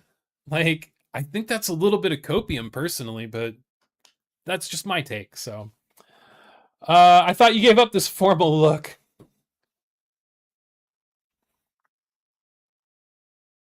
I am back. I'm trying to do it on a weekly basis, Hodo. We'll see how it goes. I've been doing okay. I was here last week. It was a struggle last week. This week I'm trying to go back to the regular format and do things the regular way. So good to see you, friend. Got one story left, and then I'm gonna let everybody get to their holiday weekend and get going, because you've got stuff to do. I've got stuff to do. Maybe we've got nothing to do. Maybe nothing is what we have to do. Hotter than ever and cuter than before. Thank you. I appreciate that. I stroke my ego a little more. Thank you. Yeah, that 3 minute mute was pretty epic. That was definitely me forgetting how to fucking do what I was doing. So but yeah, like I said, we're doing a little better today. We're doing marginally better. So but yeah, we've got one more story to get to, so uh I got nothing to do, but I will still do stuff. Hey, go out, get something to eat. Fact of the day, not every country has 4th of July. Well, you know what? Every country that matters does. Every country that matters. That's my copium, sorry. That's not true. Not true at all. I don't think like that. I'm just being stupid. So, but thank you for reminding me that not every country has the 4th of July. It's good to know. All right. We're going to get into the last story, guys. So, here we go. Story number 4. Scientists build synthetic cell from scratch that can feed, grow, and replicate. As you know on this channel, I like to pull stories that are big scientific news. This was published 2 days ago, but I only do the story once, or I only do the show once a week. So you're getting it today. It is not being reported on as much by the right, but definitely more by the far right and the moderate left. So left is 24%, right is 16%, center is 60%. You can imagine how the very far right is going to be reporting on something like this. They're not going to be very happy from a religious standpoint, I could imagine. So, but yeah, let's look at the factuality is 91% or above. 18% is from independent news. The story was broke by Science. So I have an article pulled by the Smithsonian Mag, which is highest on our factuality list, center leaning, very high factuality, and it comes from the government. So that's who we're getting our news from in this last article, is the United States government. So America, freedom. Anyway, can't imagine that Smithsonian's going to lead us that far awry, right? Anyway, let's get into the story. Knights of Science have long chased a biological holy grail, transforming a soup of raw chemicals into self-sustaining life. Show me a canine turned into a non-canine. Now, a team led by synthetic biologist Kate Adamala of the University of Minnesota claimed to have made a huge leap toward that lofty goal. They've developed simple artificial cells that can feed, grow, multiply, and even compete for food, according to a study posted to the preprint server BioRx4 on July 2nd. The work has not been peer-reviewed. While the human-made cells aren't quite alive, they can't make all the necessary machinery or divide for that many generations. They show many signs of life. It's not as robust, as fast, or as good as most of its functioning, or at most of its functions as natural cells, but it is proof of principle that molecules can reconstitute behaviors that, up until now, we only associated with natural living cells, Adamala tells Guardian's Ian Simple. We're going to remember this moment, Rosanna Zia, a computational biologist at the University of Missouri who was not involved in the research, tells the New York Times' Carl Zimmerman and Marco Hernandez. Scientists have been attempting to create cells in the lab for decades. The feat could help researchers better understand life's foundations and pump out certain chemicals that humans need. For instance, people with diabetes rely on synthetic insulin that's made by bacteria and yeast. Adamala and her colleagues started down this path by trying to recreate natural cell division, a part of reproduction, by making a stripped-down version. But then they flipped their approach and worked from the bottom up, which would allow them to fully understand each component. The team created synthetic cell membranes that gathered proteins from the environment, and when they collected enough, the membrane's surface wrapped inward until it split into two. After that, the researchers decided to attempt to build a whole cell from scratch. They started with water-filled spheres enclosed by oily membranes called liposomes. Then they inserted DNA encoding only about 36 genes for essential functions, borrowed from a virus and common bacterium. The resulting creation was dubbed Spud Cell because of its potato-like appearance, an homage to Sputnik and the dawn of the space age, and because of Adamala's heritage. I'm Polish, she tells Guardian. I'm mostly made of potatoes.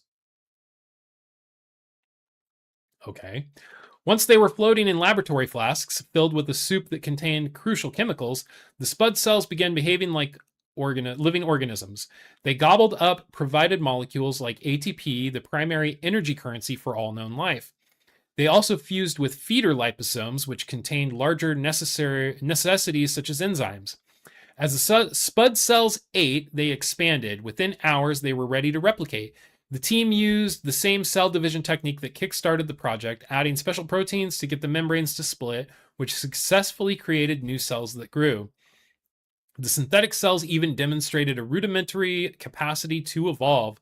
When the researchers pitted the original spud cells against a mutant strain designed to bind more tightly to the feeder bubbles, the mutants successfully outcompeted the originals over 5 generations.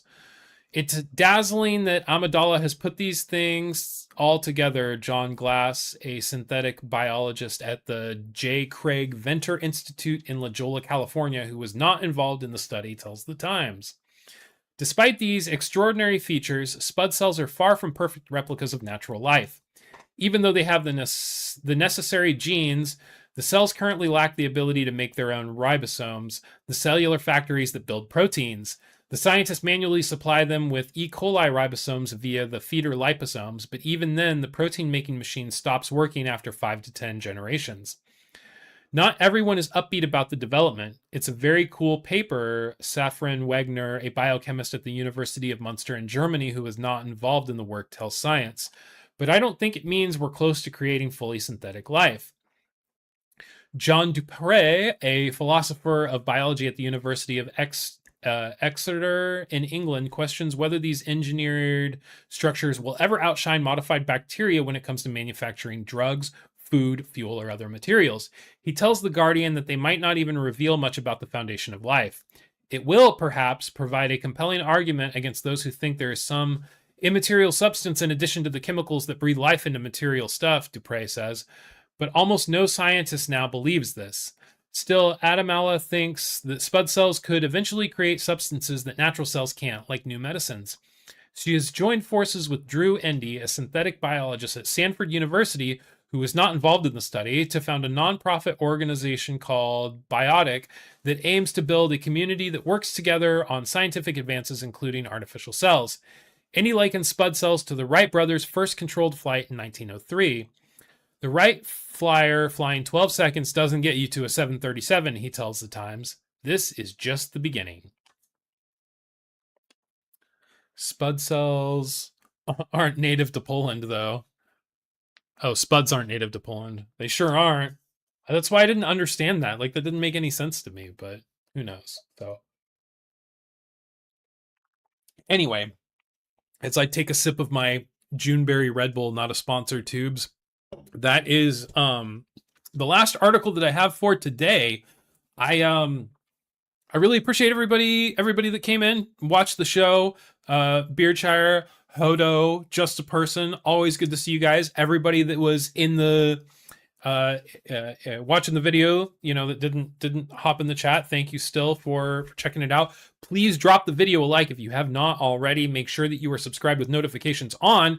I am doing movie reviews typically in the middle of the week. 99% of the time it's going to be on Thursday. Sometimes it's going to be a little bit different than that, but make sure you've got notifications turned on for that, because I'm getting advanced tickets to some of these screenings and doing some more movie reviews and stuff like that as the blockbuster summer continues. And we will continue doing nightly news this morning on Friday mornings. We're going to shoot for right around 10 a.m. on Pacific Standard Time on Friday mornings. Probably started a little bit earlier, just to give people a chance to come in and everything. So anyway, thank you guys for being here.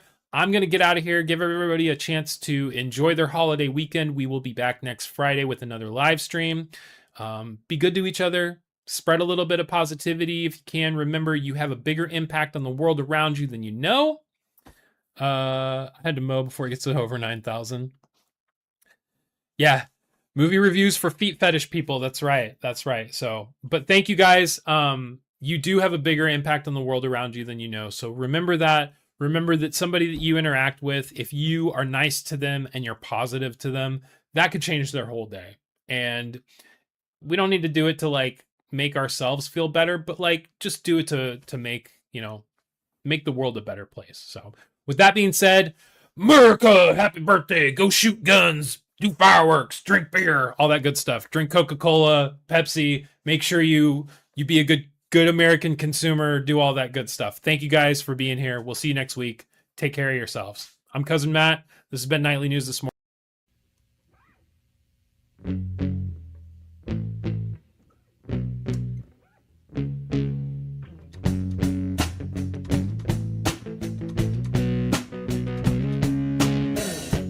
Moonlit nights, I'm feeling blue. Been trying to call ya, but I couldn't get through. And I'm crying, baby, you drive me insane. Though your love is toxic, yeah, save me from this pain. But my brain's on fire. Oh, and I can't sleep. So I'm begging you, baby, would you stay with me? Well, I've been chewed up, let down, and torn up by your girl. You made a man your property, and you ripped away his world. And I don't wanna admit it, but there's a man to blame. Well, I can only hate myself for feeling of his pain. 'Cause my brain's on fire. Oh, and I can't sleep. So I'm begging you, baby, would you stay with me?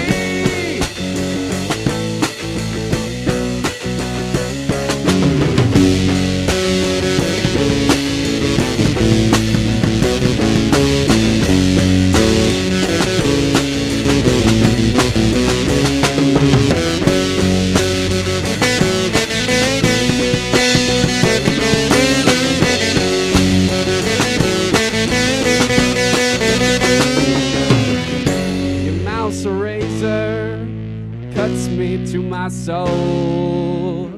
Though your love feels tender, your heart is black as coal. And I'm so sick and tired of all your little games. Oh, but I still need you to save me from my aims. 'Cause my brain's on fire.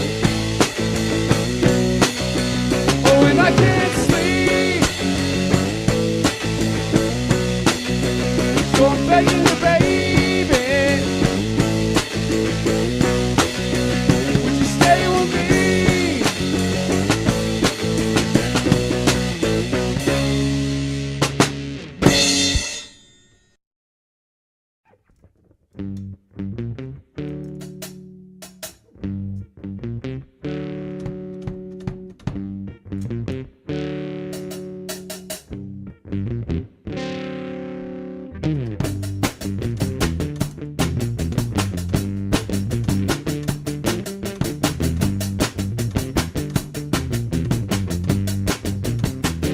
Oh, well, I've seen her break a man. Yeah, and I've seen her pick him up again. Yeah, she's untethered, she got no reins. You can try to control her, but she's beyond your ways. Yeah, well, she's in love, she can't be tamed. She's in love, she can't be tamed. You can try to bring her down, but only get kind of game.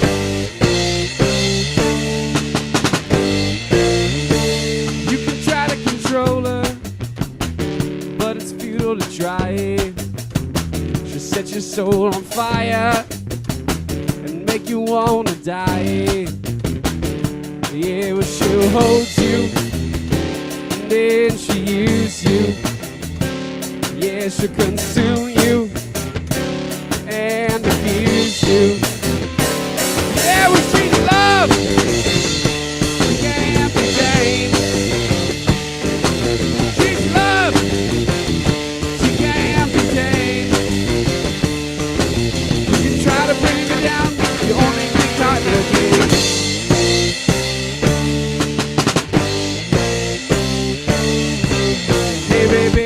you know, I tried so hard to let her go. The more I try, the more I fail. Guess I can't escape this jail she's love.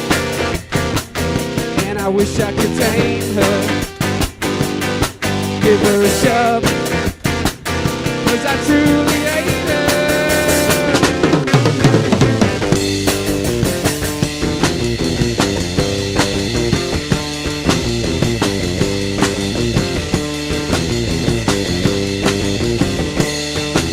You can try to bring it out, you only get caught again.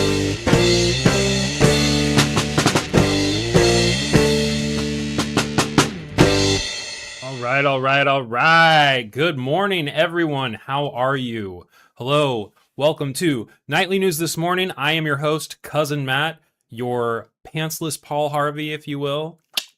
Am I pantsless? Am I not? The world may never know.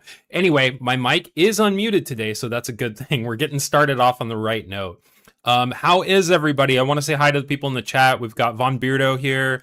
Seasick is here again. They were here last week. I do apologize. JP, just a person trying to human. You guys should all be subscribed to each other if you're not. Everybody, good to see everybody. Thank you guys for being here. Wow, what a week. I think it's kind of ironic. I was supposed to do today's episode 66, and I was supposed to do it last week, but it got postponed.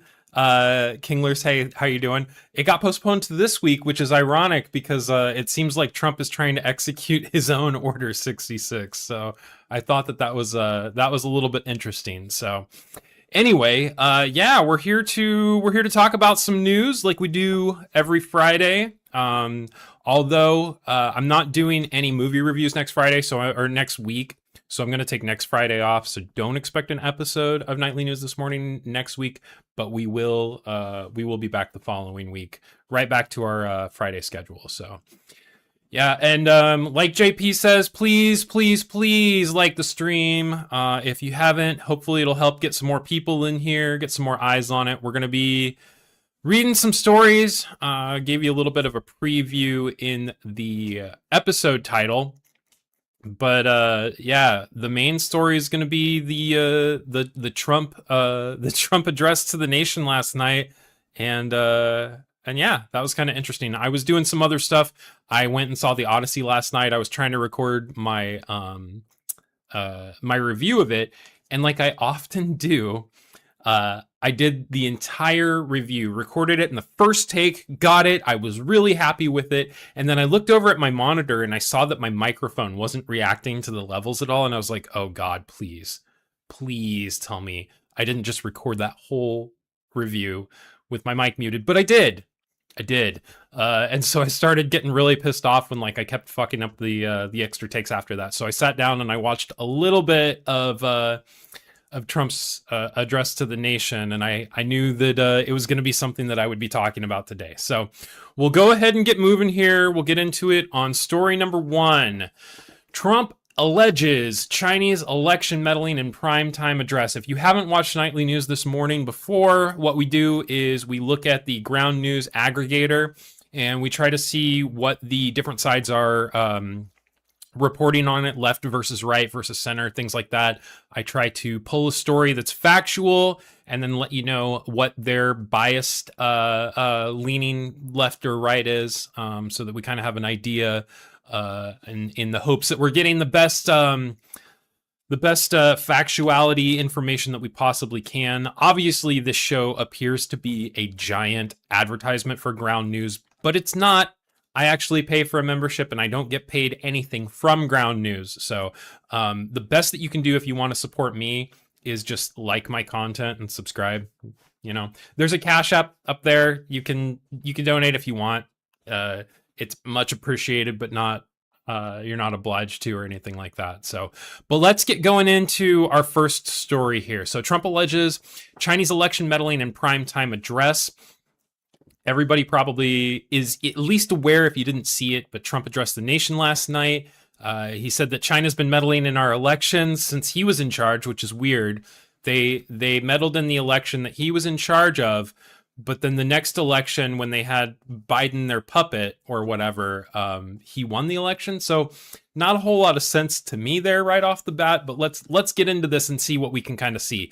We have 460 articles reporting, because this is a huge story. Anytime you see more than about 200 articles reporting, you can pretty much be guaranteed that this is a mainstream story.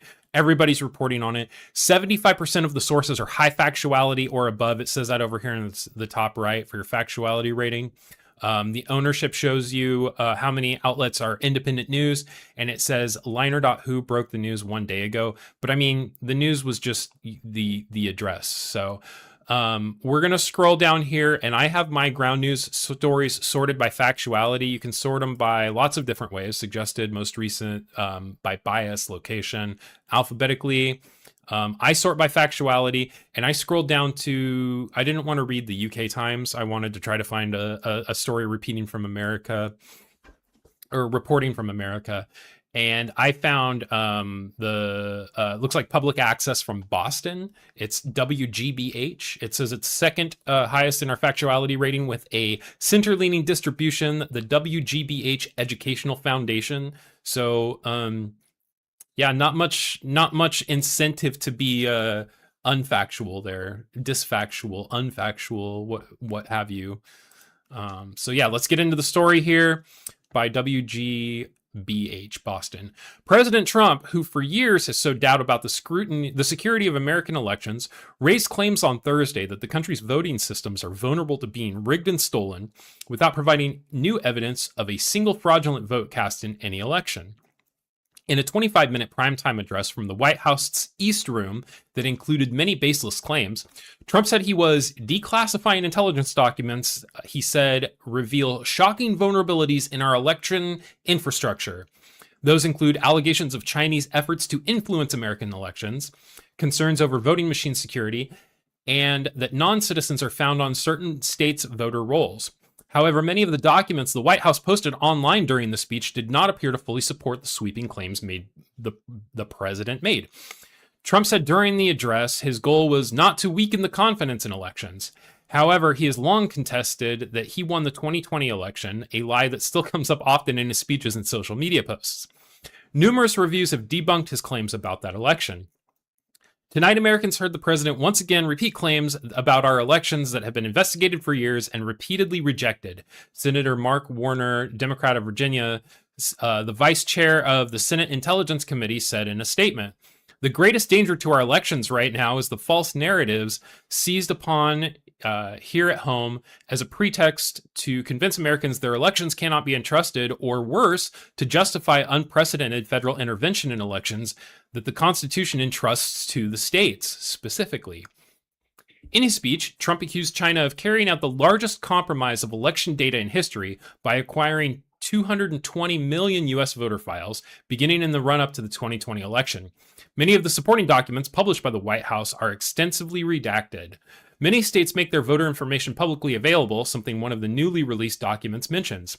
Foreign countries, including Russia and Iran, have tried to influence American elections by spreading false or misleading claims and attempting to hack campaigns.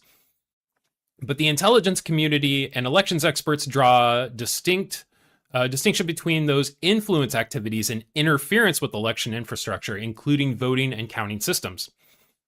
A federal intelligence report released in March of 2021 concluded, "We have no indication that any foreign actor attempted to alter any technical aspect of the voting process in the 2020 U.S. elections, including voter registration, casting ballots, vote tabulation, or reporting results."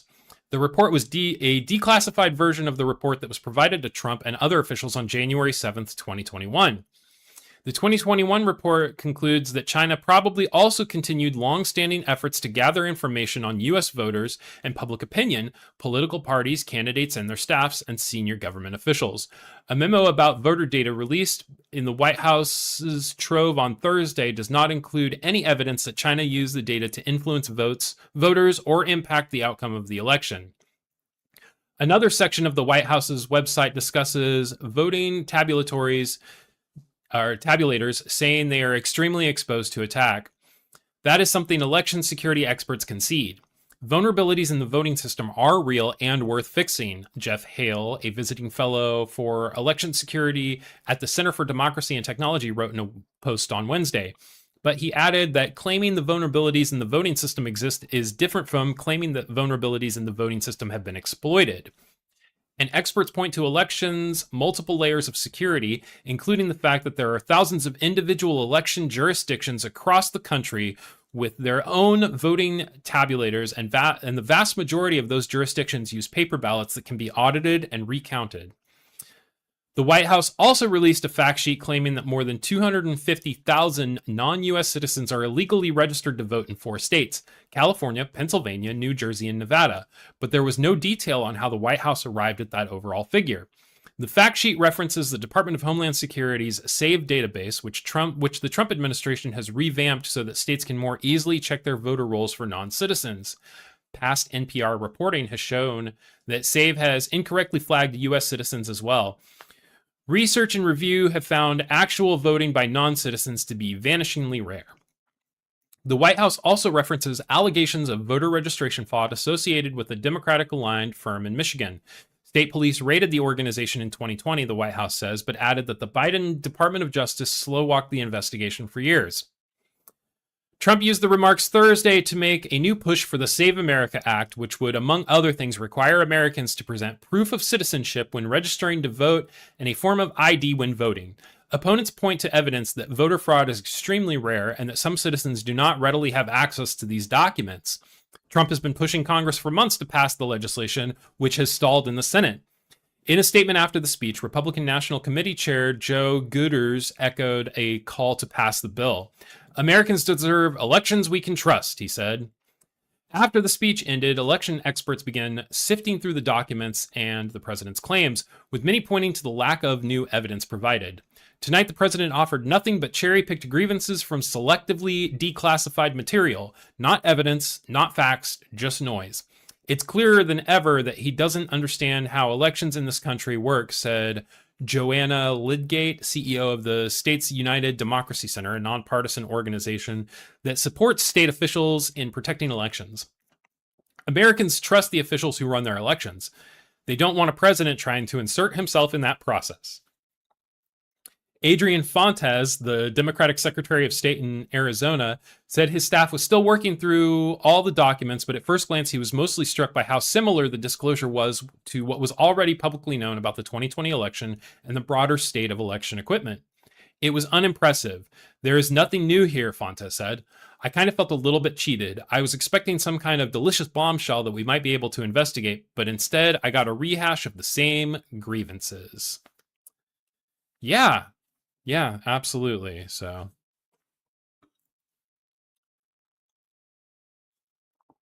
oh, look, President Trump, it's good to see you. Even though we disagree, I'm always glad that you're here to support. But your tweet about Diet Coke was funny. It's the real Trump. It's totally the real Trump in the chat. Dave Lee doesn't think that NPR is a trusted source. That's okay, buddy. That's okay. Yeah, so I will say that I heard another podcaster when I was listening to some information about this morning basically talk about how, let's say that the SAVE Act gets passed right now. There's 4 months until the midterm elections. There is no chance that all of these new laws and everything can be implemented within enough time to do anything about the midterm election. I think that the best that they could hope for is to pass the Save America Act and then postpone the election until they can get everything into place. But I will say, if there is any kind of movement to suspend or postpone elections in this country for any reason other than like a natural disaster, I think that that's the signal. I think that's the signal that that freedom in the United States has been eroded enough that we can't be considered the free country anymore, you know? But that's just me. All right, so are we, believe me, I know elections. Nobody knows elections better than me, okay? I'm an elections expert. I went to election college. Yeah, so we're gonna move right along into story number 2, which is a little bit disheartening, Tubes. I'm not gonna lie. So, story number 2: study finds microplastics in 84% of heart attack patients. This is not great. So, this is not a very big story yet. You can see there are only 38 articles reporting, but I thought that it was kind of an important science story to bring to the table. So, 67% of the sources are high factuality or above. That's pretty low, but again, we don't have a lot of stories reporting on this yet. 27% of the sources are independent news, and it was broke by UDG TV 3 days ago on the 14th of July. So I have stories sorted by factuality. I have my sources pulled from everydayhealth.com. Number 1 on the factuality list, it says it has a center-leaning distribution. This is a little bit lengthy and a lot of medical terms in this story, so I do apologize if I garble this up. Please bear with me, and that's why the words will be on screen so that you can read them as well. So let's get into the story, though. Mounting evidence suggests that microplastics and nanoplastics can accumulate inside our bodies, though scientists are still aren't certain how risky this is for our health. I think they're becoming more certain about it. Now, a small new study has found such tiny particles in the blood flowing through the arteries that supply the heart, and there were more microplastics present among adults who experienced a STEMI or ST segment elevation mitochondrial infraction, one of the most serious types of heart attacks. This adds to the evidence that microplastics can lead to localized inflammatory reactions, which can raise the risk of heart attack due to plaque rupture, says a cardiologist at Yale Medicine in New Haven, Connecticut, who is not involved in the study. A STEMI typically occurs when a coronary artery, which brings blood to the heart, suddenly becomes blocked. This can happen when plaque ruptures and the blood clot forms. These heart attacks are considered a medical emergency because they block arteries, cut off blood flow to part of the heart muscle. For the study, the authors recruited about 60 adults in Italy who were undergoing coronary angiography, a procedure doctors use to look inside the heart's arteries. Participants fell into 3 groups: adults who'd had a STEMI heart attack, adults with chronic coronary syndrome, which happens when the arteries supplying blood narrow due to plaque buildup, and control subjects whose coronary arteries appeared to be healthy. Researchers then used advanced laboratory techniques to identify the types and concentrations of plastic particles. Microplastics are plastic fragments smaller than 5 millimeters, about the size of a pencil eraser or smaller. Imagine a pencil eraser-sized chunk of plastic in your blood. Jesus. Nanoplastics are much tinier, smaller than 1 micrometer, roughly 1/80th to 1/100th the width of a human hair. Testing revealed microplastics and nanoplastics were present in about 84% of people with the STEMI, compared to 40% of people with chronic coronary syndrome and 32% of controls. People with detectable plastic particles also had higher levels of inflammatory markers in coronary blood, including interleukin 6 and tumor necrosis factor alpha. Polyethylene, a common plastic used in everyday packaging, was the most frequently detected plastic type, which is also the most frequently used plastic in 3D printers. STEM patients are not only had plastics more often, but at higher concentration and in greater variety of plastic types, with the highest levels found in the blood sample directly at the coronary site, said lead author Emmanuel Barbado, PhD, a professor at Sapienza University in Rome in Italy, and director of the cardiology unit at Sant'Andrea University Hospital. Coronary arteries are the blood vessels that supply the heart. The result adds to a growing body of evidence linking microplastics to negative health outcomes, including earlier work that reported plastics can accumulate within diseased arteries and that these are linked to heart attack, stroke, and death, said Nicholas Leeper, MD, a professor of surgery and medicine at Stanford Medicine in California, who also wasn't involved in the study. He points to a study published in 2024 that found microplastics and nanoplastics in carotid artery plaques. People whose plaque contained these particles had higher risk of heart attack, stroke, or death over about 3 years. Whoa, wow. In a separate study later that year, researchers found microplastics in blood clots taken from coronary arteries, brain arteries, and deep veins. These new findings extend the picture from tissue and plaque findings to the coronary circulation itself, showing plastics can reach the blood supply in the heart, says Dr. Leeper. Still, the study was small and observational, Leeper says, so it cannot prove that the plastic particles triggered plaque rupture or caused the heart attack. It also captured a single point in time rather than tracking people before and after the heart event. One challenge in studying microplastics is that plastic is everywhere, including catheters, tubing, syringes, sample containers, and lab equipment. That raises an important question. Were the particles really in the patient's blood, or could they have been introduced during the heart procedure or while the samples were collected and tested? The team took several steps to prevent contamination, Dr. Barbados said. Researchers tested whether the procedure materials released plastic particles, found that not every patient who had the procedure had detectable plastic particles, and observed similar plastic types in peripheral and coronary blood from the sample participants. Taken together, these checks gave researchers confidence that the microplastics measured were already present, he says. Leeper says the authors should be commended for these precautions, but the plausibility of contamination can't be ruled out completely. Microplastics are ubiquitous in air, water, food, and even laboratory equipment, so distinguishing plastics truly present in the patient's blood from the background or procedural contamination is extremely challenging, he said. That's one reason the findings are best viewed as a starting point for further research rather than proof that microplastics directly contribute to heart attacks, Leeper says. A long-term study also examined two. Okay, this is a long-ass article. We're not. Oh, I guess it's not that long. We'll keep reading it. The study also examined two environmental exposures: cigarette smoking and long-term exposure to air pollution, also called PM 2.5. Smoking emerged as an independent predictor of detectable microplastics, and a long-term PM 2.5 exposure was also linked to higher chance of detection.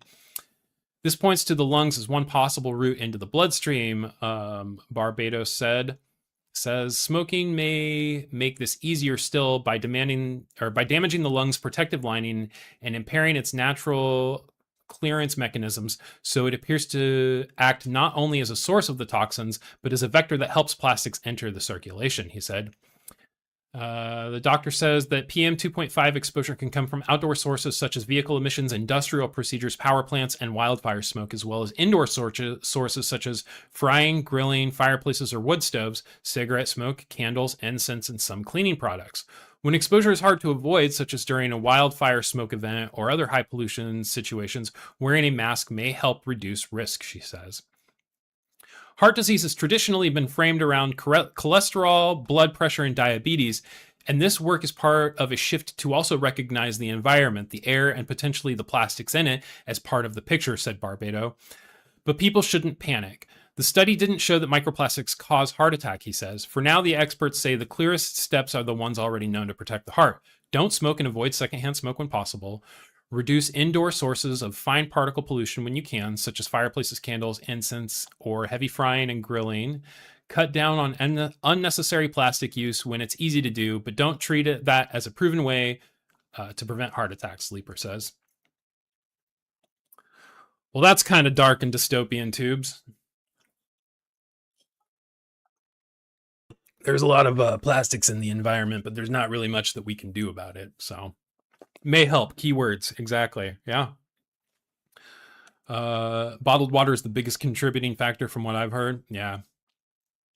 I don't typically drink bottled water either unless I have to. We have our own aluminum like insulated water bottles that we take places with us, and then also have a water filter at our home. Rather than buying bottled water, we just run it through like a Brita filter or something like that. Obviously there's, arguments to be made whether that helps or hurts you, like do you get particles from the filter and stuff like that. So yeah, we live in a exceedingly complicated world. It just keeps getting more and more complicated. So but I don't know if I said it. If you noticed, I do have my Juneberry Red Bull, not a sponsor, tubes. Although it helps sponsor me in keeping me alert to do this show, I guess. So, yeah, so got 2 more stories to get to. The next one is a little bit interesting. I think that the trolls in the chat are going to have something to say about it for sure. So let's get into story number 3. Mayor Mamdani comments on New York City sexual violence definitions. So you can see that this is a huge blind spot story, but I think that it's kind of being used as a propaganda piece personally. And I kind of want to show how that's taking place. So basically what's going on is the rise in rape numbers in New York City are rising because the definition has been more broadly defined. It was a narrow definition, and it's been opened up in scope, which leads to more numbers being reported. But Mamdani was on an interview, and now he's receiving a little bit of backlash for it. So stories sorted by factuality, like I always try to do. It looks like I have pix11.com, which is number 1 on the factuality list, and it is a center leaning. And you can see my stories here are sorted by factuality, and there is a left leaning source that is underneath a right leaning source for factuality. But I'm not going to read from either one of those. Like I said, I'm going to pull from the center, which is at the top. 0% of the reporting is coming from independent news. And Vital City NYC broke the news 15 days ago. So, excuse me. This story's been available for 2 weeks, but for some reason it's just now being kind of blasted here. So let's get into the story. An uptick, and yeah, I can't get rid of this banner with my formatting, so that's kind of nice. But an uptick in rape reports to the NYPD has drawn significant attention online this week after Mayor Zoran Mamdani addressed the trend. New York Police Department data shows that there has been a 6.6% increase in rape reports over the past year and a 30% increase over the past 2 years. Rape and felony assault are the only major crimes that have an increase in recent years. In a budget hearing earlier this year, NYPD Commissioner Jessica Trish attributed the jump in felony assaults to domestic violence reporting. In an interview with Pix11 News, Dan Manarino, Mamdani addressed the increase in rape reports, referencing a 2024 state law that expanded the legal definition of rape. This law, passed by Governor Kathy Hochul, added oral and anal contact to the legal definition of rape, meaning those crimes could be categorized as rape. A lot of the increase in rape also comes from an expanded definition in what counts as it, as well as survivors coming forward for acts that took place years prior, Mamdani said. On July 2nd, the NYPD said that 19% of the assaults reported in 2026 would not have qualified before the law changed. The department also reported that 26% of the rapes reported in 2026 happened years earlier. In an interview with Pix11 earlier this year, the mayor's office to end domestic and gender-based violence also pointed to an increase in usage of the city's family justice centers as a sign that the city's outreach is working. Other elected officials, including city council members Phil Wong and Susan Zhuang, have criticized Mamdani's response. Rape is rape. Trying to deflect from an increase in rapes by turning it into a numbers game is absolutely disgusting, Wong said. In a statement to Pix11 News, the mayor's office emphasized the new law means crimes previously reported as sex offenses are now considered rape. Rape and sexual violence are heinous crimes. The Mamdani administration is working every day to prevent these crimes, support survivors, and hold perpetrators accountable, a spokesperson for the mayor's office said. In the interview, the mayor was referring to the fact that reported rape statistics have been affected by New York State's 2024 modernization of the legal definition of the word. The root of this conversation lies in budget negotiations. What? The 2027 budget amendment did not include an increase to the NYPD headcount, something City Council Speaker Julie Menon said was the wrong call.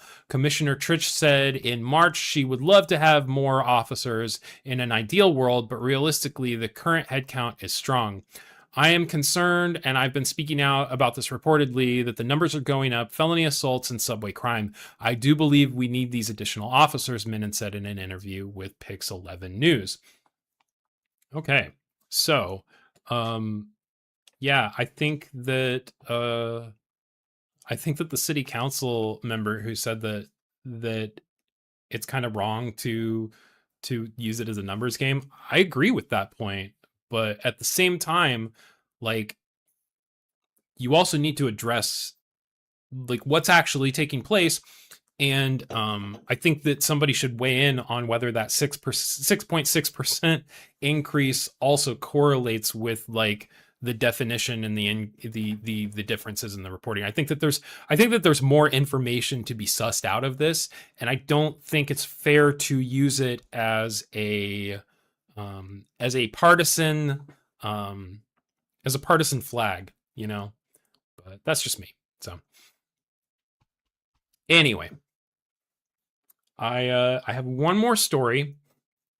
Did anybody see that JD Vance was on Joe Rogan? Anybody watch that? Does anybody care about Joe Rogan anymore? Story number 4. Vance says the Trump administration screwed up communications around the Epstein files. So the other day, our vice president, Mr. Little Peter Thiel, went on the Joe Rogan Experience and admitted that the Trump administration fumbled the Epstein files. That's, I don't know. I don't know how well. I think he's trying to make a Kamala out of himself, where he just has a vice president that doesn't really do anything. I don't see how they think that people are going to vote for this guy, but you know. Anyway, so 149 articles are reporting this. I have my stories sorted by factuality. I've got the IB Times UK pulled up. It does say it leans left, but we're gonna read it anyway. I didn't even have a chance to really preview this article, so we're just gonna jump into it and see what Mr. Vance has to say here. For years, the release of the Jeffrey Epstein files have been one of the biggest demands from Donald Trump's most loyal supporters. That's why eyebrows were raised when U.S. Vice President Peter Thiel Vance, sorry, I thought that's what JD stood for, openly admitted that the Trump administration had mishandled the issue. His remarks, made during a lengthy interview on the Joe Rogan podcast, immediately fueled criticism from section of the MAGA movement, from sections of the MAGA movement, while also sparking fresh speculation that Vance is beginning to carve out his own political identity ahead of the possible 2028 presidential run. Bro, if you wanted to carve out your own identity, you should have told him no when he asked you to be the vice president. I think you probably hurt your political career more than anything. Vance admits the administration got the rollout wrong. During the interview, Vance conceded that the administration had failed in the way it communicated the release of the Epstein files, although he rejected suggestions that officials were deliberately trying to conceal information. Okay. He said the administration should have released the material much earlier after carrying out the necessary reviews and protecting the identities of the victims. According to Vance, the slow rollout confused the public messaging, damaged confidence in the entire process. Messaging damaged the confidence. Okay. I think we should have just dropped everything at the very beginning, he said, while acknowledging that certain documents still require careful review and redactions involving victims. Vance also addressed criticism over the documents that appeared to have names removed despite those individuals not being identified as victims. He argued that drawing a clear distinction between victims and alleged co-conspirators could sometimes be difficult because, in some cases, people who were trafficked were also accused of facilitating parts in the operation. That's not who they're talking about. They're talking about the businessmen whose names were redacted. This is such fucking fluff. He insisted the administration's biggest mistake was not attempting to hide the evidence, but failing to communicate the process clearly from the outset. Although Vance defended the administration's intentions, his comments have done little to settle the wider controversy surrounding the Epstein files. One of the biggest talking points involved former Attorney General Pam Bondi's earlier statement suggesting significant evidence was ready for release. Vance acknowledged that expectations had been raised too high and admitted the public presentation ultimately damaged trust. I don't think there's anything malicious going on, he said out of Bondi, adding that she simply overstated what was available at the time. Come on, bro. His comments also appeared to match previous reports claiming Vance had privately pushed for a faster and broader release of all Epstein documents. Reports have suggested he warned fellow officials that delaying publication risked deepening divisions within the MAGA coalition and increasing political pressure from Congress. By publicly admitting mistakes while maintaining that there was no cover-up, Vance attempted to defend the administration without fully sharing responsibility for its handling of one of the most controversial issues facing the Trump's presidency. Yeah, they did it wrong, but it wasn't me. I wanted them to do it the right way, so you should still vote for me in 2028. Rather than offering blanket praise for every administration decision, Vance repeatedly acknowledged mistakes defending his own position in instances where he believed he had favored greater transparency. That approach has led many political observers to speculate he is beginning to distinguish himself from President Trump without directly breaking ranks. The balancing act could prove significant if Vance ultimately launches a presidential campaign in 2028. By admitting communication failures while denying any deliberate cover-up, he appears to be positioning himself as someone willing to recognize mistakes while remaining loyal to the broader administration. Yeah. Sure, buddy. Sure. What about you, Dave Lee? Are you going to vote for Peter Thiel Vance? Nobody's Ghost. How you doing? Good to see you. Matthew, good to see you. Appreciate you being here. I will come to Jersey City. Just you fucking watch. So yeah, that's the show, you guys. I appreciate everybody that stopped in and listened to my irrelevant news show. And we'll be doing this again. I'm not going to do a show next week. I'm going to take all week off next week from YouTube. Unless I have like any real obligations and stuff. I might not even be in chats and stuff. I might just like take a break, take a step away because, you know, people need that every once in a while. It's nice to go touch grass. So, but I will be back the following week with the Spider-Man Brand New Day early review on Wednesday. And then we'll be back with a brand new episode of Nightly News This Morning before the end of the month. We do have all kinds of stuff coming up in the future, so make sure you are subscribed with notifications on. Tell your friends, share the video, give it a like, do all the things, all the YouTube things. And remember, YouTube people, you have a larger impact on the world around you than you know. You interact with like probably 20, 30 people on a daily basis, like face to face. Imagine that the cashier that you interact with later today at the grocery store is having like the worst day of her life. And you say, hey, you know, that lapel pin that you have looks really nice, or I really like your shirt, or gosh, you've got such pretty eyes. Just saying something nice to somebody can make their entire day better. So try to spread a little bit of positivity in the world if you can. We want to try to make the world a better place and not a worse place, right? So anyway, thank you guys. I've been Cousin Matt. This has been Nightly News This Morning. I'm going to leave you guys. I'm going to try to close it out with a song. I'm going to try to remember to do that from now on so that we don't just jump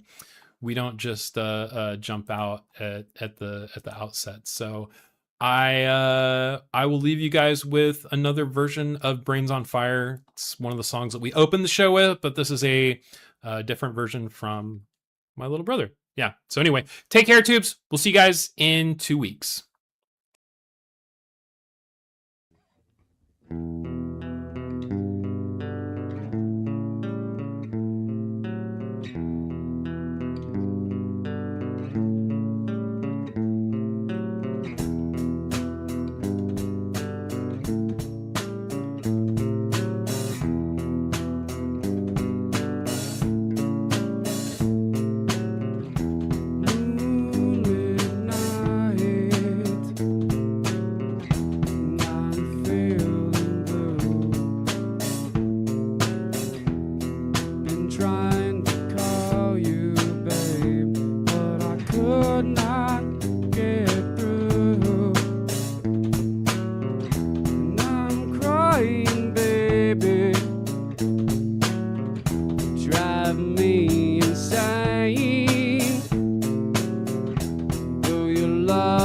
Toxic, baby, it saves me from my pain.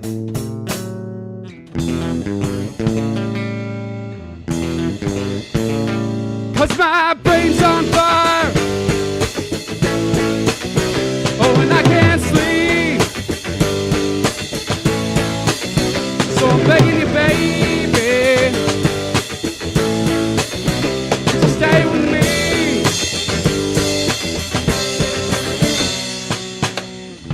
I've been chewed up, let down by a girl. You made a man your property, and you ripped away his world. I don't wanna admit it, but there's a man to blame. I can only hate myself for feeling all this pain.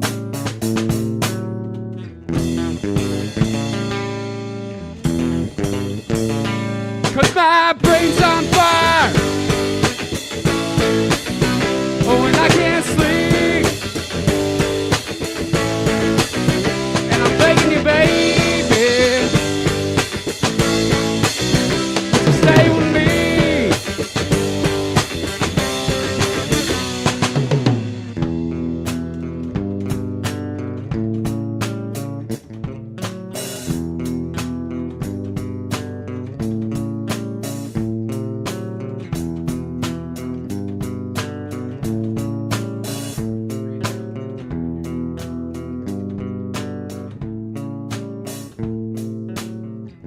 Your mouth's a razor, cuts me to my soul. Though your love feels tender, doll, your heart is black as coal. And I'm so sick and tired of all your little games, but I still need you, babe, to save me from my aches.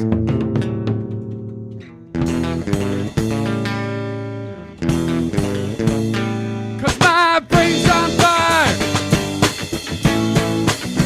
Oh, and I can't sleep. So I'm begging you, baby, would you stay with me?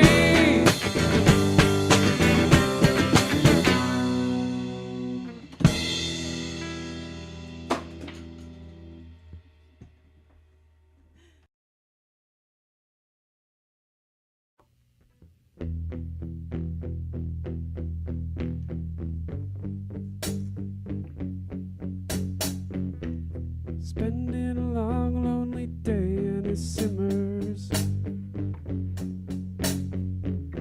Content with my love and sun rays and it simmers. Yeah. Needlessly knowing that darkness is slowly and surely flowing into my head. Deep down it simmers. I know that someday too soon the top will blow off, and I'll be left freaking and screaming with all of these thoughts. And every little thing you could possibly know will someday turn to dust and ruin just as my own.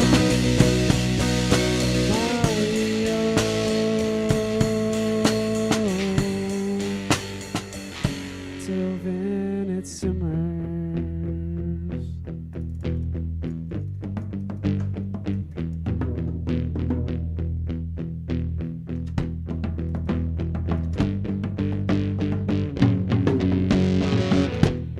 Going along with the trees and it simmers.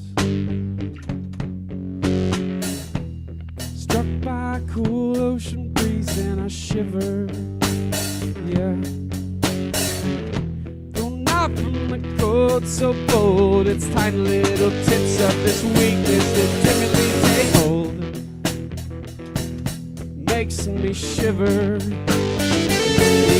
Yeah, rising someday too soon, the top will blow off. I'll be left breaking and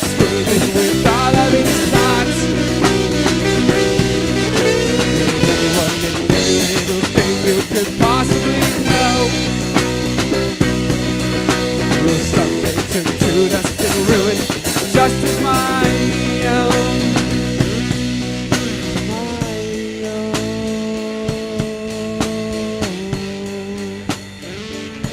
Till then it simmers.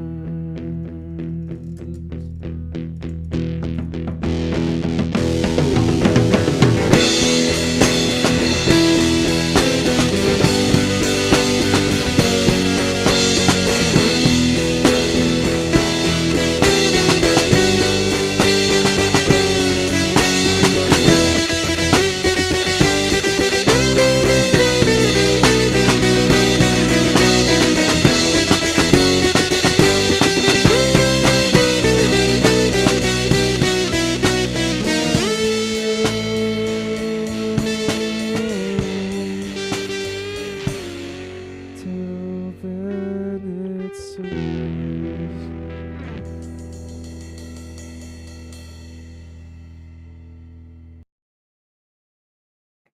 Okay, cool. Hey, howdy. How are we? How are we doing? Welcome to Nightly News this morning. I'm your host, Cousin Matt. This is the show where we look at some ground news, read some stories, do some things, talk about what's going on in the world. You know, get away from maybe all the drama. If you're here from a drama community or something like that, kind of just, you know, take a step back from that. Look at what's going on in the world, and try to get a little bit of a perspective, a grounded perspective in reality. So, news time. That's right, Seasick. Hot news right into your box, into your monitor box or whatever. Yeah, we got a lot of people here today. Thank you everybody for being here. I see Goldie, Von Beardo, Evan PDX, Parrot Girl, Dave Lee, Just a Person, Joyfully Seasick. Thank you guys. Thank you everybody for being here and supporting me. Your guys' help is great. Like I put money into this show. I don't get anything out yet, but I am close to monetization. Dave Lee, I don't know if, and Chicken Tenders Forever. It's good to see you guys. I don't know if I mentioned you guys before, but like I said, I'm close to monetization. I don't want to ask. I know I've got my Cash App up there in the corner. Like nobody is obligated to donate anything at all. I just put it up there. And the people who do help, I always reach out and, you know, let them know how grateful I am. Kinglers, thanks for coming in. But the biggest thing that anybody that's in the chat right now can do to help, I mean, I'm sure most of you are subscribed, notifications, all of that stuff, likes, all of that good stuff. But I have a playlist of all of my Nightly News This Morning episodes. And if you have like a browser that you can play that in the background or something like that, or you can play it when you go to bed and just like leave it playing on overnight, I have enough subscribers to get super chats and channel memberships, but I'm not there with the watch hours yet. I got to get my watch hours up. When I was doing some of the IRL live streaming, I was a lot closer. Hey, Bad Wolf, good to see you. Glad to see you in the chat, buddy. Glad that you're here. But yeah, so anybody that wants to help, like that would be a really, really great way to do it, is just leave that stream of all of those Nightly News This Morning episodes on playing in the background. And that'll help get my watch hours up so that hopefully I can at least get to that point in the monetization journey. And you know, if you can't do that, like I said, subscribing, liking, all of that stuff, just being here and interacting, like that's a lot of support too, and I really do appreciate it. So thank you guys. And with all of that housekeeping stuff out of the way, I guess I do want to apologize to anybody who saw that I was scheduled to stream earlier. Went on a motorcycle ride last night and felt kind of beat this morning. When my alarm went off this morning, I was like, there's no way. I just can't do it. So, but we are here now. It's technically still morning in the time zone that I'm at. It's probably not still morning where everybody else is, but this is still Nightly News This Morning, and we're still gonna do the show. So, yeah, let's go ahead and get into it though, and we'll start trucking along on the news stories and seeing where we're at with everything. So. All right, moving along to story number 1. House narrowly passes Iran war powers resolution. The Senate vote looms. I mean, I guess the Senate vote looms on this particular one, but the Senate did vote on their own particular war powers resolution, and it didn't go very well. So the House, though, like this is, in my opinion, this is a story that is It's optimistic. It's optimistic. It's a good look because you've got Republicans that are breaking ranks to vote with the Democrats. So looking at our bias distribution, you're going to see that this is one of the top stories right now. Anytime, like I said, that you've got more than about 200 or 250 articles reporting, we've got 343 articles reporting right now. Our factuality is rated at 88% or higher. That's pretty good. And then bias distribution, you've got more reporting coming from the left than the right. Most of the reporting is coming from the center, but I wouldn't, with this many stories reporting, it's not a blind spot by any means. You've got plenty of reporting, plenty of ways to get the story. So it's not coming from one side or the other. So my stories are always sorted by factuality. And then I have a Reuters story pulled because it says that it is behind a paywall, but it is not. You can see that it is fourth down on the factuality list. Very high factuality with a center-leaning distribution. So let's go ahead and get into the story and see what's going on here. Scroll back up and get to where the story begins. The Republican-led U.S. House of Representatives backed a resolution on Thursday directing President Donald Trump to halt U.S. military action against Iran unless he obtains Congress approval, but the Senate voted hours later to block a separate similar measure. The House vote, the latest rebuke of Trump from Congress, was 214 to 208 in favor of the War Powers resolution, as 4 Republicans joined Democrats in voting for it. But the Senate voted 49 to 47 to block its own war powers measure within hours of the House vote. The House resolution, introduced by Representative Parmila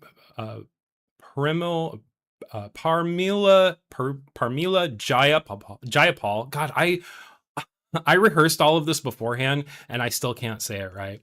A Washington Democrat directed Trump to remove the United States Armed Forces from hostilities against Iran unless Congress authorized it. However, it was largely symbolic. Lawmakers have passed similar resolutions repeatedly since the U.S. and Israel began striking Iran February 28th, but they have not led to a cessation of the war.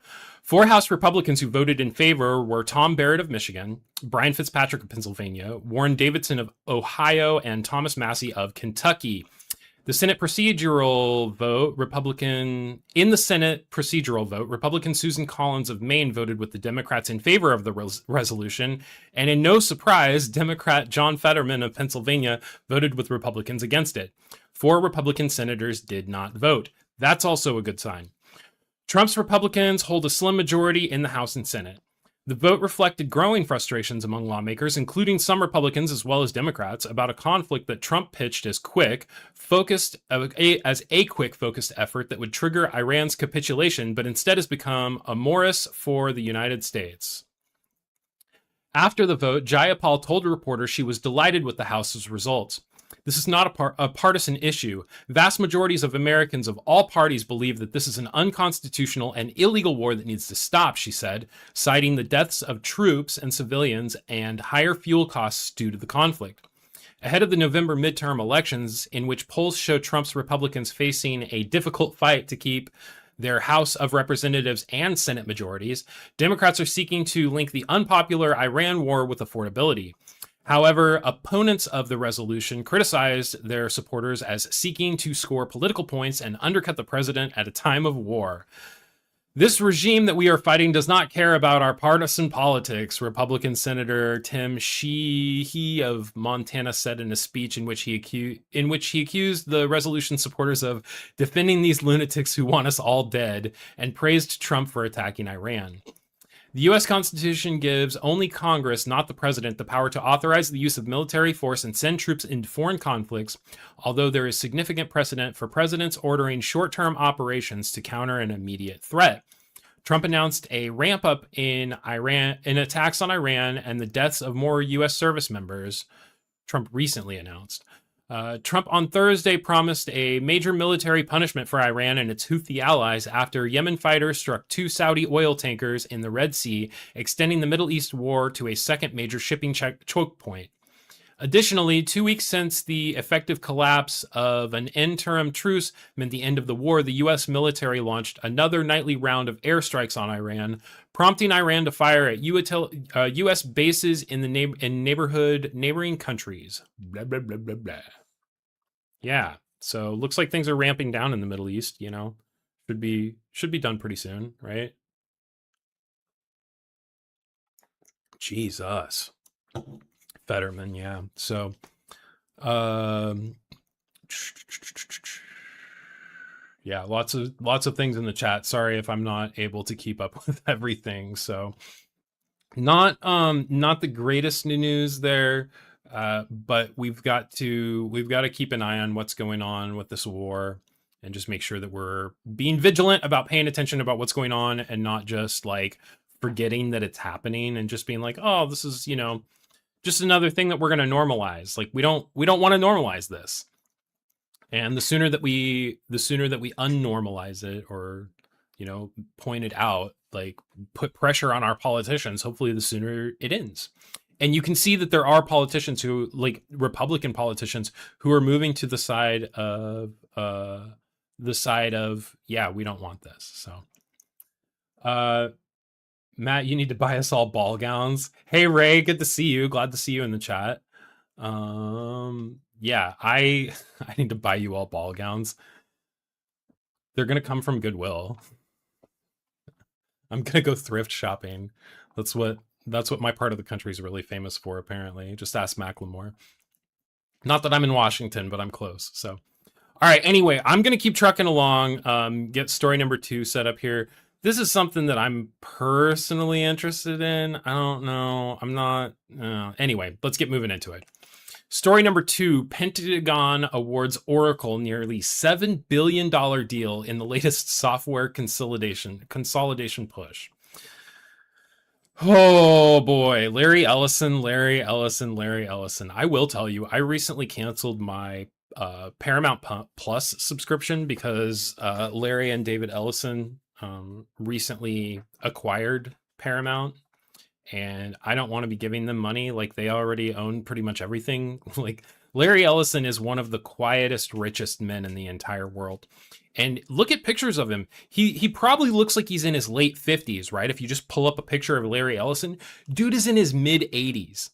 He is the supervillain that no one is paying attention to. So we're going to read about this Pentagon contract being awarded, probably without any bids or anything. So I have 38 articles are reporting on this so far, so it's not a huge story yet, but it's something that is of interest to me. Bias distribution has left at 12%, right at 24%, and the center with 64%, which means the majority of the articles are coming from the center, with this few articles reporting right now.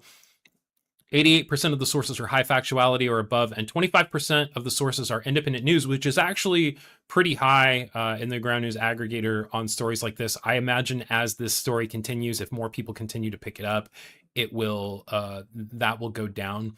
I have the story pulled from Interesting Engineering, which is 4th down on the factuality list. Still rated very high factuality with a center-leaning distribution. So let's get into the story here and see what's going on. The Department of War, formerly the Department of Defense, has signed a nearly $7 billion enterprise software agreement with Oracle, making its first direct department-wide contract for on-premise Oracle software. Officials expect the deal to reduce fragmented software purchasing, improve oversight of enterprise technology spending, and save American taxpayers at least $441 million over the agreement's lifetime. The Department of Navy negotiated the contract on behalf of the broader department. It covers the entire Department of War, along with the U.S. Coast Guard and the intelligence community. Officials say the agreement replaces years of separate licensing purchases with single procurement framework that offers better visibility into software use across the agencies. Defense agencies have traditionally bought Oracle software through separate contracts, creating overlapping licenses and inconsistent spending patterns. The new enterprise agreement shifts those purchases under one contract, giving technology leaders a clearer picture of how software is developed and where costs can be reduced. Officials believe the approach will also simply license management and help eliminate duplicate purchases across military organizations. Better oversight could free up funding for other modernization efforts without reducing access to essential software. Sure. Officials also expect the centralized licensing model to simplify future software planning across the defense enterprises. Instead of managing separate agreements with different renewal dates and pricing structures, technology teams will work under a common framework. That approach can make budgeting more predictable and help agencies identify unused or underutilized licenses before committing to additional purchases.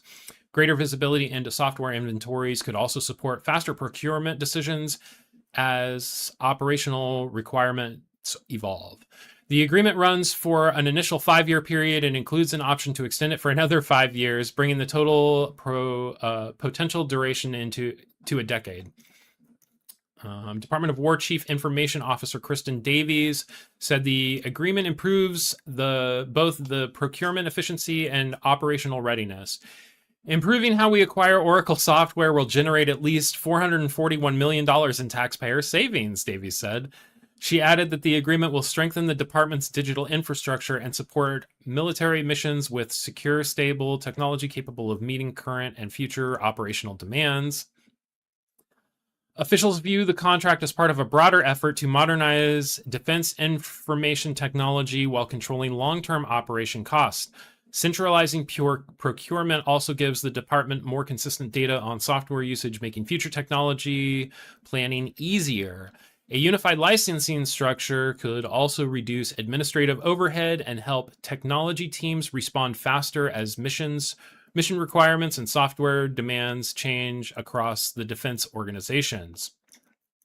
Navy officials say the agreement extends beyond financial savings. Standardizing Oracle's software across organizations could improve compatibility between systems and reduce cybersecurity risks linked to inconsistent deployments. Barry Tanner, performing the duties of the Department of Navy's Chief Information Officer, said the agreement will speed the delivery of secure software from shore-based networks to operational forces.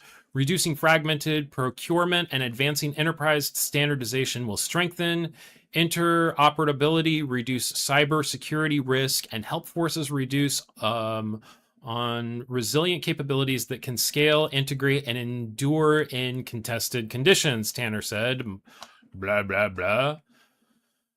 The enterprise agreement represents one of the largest software procurement efforts undertaken by the Department of War. Officials expect it to serve as a long-term foundation for managing Oracle software across the U.S. defense enterprises while reducing unnecessary spending, improving technology oversight, and creating a more consistent approach to software acquisition across military organizations. But what it does not mention in this article is that they're consolidating this, but they're consolidating it all on one side. And it's... Okay, hold on. Yeah, they're consolidating it all on one side, and when power slips from their hands, from one side's hands, they will still have the underlying framework of the power. Like, giving Larry Ellison more power is not what we should be doing, especially because he was like Trump's #1 donor. Okay. I am not as well versed on this topic, but I want you guys to know that there is the Department of Design, I think it's called, which is this completely made up entity under the office of the president that's redesigning the websites and the infrastructure for like every branch of government.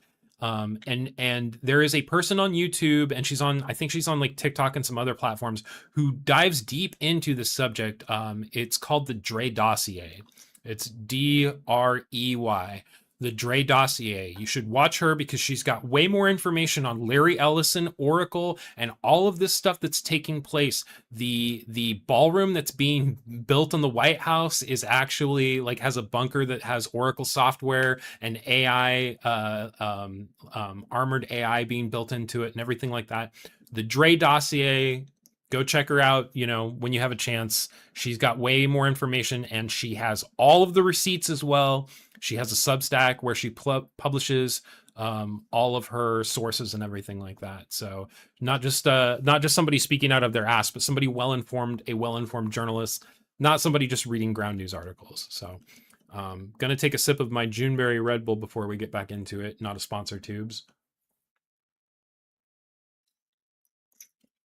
Oh, yeah. So, um, so I do see how that article was trying to point it as a good thing, that everything was going to be sorted, and redundancies were going to be taken care of and things like that. But then why is Oracle being awarded $7 billion if they're going to be using less of their software? It doesn't seem to make sense to me. So anyway, I didn't even, like, from here on out, I haven't previewed any articles other than just trying to hopefully make sure that the formatting fits. So it's going to be, might be a little bit of a shit show, but I hope you guys are all here for it. All right, let's get into story. Oh, hold on. All right, let's get into story number 3. Nestle pushes for simpler U.S. food labels to shed Frankenstein image of ingredients, which, you know, they would, wouldn't they? So this was published 2 hours ago. So this is kind of breaking news here. Updated 35 minutes ago. You can see on our bias distribution over here, there's not even any left reporting yet. I already have my story pulled, so I'll refresh this because this was when I was getting ready. Let's see if this has been updated anymore. So published 4 hours ago. No, still only 15 articles reporting, with 67% of the sources coming from the center, 33% from the right. So this is absolutely a left-leaning blind spot. Like there is no left-leaning reporting on this issue yet at all. So this is a blind spot issue.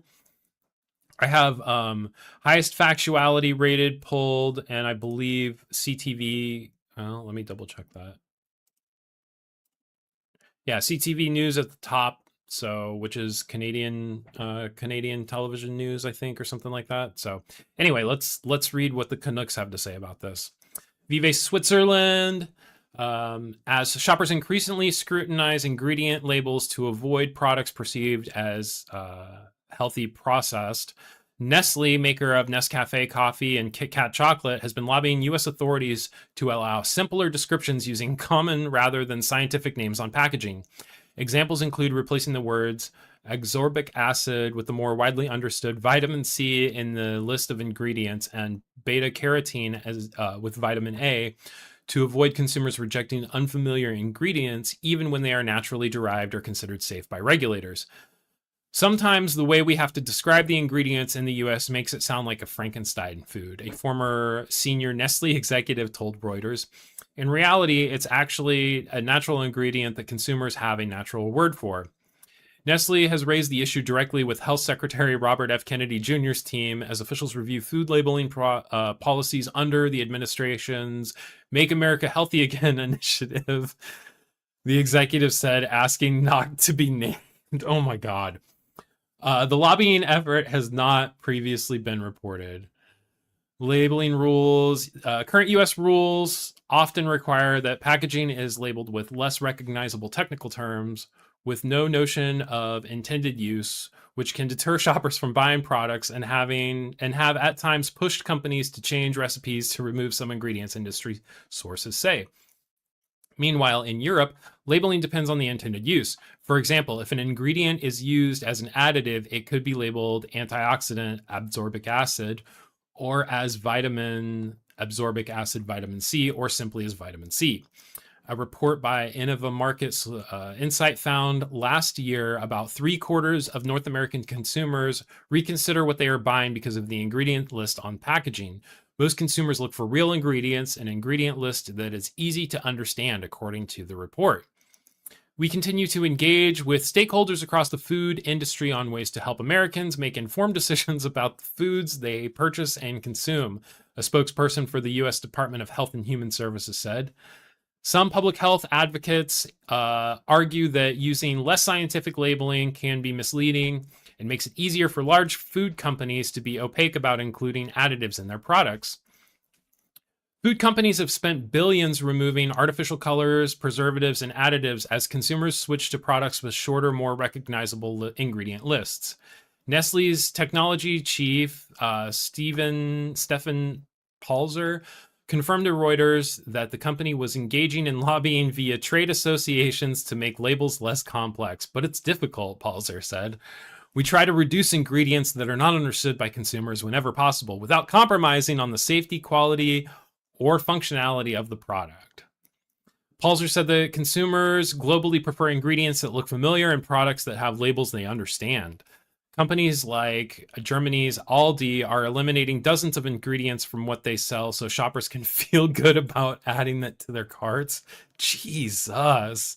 The former Nestle executives in the Swiss firm had talked to the US authorities about specific ingredients amid a wider push to remove artificial products from food, suggesting it simplify terms for ones that it intended to keep in products. Nestle's lobbying is part of a broader industry effort to address consumer unease over ingredients. Industry groups in the Americas for Ingredient Transparency Coalition and the International Food Additives Council argue that the technical ingredient names can unfairly stigmatize products even when the ingredients themselves are widely used and considered safe. Members of these groups include major food consumer companies such as Nestle, Coca-Cola, PepsiCo, and Cargill. Of course it does. Of course it does. God damn. No, you guys, trust me, this slop that we're selling you is perfectly safe because we say that it is. We want to change the ingredients names so that you think that it's perfectly safe. It's fine. It's fine. It's fine.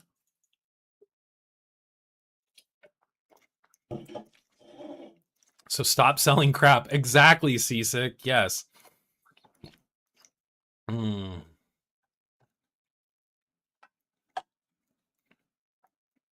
Real versus not real might work. It might. It might. All right. So I want to preface this last story by saying that I think that this is a subject that people need to be keeping an eye on. There is a growing group of people in two different religions who seem to try to be speed running the end of times right now. And they... Hold on just a second, sorry.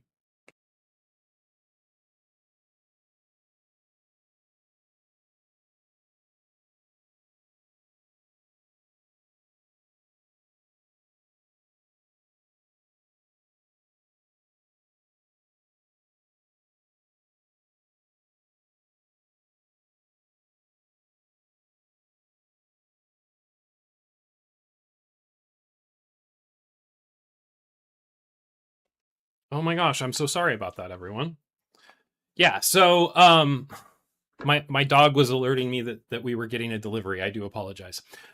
So yeah, it seems to be that there is a group of people in two separate religions who seem to be trying to speed run the end of times.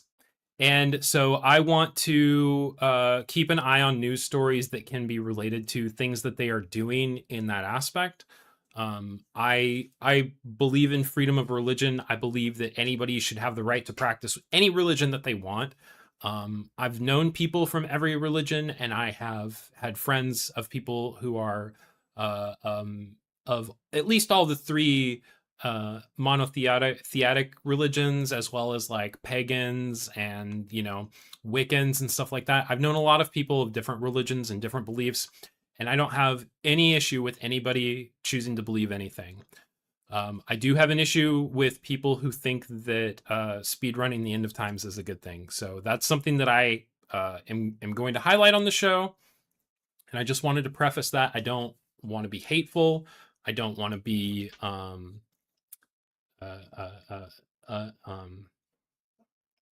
bigoted or unsympathetic to anyone's beliefs or anything like that. So I just wanted to preface this last story with that. But we'll get into Ben Giver visiting the Temple Mount in Jerusalem. So let's get into story number 4 here. All right, story number 4, 5,000 Jewish visitors, including Ben Giver, a known right-wing politician in Israel, enter the Al-Aqsa Mosque compound, also known as the Temple Mount in Jerusalem. And again, like I said, I'm highlighting this story because I believe He's part of the group that is trying to speedrun the apocalypse. They want to rebuild the third temple because they think that like that's the beginning of the messianic age, things like that. So I want to keep an eye on stories like that. And I have Reuters pulled, fourth down on factuality list. But to look at everything, you've got 72 articles reporting on this right now. Bias distribution is pretty much equal on all sides. Left, a little bit more reporting coming from the left with 38%, and then 31% from the right and the center. 74% of the stories are high factuality or above. 15% of the stories are coming from independent news. And the story was broke by the Jordan Times 57 years ago. Jesus. Okay, that's hyperbolic. Okay. Yeah, let's get into this story from Reuters though. Israel's Ben Giver visits Flashpoint Al-Aqsa Mosque compound. Israel's far-right police minister Ben Giver visited the Flashpoint Al-Aqsa Mosque compound in Jerusalem on Thursday, praising Jewish visitors he said had prayed at the site in breach of agreements that allow only Muslim prayer there. He drew condemnation from Jordan and Palestinian officials. The compound in Jerusalem's walled Old City is one of the most sensitive sites in the Middle East. Known to Jews as Temple Mount, it is the most sacred site in Judaism, and it's Islam's third holiest site. Under a delicate decades-old arrangement with Muslim authorities, it's administered by Jordan Religious Foundation, and Jews can visit but may not pray there. Suggestions that Israel would alter the rules have sparked outrage among Muslims and ignited violence in the past. There was no immediate sign of unrest on Thursday after Ben Giver's visit on Tisha. I don't know how to say these words, and I'm not going to try to pronounce them. A day of fasting and lament in Judaism, mourning the destruction of the ancient Jewish temples. On Tisha, we mark the destruction, but we also see a huge progress on the Temple Mount. Look at what's happening here. Jews praying, feeling like they're the owners of the place. This has never happened before, Ben Giver said in a video, which appeared to show one Jewish visitor bowing in prayer. Jordan's foreign ministry and the Palestinian Religious Affairs Ministry both condemned his visit, which they said violated the status quo agreements. Jordan said Ben Giver's visit was a desecration of the sanctity of the mosque, an escalation, a barbaric act, an unacceptable provocation. There was no immediate comment from Netanyahu's office. Previous such visits and statements by Ben Giver have prompted announcements from Netanyahu saying there is no change to Israel's policy of keeping the status quo. But we know that they've been pushing as much as they can. So, yeah. So with that, like I said, he's part of a group, and then there are evangelical Christians in this country who are in power right now who also want to help that take place because they believe that they are helping to usher in the end times from the book of Revelation, while the Israelis or the Jewish people believe that they're ushering in a messianic age. And all of this stuff is kind of unprecedented, and it's not I don't think it's what normal sane people would be doing or want to be happening, but I think it's a good thing to be keeping an eye on it. So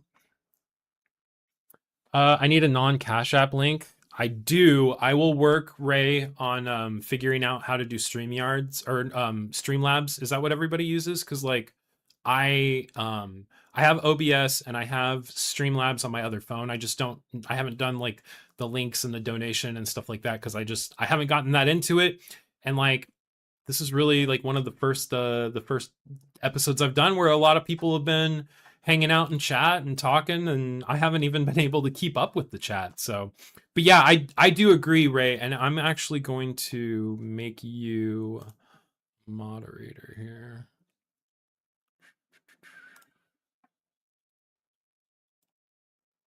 There you go. Cool. So yeah, I will take a look into getting a link like what everybody else has. So Cash App isn't a thing in the UK. Gotcha. Yeah. Streamlabs has such a based interface or a bad interface. Yeah, and I've heard that, but it does allow people in other countries as opposed to just people in the US. So thank you, Ray. Your support has been really cool. I appreciate you. I appreciate everyone in my audience. Thank you guys all so much for being here. Yeah, that's pretty much all I've got. I'm gonna wrap the show up for today. We'll be back next week. I do have on Wednesday, I believe, I'm going to see Spider-Man Brand New Day a little bit earlier than everybody else. I have advanced tickets to it. So I'm going to try to do a spoiler review. I don't have PayPal, or maybe I do have PayPal, but I'll look into it. You know what? I need to look into getting all of these things so that all of the people that support me can support me in any way that they want to. That way I'm not just like, oh, well, this is the only option that I have. So I'll take some time, hopefully before next show, and look into that a little bit. Thank you guys so much. I appreciate everybody. Yeah, like I said, I've got Spider-Man Brand New Day coming. I'm going to try to get that spoiler review up on Wednesday night. It might come out a little bit late. So obviously, if you're wanting to see that, like, I'll try to do a little bit of a non-spoiler in the beginning, and then once you see it, come back and comment and everything like that. And then we will be back again next Friday for another episode of Nightly News This Morning. I'm going to probably start doing it a little bit later. I was going to try to do it closer to 9 a.m. Pacific Standard Time, but I've got some things going on, and I might need to push it back to a little bit closer towards about the same time that we started today. So that's what I'm going to shoot for. You guys have been so great. I love you guys all. Thank you so much. Like I say at the end of every stream, you have a huge impact on the world around you. You interact with more people on a daily basis than you even realize. If you can spread a little bit of positivity in the world, that's going to help make the world a better place. I mean, that's the very bare minimum that we can do if we want to see a positive change. So thank you guys, everybody. I'm going to leave it with another song. I did this one. I can't remember what I opened with. Oh, yes, I do. Okay, so again, I've been Cousin Matt. This has been Nightly News This Morning. We will be back next Friday. Thank you guys, everybody, and we'll see you then. Take care.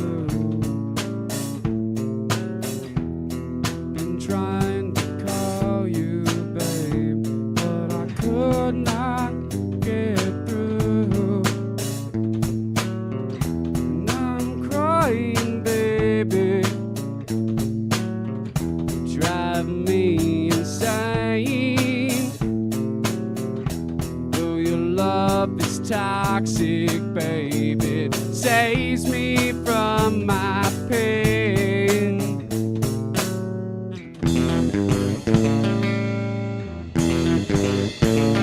'Cause my brain's on fire. Oh, and I can't sleep. So I'm begging you, baby, to stay with me.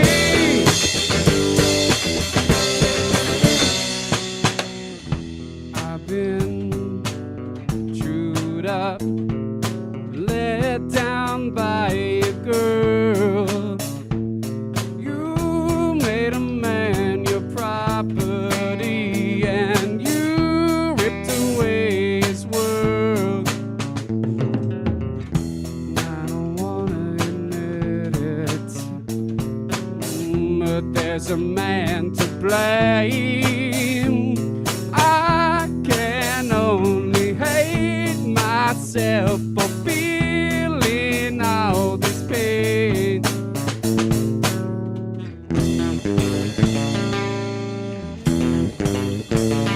'Cause my brain's on fire. Oh, and I can't sleep. And I'm begging you, baby,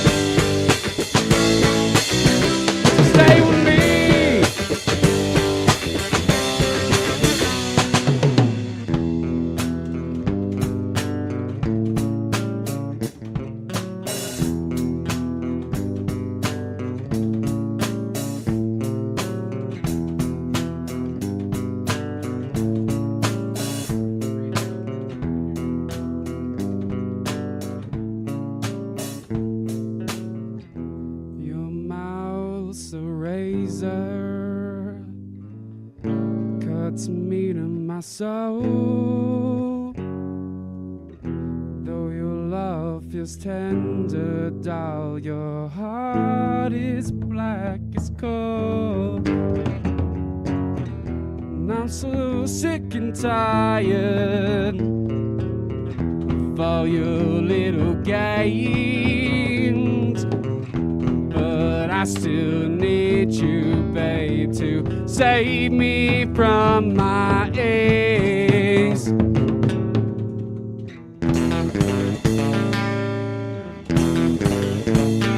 Cause my brain's on fire,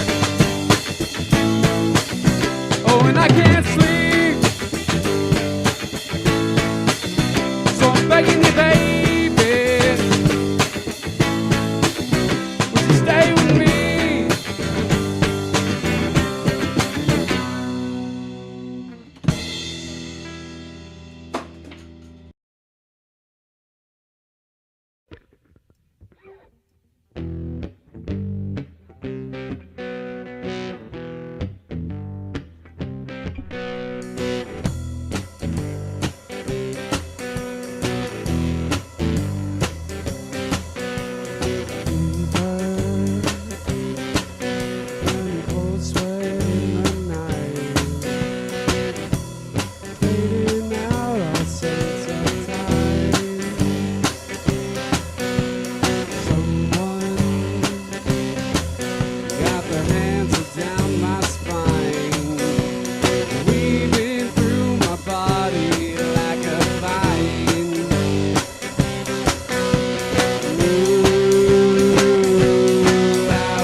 Right through my bones.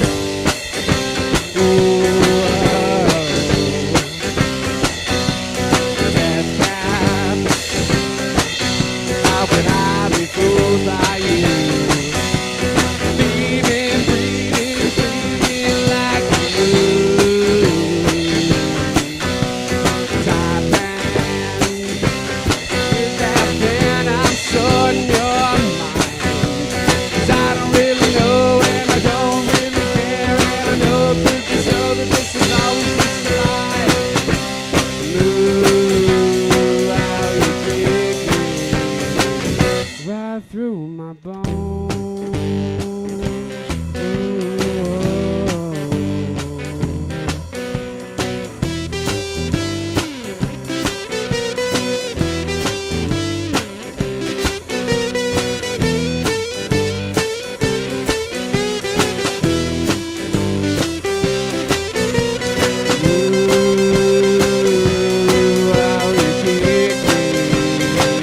Right through my bones. Ooh.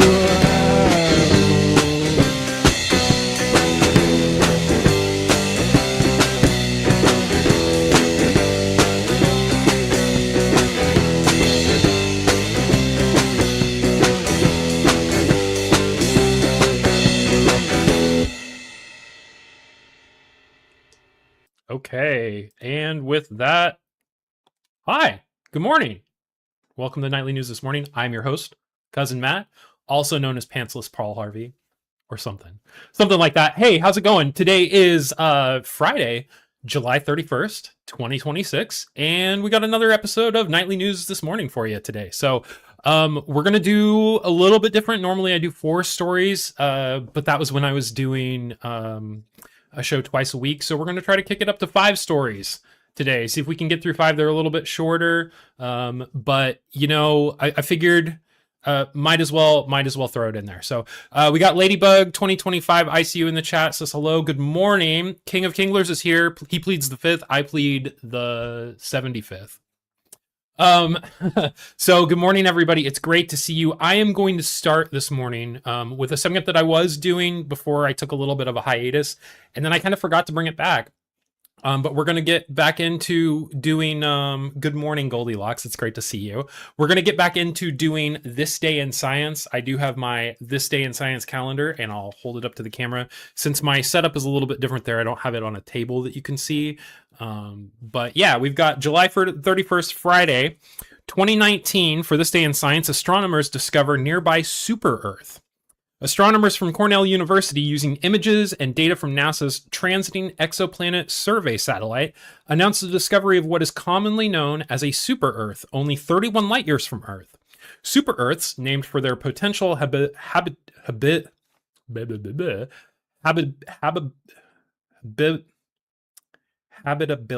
That is the word that I'm looking for. Sorry. Getting a little bit of a rough start. Super Earths, named for their potential habitability, are crucial to humans' search for alien life. So yeah, that's this day in science. If I knew how to talk, gonna take a sip of my Juneberry Red Bull, not a sponsored tubes, because it wouldn't be nightly news this morning without it. So, I do want to say, I got a Cash App donation last week during the show, but I don't have notifications for Cash App on, so I didn't see it until after the show was over. So I do want to thank Evan PDX for the $5 donation for last week.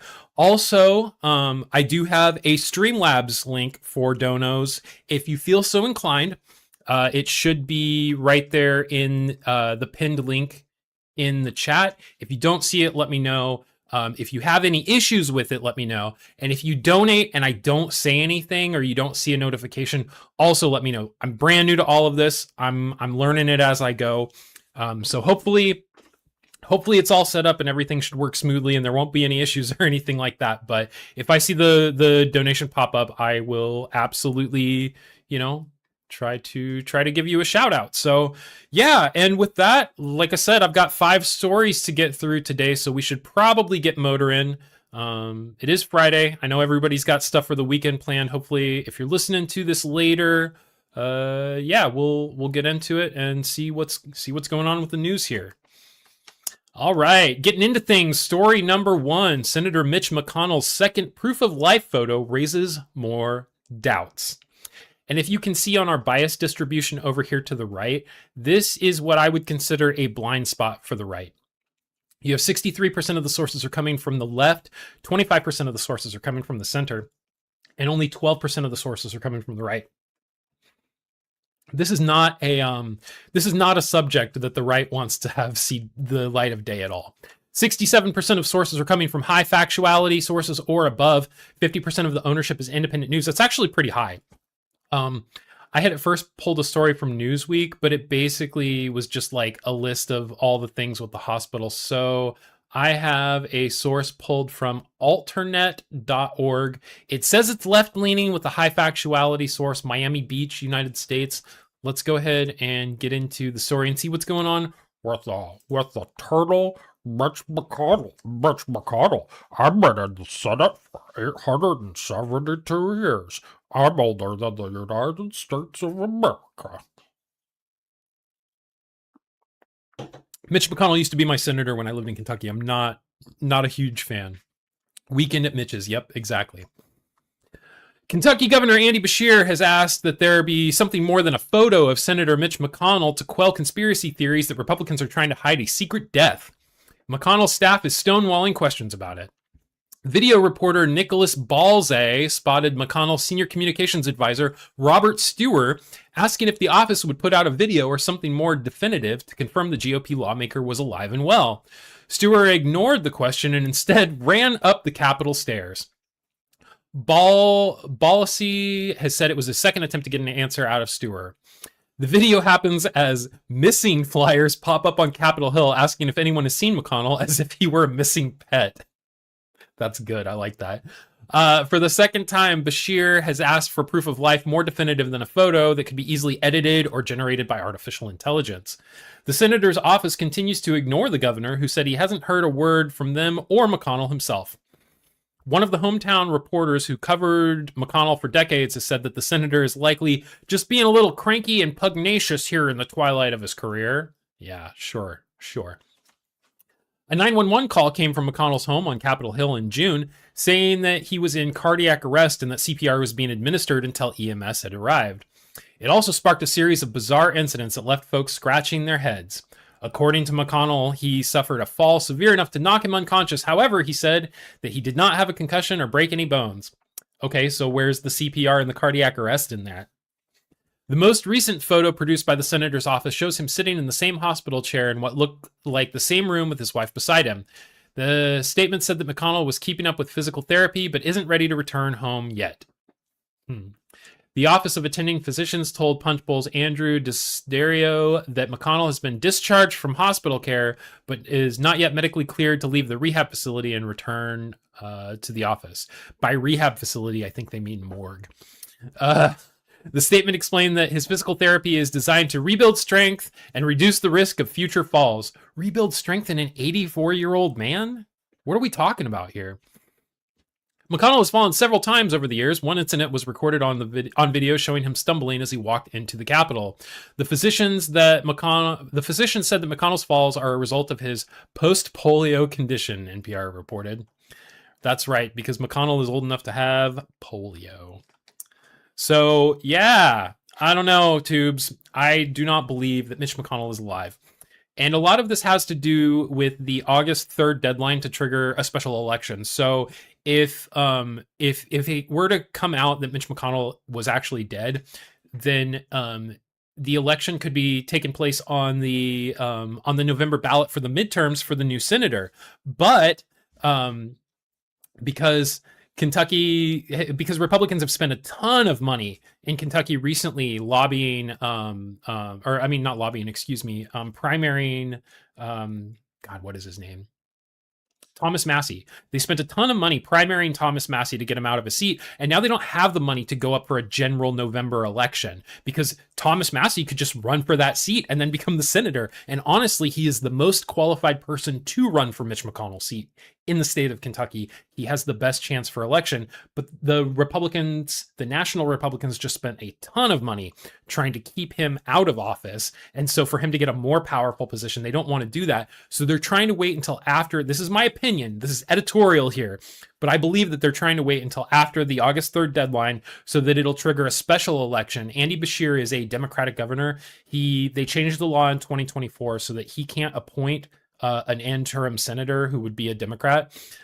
So they want to trigger a special election so that they have more of a chance to fight that because they know on the bigger ballot in November, more people are going to be going to the polls. Again, just my editorial speculation. So come on, guys. He sat behind Jesus in primary school. Just let him go.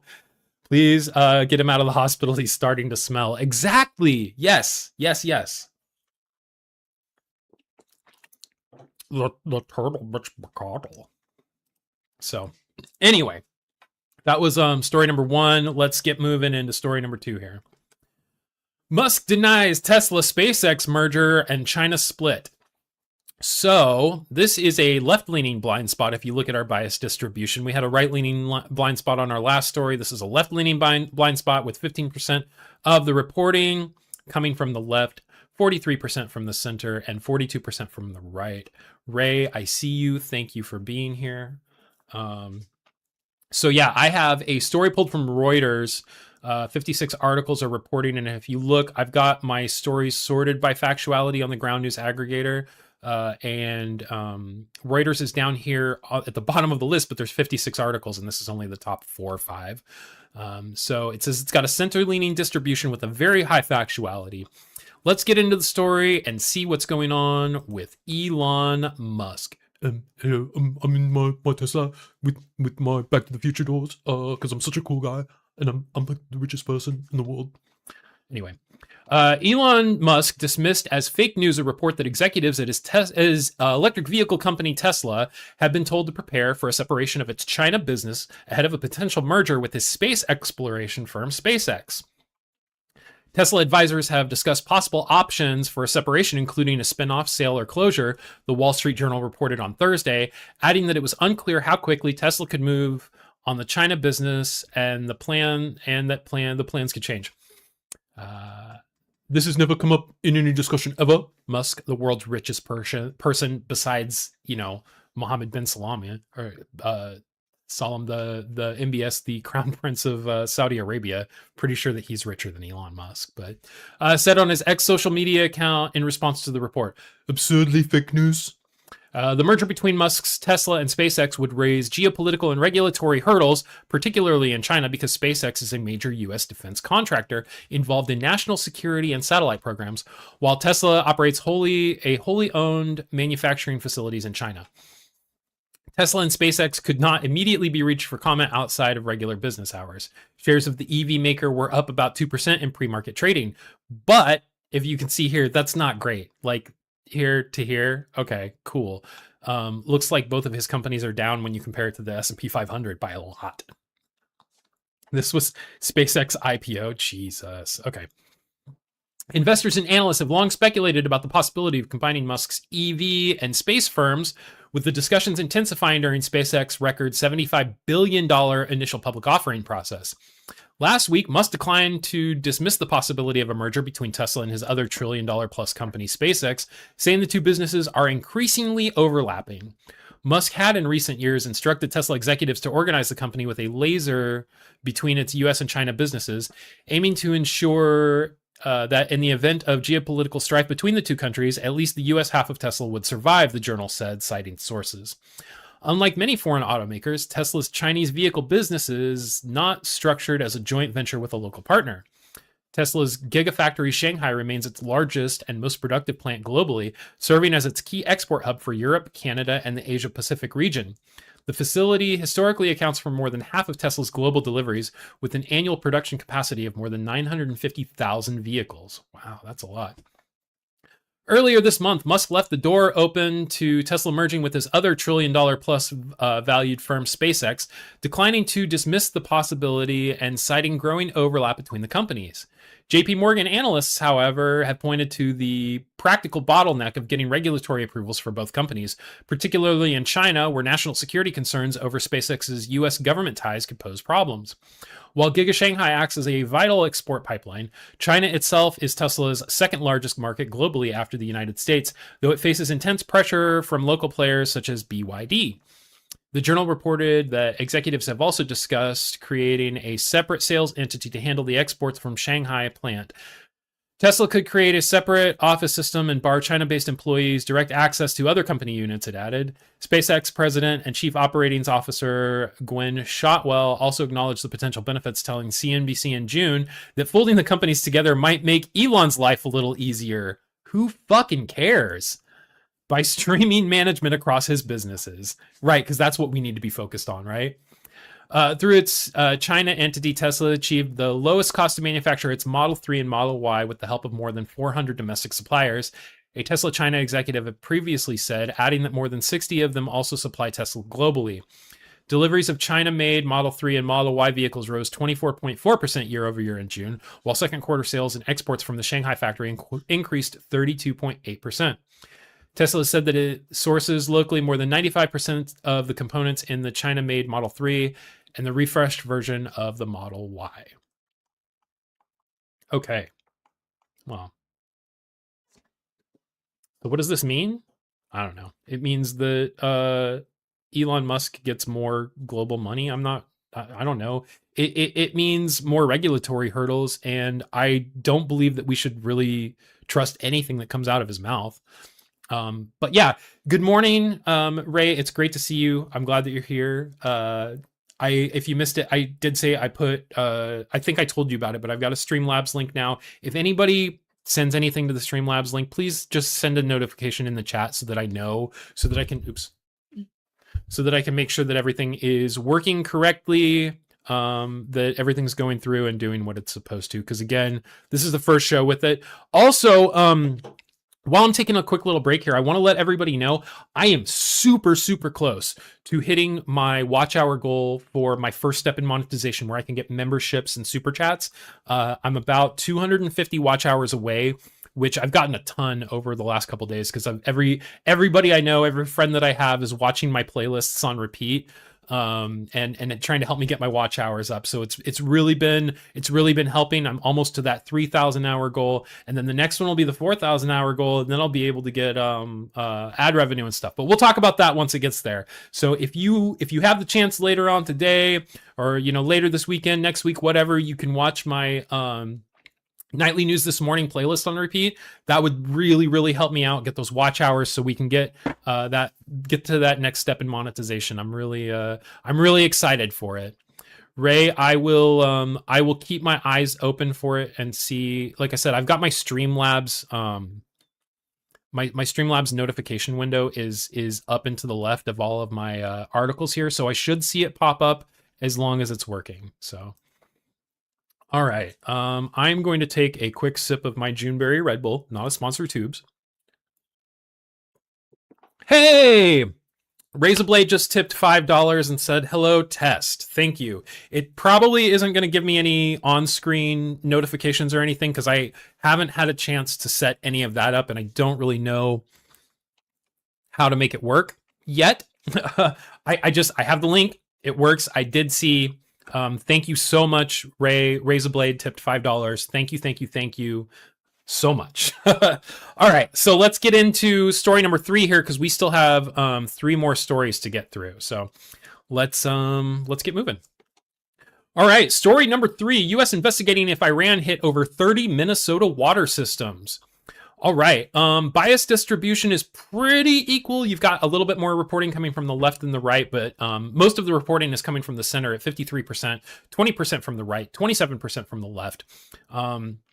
I have a feeling this is going to be a pretty big story. 163 articles are reporting already. 11% of the sources are independent news. 88% of the sources are high factuality or above. On my list, sorted by factuality, the Hawaii Tribute Herald was actually second down on the factuality list with a very high factuality rating and a center-leaning distribution. I've definitely had some people have issues with this source, but we're going to go ahead and use them. And if you have anything to say about the factuality of the article itself while I'm reading it, please, put it in the chat. So let's see what's going on with Minnesota water systems being hit by Iran hackers.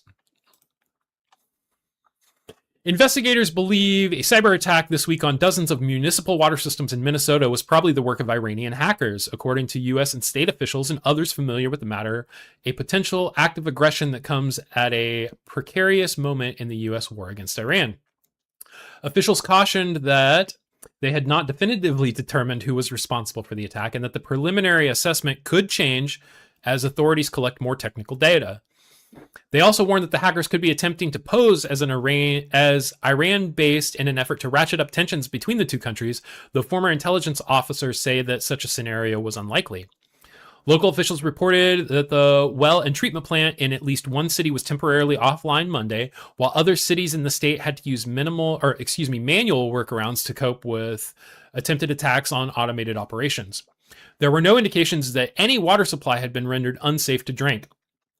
Even with its limited impact, the hack, if confirmed to be linked to Tehran, comes at a sensitive time, as direct fighting between the United States and Iran is resumed in the Middle East. 3 state officials briefed on the investigation into the breach said that the tradecraft used and the absence of a ransom demanded had led analysts to tentatively conclude that it was the work of Iranian hackers.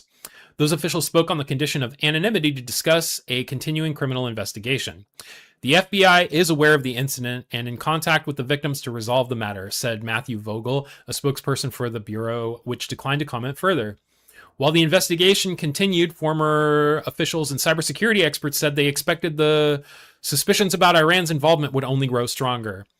Almost every initial assumption of attribution turns out to be true, said Cynthia Kaiser, a former senior FBI official who oversaw investigations into cyber attacks attributed to foreign governments. Several clues pointed to Iran in this instance, Kaiser said, including that it appeared focused on distribution rather than financial gains, and that Tehran had demonstrated a recent interest in targeting the U.S. water supply. John Israel, Minnesota's chief information security officer, said that the hackers targeted roughly 36 municipal water systems in the state as part of a breach that was first detected Sunday. The first report prompted state officials to warn municipalities with similar vulnerabilities to be on alert, which enabled a swift response, Israel said. The hackers targeted infrastructure used remotely to remotely manage and monitor water towers maintained by municipal governments. Israel said that on Wednesday afternoon, there had been no indication that any of the breaches contaminated or disrupted water delivery. Other cyber activity conducted by Iran against the United States has risen to the level of nuisance more than alarm.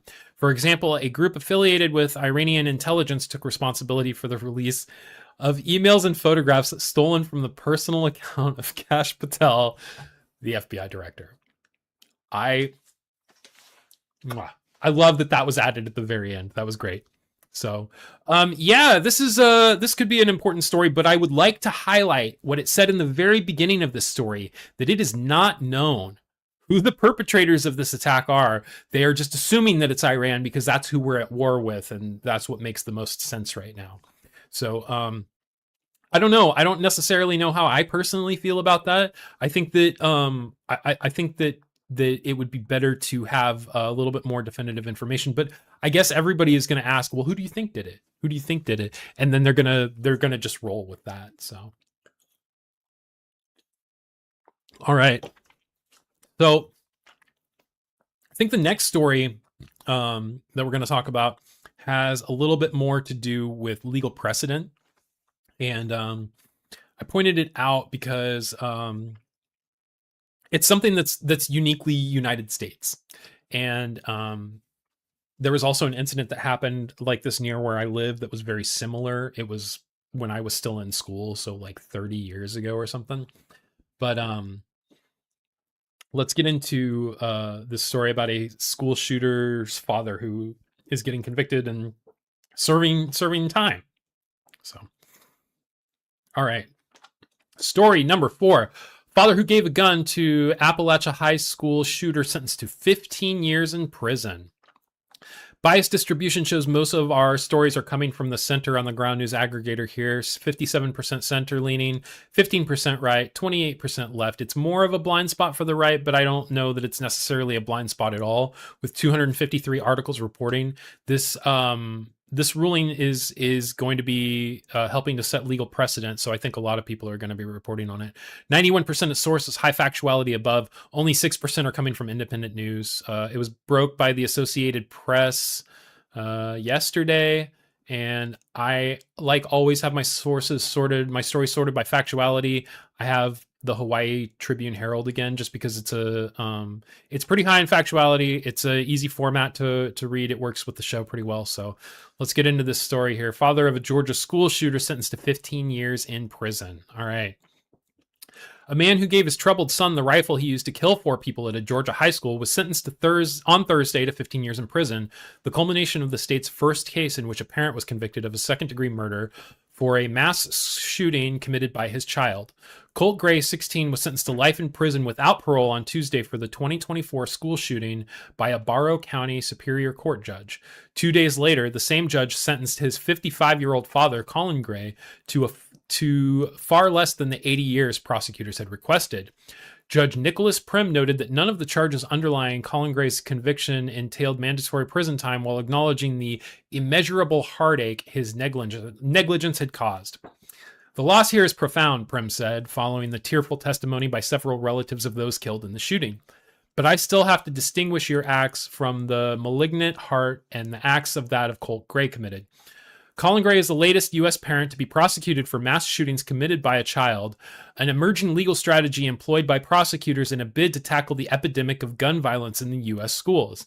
Months before Colt Gray's shooting, the parents of a Michigan teenager who shot and killed 4 classmates were sentenced to 10 to 15 years in prison after being convicted for manslaughter. In that case, the jury found Jennifer and James Crumbly guilty of not securing their guns in their home and ignoring the signs that their son was mentally disturbed.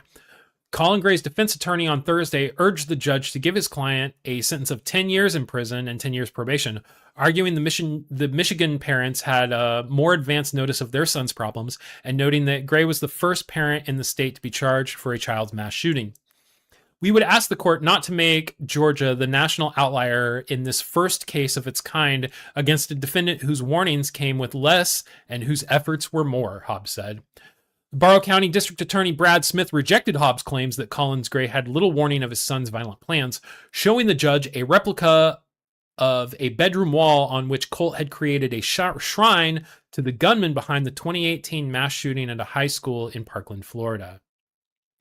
The risk was staring him at the face every day, Smith told the judge.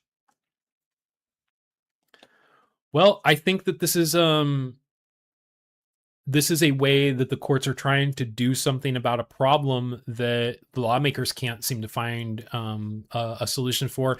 And as a Second Amendment advocate, I will say that I have no problem with this, because if you have guns and you have children, you should absolutely have your guns secured to where your children can't get them. You shouldn't be giving your children guns. I'm not saying that you shouldn't take your children out shooting and introduce them to guns and teach them gun safety, but you shouldn't be just giving a child free reign of a gun. I think that that's irresponsible. And I think that this is a good way to try to do something about a problem that not many people are able to do anything about right now. I don't know. That's just me, tubes. But yeah, so I've got one more story left today. I appreciate everybody that's stuck around and is listening. I know there isn't a whole lot of chat engagement today, but that is okay. I love you all. I am so thankful that you're all here. We will do this one last story, and then in next week I'm going to try to release not only the clips of this episode, like each story once a day, but I'm going to try to do the next what do you call it? This Day in Science for the entire week next week, and try to get those released as YouTube shorts on my channel as well. Like I said, I'm doing a huge content push here because I'm really, really, really trying to get monetized. Ray, do not be sorry. You are absolutely fine. Thank you so much. I appreciate you. I hope that your kiddo starts feeling better, because nobody likes being sick, and nobody likes dealing, like, nobody likes it when their kid's sick. Like, I hate it when my kids are sick. It makes me feel terrible. So yeah. Anyway, let's get into the last story of the day and get things wrapping up and moving here, huh? So, all right, story number 5, right? 1, 2, 3, 4, 5. Holy smokes. Yep. Story number 5. All right. ABC accuses FCC and their director Carr of trying to censor its stations. Now, this is an emerging story published 2 hours ago, updated 4 hours ago. That's weird. 54 articles reporting, 47% of the sources are center, 18% are right, 35% are left. So more of a right-leaning blind spot than a left.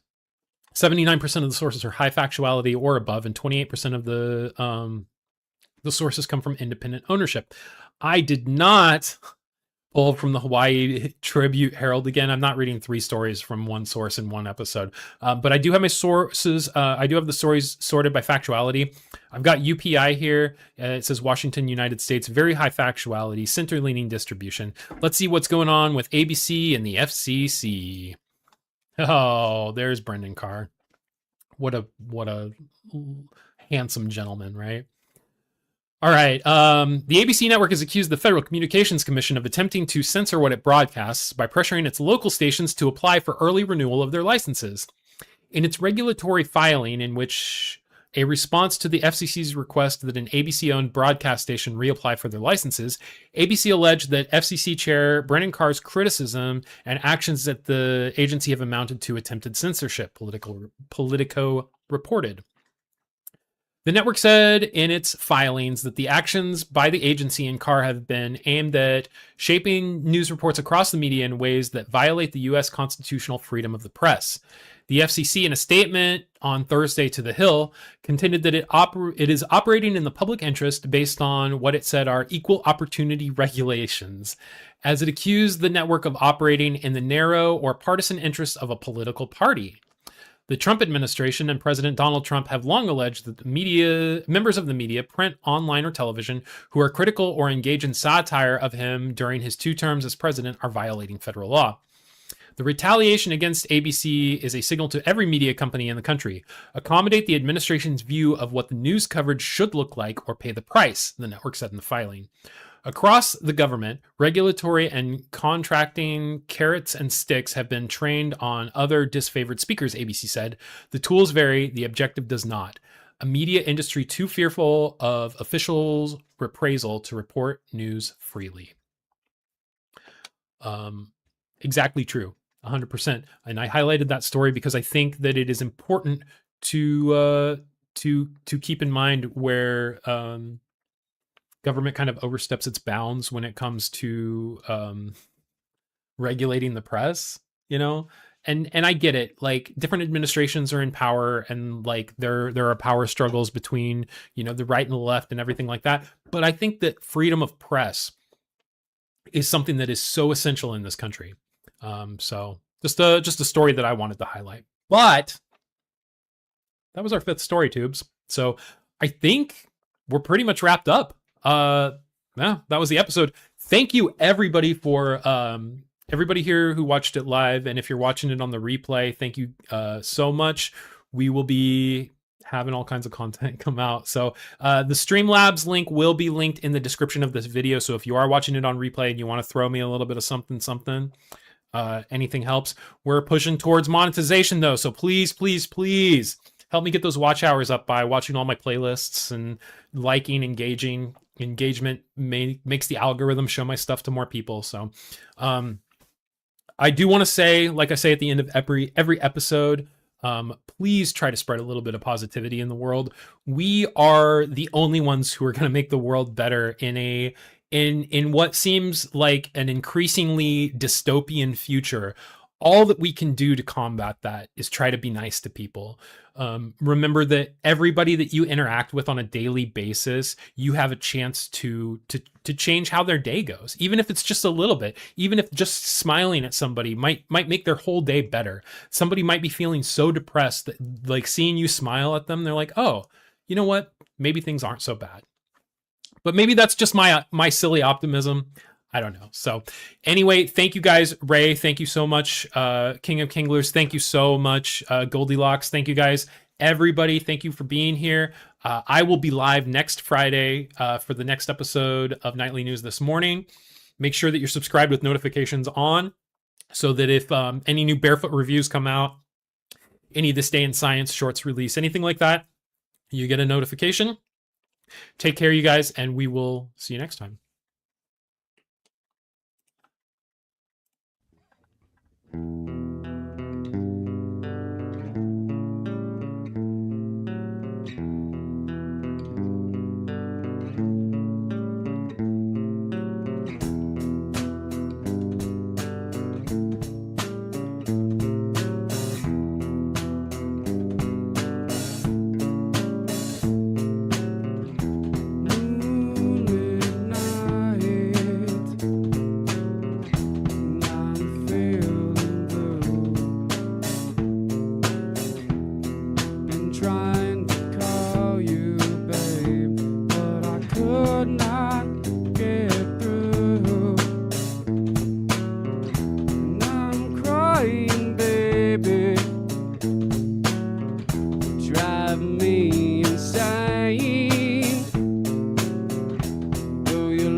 Toxic, baby, it saves me from my pain.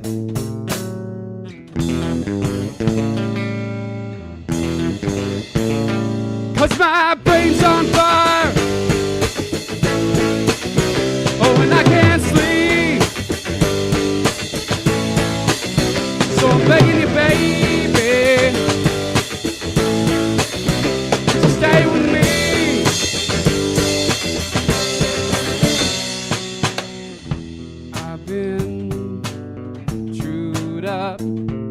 Let down by a girl.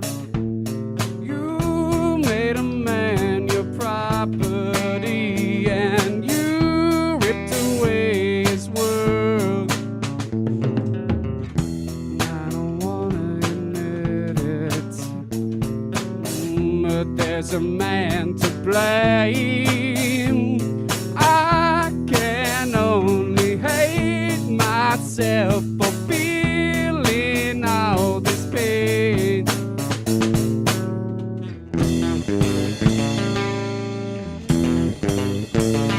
'Cause my brain's on fire. Oh, and I can't sleep. And I'm begging you, baby, to stay with me.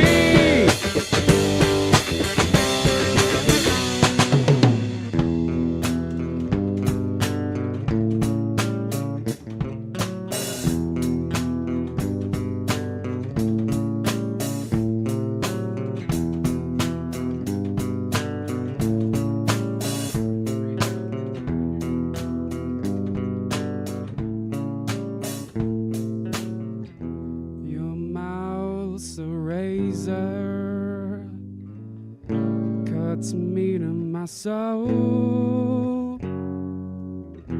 Though your love feels tender, doll, your heart is black as coal. And I'm so sick and tired of all your little games, but I still need you, babe, to save me from my aches.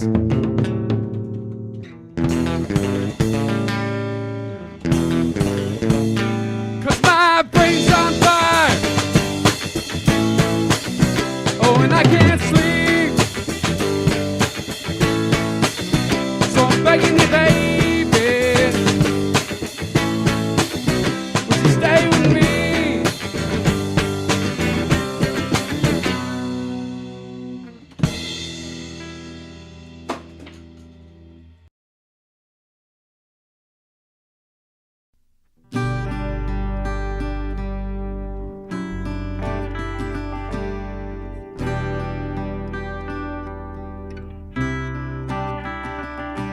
When we met, light was shed, thoughts free flow, and you said you've got something deep inside of you. Wind chime voice sounds, sway of your hips, round rings true. When we met, light was shed, thoughts free flow, and you said you've got something deep inside of you. Voice sound, chime, sway of your hips, round rings true. It goes deep inside of you, deep inside of you. Thoughts free flow. You said you've got something changed deep inside of you. So it's voice sound, chime, sway of your hips. Fall breeze blows outside.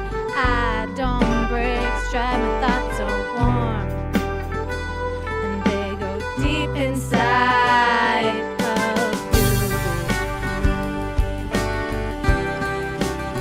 Oh yeah, and I never felt alone. Alright, until I met you.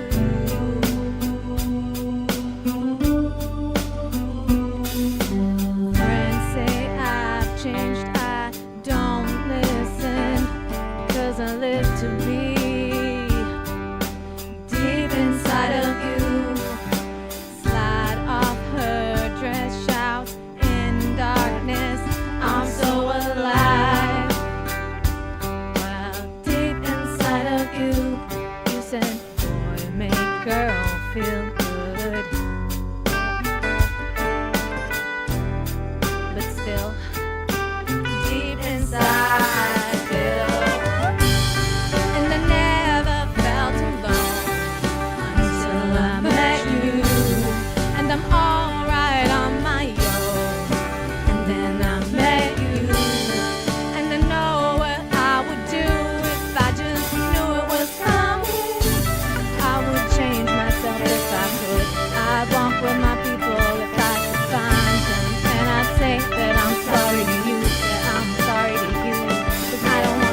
deep inside of you. Deep inside of you. Deep inside of you. All right. Good morning, YouTube. How are we? How are we doing today? Hello. Welcome to Nightly News This Morning. I'm your host, Cousin Matt, also known as Pantsless Paul Harvey, the guy who you don't know if he's wearing pants or not, but he's going to bring you the news. Hey, yeah, welcome everybody. Thank you. Please like the stream. Like Evan PDX said, if you could like the stream, that really helps me out. YouTube analytics there's been some muckery about, you know. I thought that I had hit the 3,000 hours that I needed to hit, and then after a couple days it went down to 2,600, and I was like, oh, that's kind of weird, but you know, it is what it is. So hitting that like button, making sure that you're subscribed, notifications, all of the things, that really helps out. I did want to tell everybody that song that I just played debuted. I fucked it up in the middle. I had a browser window open, so I had to pause it for a second. But that song is actually completely produced by me, and I do all of the instruments on that song except for the drums. I paid somebody to do the drums for me, and then I also do some of the backup vocals. And a friend that I went to high school with, who has her own karaoke business, helped me with the vocals on that. So yeah, that's I know that the other songs that I play before the show are produced by me, but this is actually one where I play the instruments on it and I take part in it. So I produced it and I did some of the instruments. I had somebody else listen to it last night, a friend of the show, and he was like, "Dude, that's so awesome! It sounds so good." I thought it sounded kind of mediocre personally, but I'm also a more harsh critic of myself. So we're gonna open the show by doing today's This Day in Science, which is also released as a YouTube short. If you haven't seen it already, you can go and watch it, but I'm just gonna read what today's is, and then I'll end the show with Saturday and Sunday's This Day in Science, because I don't get a chance to do that and release it on a short on a weekly basis. So what I think I'm gonna do is the This Day in Science is going to, for the weekend, for Saturday and Sunday, is going to be an exclusive on the Friday night episode of the Friday morning episode of the show. And if you want to know what This Day in Science is for this weekend, you got to watch today's show. So, yeah. So how's everybody doing? I see I got Spec in the chat. I got Evan PDX in the chat. I know I saw Mr. Sidney Winston, the host of Ask an Atheist. If you're not subscribed to him, you should definitely do that. I've got Matthew L. Music in the chat, friend of the show, from over in the DP chat. He does musical covers. You should also subscribe to him. I got Mr. Bad Wolf here. Appreciate to see you there, buddy. JP, thanks for stopping in. Just a person trying to human who does great content that you should absolutely subscribe to. If you like lolcows, if you like Shanny and Rev stuff, JP's got all the good stuff over there. So yeah, I sneaky holding in science hostage. Yeah, well, I got to do something to get the views, right? Anyway, so yeah, hey everybody. I hope that things are going well for you. I'm feeling a little bit, you know, crunched for time because I've got a wedding this weekend. We've got a rehearsal dinner tonight, and then we're doing a wedding all day tomorrow. And then, you know, just got the regular, got to work and do all the bills stuff. But it's Friday, and that means Nightly News This Morning, and we are on a track to stay more consistent with this show. So we're going to be trying to do it every single Friday morning, try to get all of those stories released throughout the week, because consistency is really what people on YouTube want. So that's what we're going to bring you. So, again, yeah, thank you guys, everybody, for being here. I think I've got some pretty good stories lined up for today. The first thing that we're going to do is actually look at something that we talked about in last week's show, but we're going to look at it from two different sources. Let me see. I got to do something real quick. Sorry, I just screwed something up on my end. Yeah, we're going to look at it from two different sources and see, and they're not even different sides of the aisle. It's just the Associated Press and then somebody else. Sorry, I'm just redoing my aggregator here so that I can get back up to where I was. Okay, so now that I've got that kind of, this might not be the right aggregator, but it's close enough to the stories that I have pulled that it's going to work. I just accidentally closed it out right at the last second. But let's get moving into story number 1. Senator Mitch McConnell, released from rehabilitation center, continues recovery at home. Now, the aggregator that I had pulled up previously had said something about casting more doubt. But now all I see is just, all of this stuff talking about how he was discharged, he's now at his home, everything like that. I have a story from the Associated Press that I'm going to read first, but then we're going to read another source from Salon. And it highlights some interesting information that's missing from the first article. So, all right, from the Associated Press, Washington Republican Senator Mitch McConnell of Kentucky says he's been discharged from a rehabilitation center and will continue his recovery from home. The former Senate leader was first administered to a hospital on June 14th. He disclosed weeks later that his hospitalization was the result of a fall and he was undergoing physical therapy. McConnell, 84, gave no specific date for his return to the Capitol, but senators are expected to soon leave Washington for the traditional August recess. Votes are unlikely for the next 5 weeks once they adjourn. On the advice of my doctors, I'll maintain an intense regimen of physical therapy from home during the state work period, and I'll continue to engage with my staff and colleagues on important Senate business, McConnell said in a statement released by his office. That's an important sentence to highlight right there. A statement released by his office.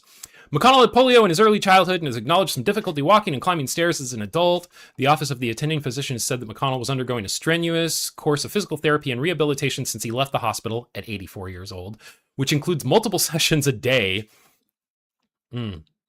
designed to rebuild strength and reduce the risk of future falls. The senator is determined to finish out his 7th term, which concludes in January. McConnell's absence is being felt in the Senate as Republicans were unable to advance a farm bill out of the committee Thursday. The committee chairman, Senator John Boozman of Arkansas, said he spoke with McConnell this week about the bill. I'm sure they had a really nice 20-minute phone call. I know how much he would have wanted to be here to advocate for Kentucky's farmers and rural communities, Boozman said, kicking off the committee's meeting Thursday. But there's also been criticism that McConnell has not been transparent enough about his health. The state's Democratic governor, Andy Beshear, recently called on the senator to either prove that he is fit to continue serving after his lengthy hospital stay or resign from office. Okay, so that's the first article, right? And it would make it sound like, everybody's talked to him. It's definitely, for sure that he's alive and that he's there, right? I mean, that's what it sounds like to me. But it also seems like maybe they're trying to memory hold the 911 call.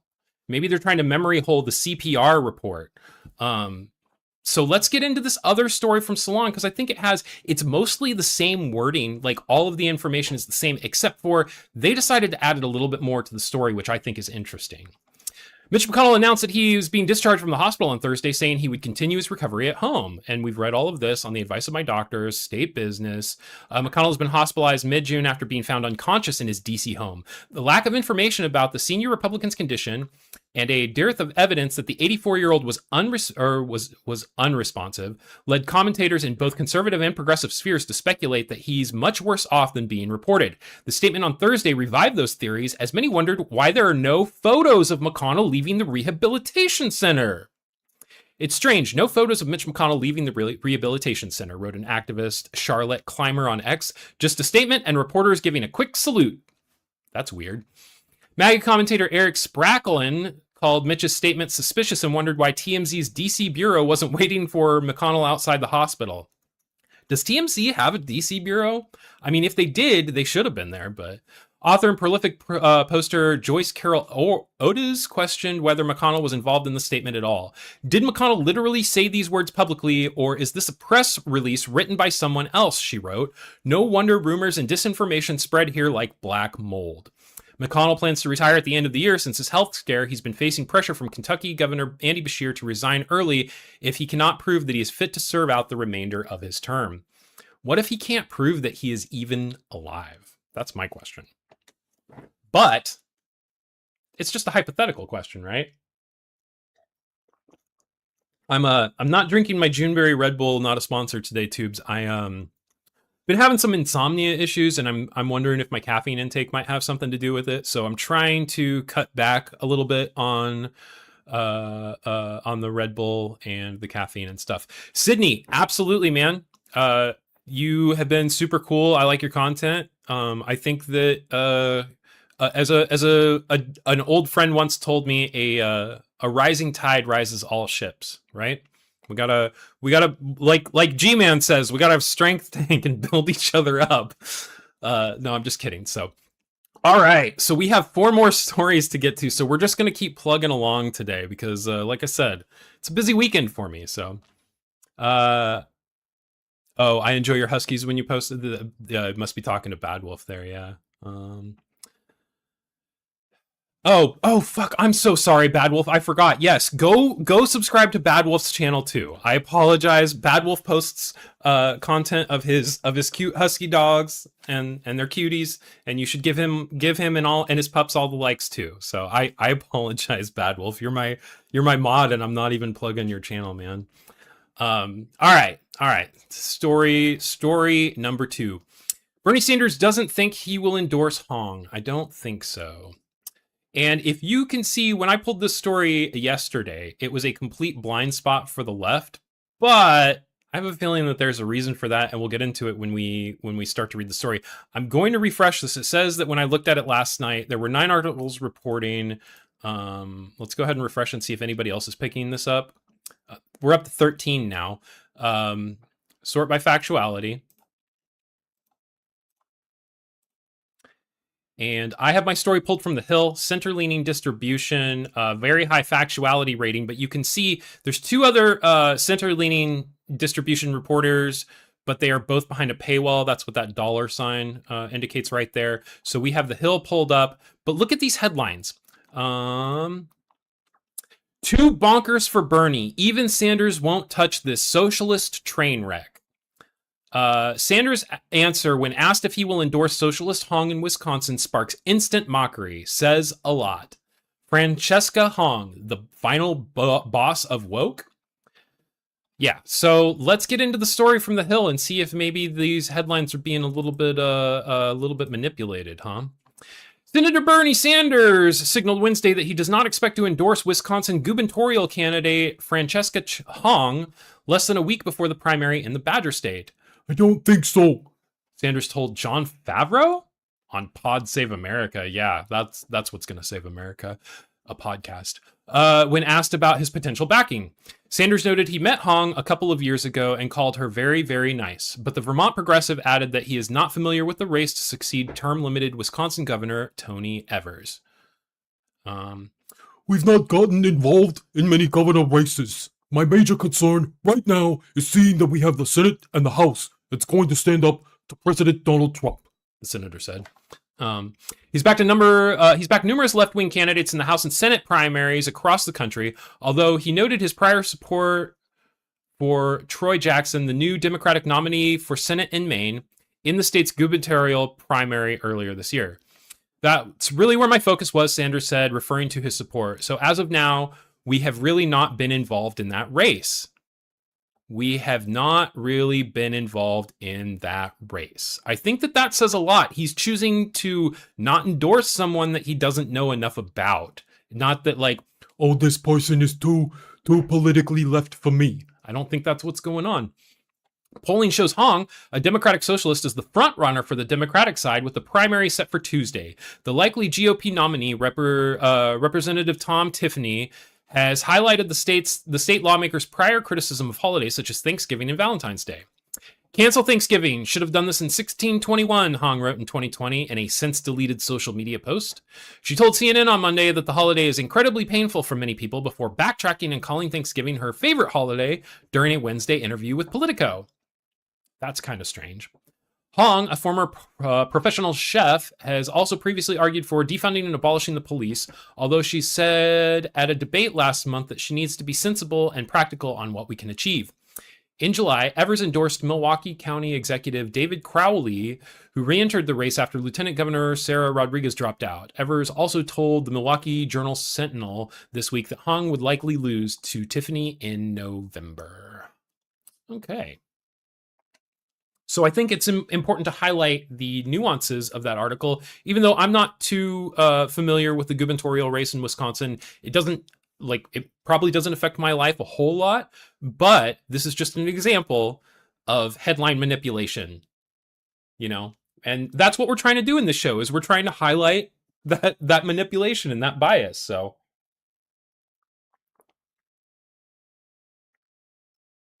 all right.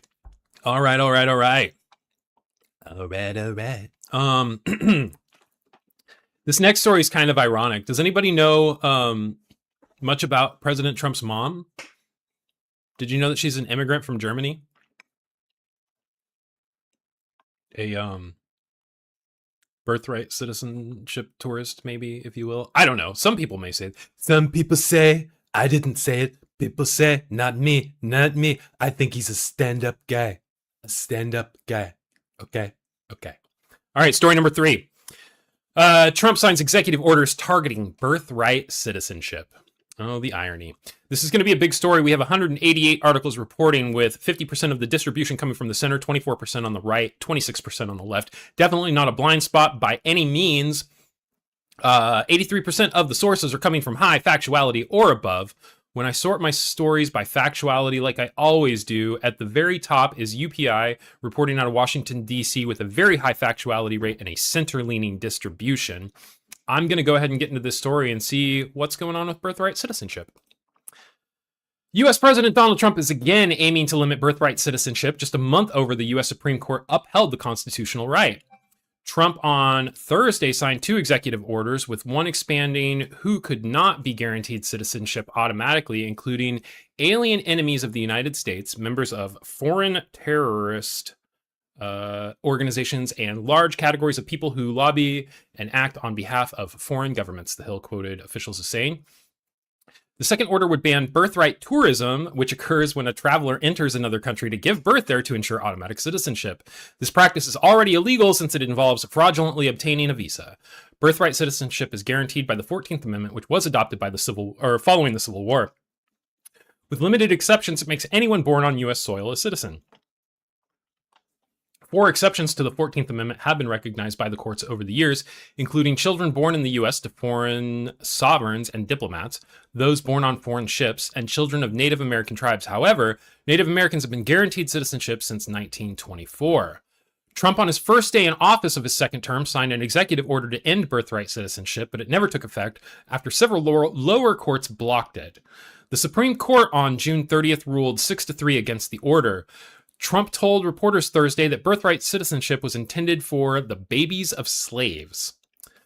What's happening now? Are people building businesses around it? Wealthy people are building businesses around birthright citizenship, he continued. That's not the way it's supposed to work. It's a disgrace. They're buying their way in, and we're not going to let it happen. Okay. Oh, and that's the whole article. So kind of ironic, coming from someone whose mother was an immigrant, and someone who the mother of their children was an immigrant. I just find it ironic, man. I just find it ironic. I know that the circumstances are not exactly the same.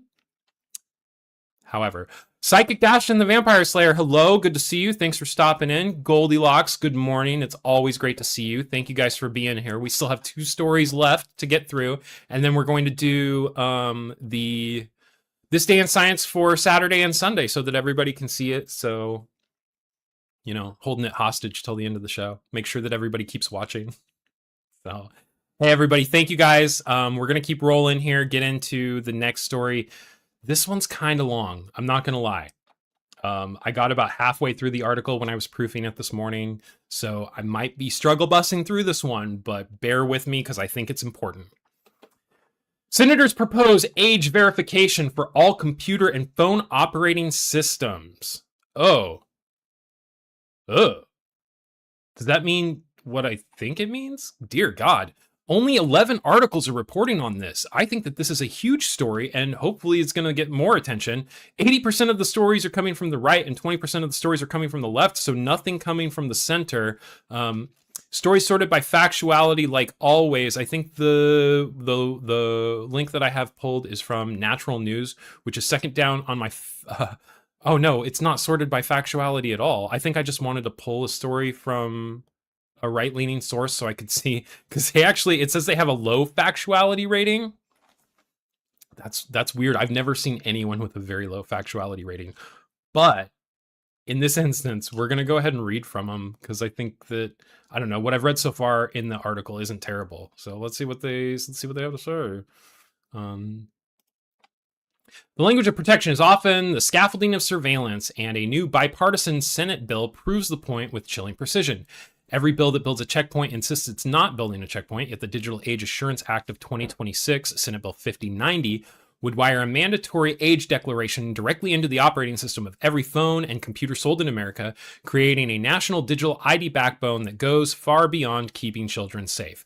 Okay, I think just to stop here for a second, I think that the reason that this has low factuality is because they use a lot of fear-mongering terms, it seems like.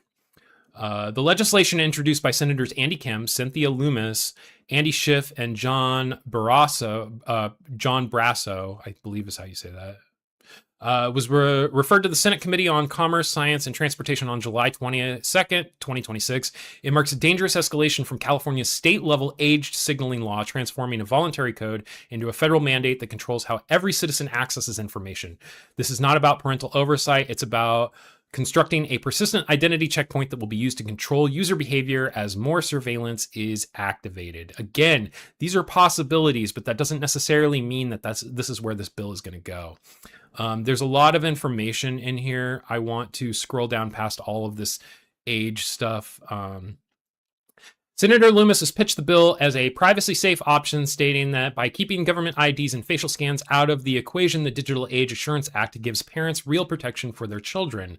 This is a carefully crafted lie. While Section 10 of the bill says nothing shall require the collection of government IDs, biometrics, or facial age estimation, this assurance is hollow. Section 3D contains a trap that destroys that protection. It states that where an operating system provider receives clear and convincing information that the user's real age differs from the stated bracket, the provider shall verify the age of the user. The bill never specifies how this verification should occur, but it is clear instruction to find a way. The clear and convincing standard, a legal threshold normally reserved for the courts, is here applied by private companies to their own inferences. There is nothing in the text prohibiting behavioral profiling to determine if a user acts older or younger than their signal. A developer who has this clear and convincing information is legally mandated to transmit it upstream to the operating system provider, triggering the verification duty. This is a reporting channel for surveillance, not a protection mechanism. I'm going to read, okay, there's only one paragraph left here, or one section left. The bill offers lip service to privacy by banning the sale of bracket data and its uses for targeting advertisers. However, the exceptions swallow the rule. The assurances in Section 10.5 open with the words, except as provided in Sections 3, 4, and 5. This is a lot of legal mumbo-jumbo, but the gist of this article is basically that protection can be used as a means of surveillance, which if you were alive in 2001 to 2003, you learned that the hard way with the Patriot Act, which we are still living under today, even though it was supposed to be temporary. So I will post this link to this news article from Natural News. If you want to read it, you can also go find a more high factuality source if you are so inclined.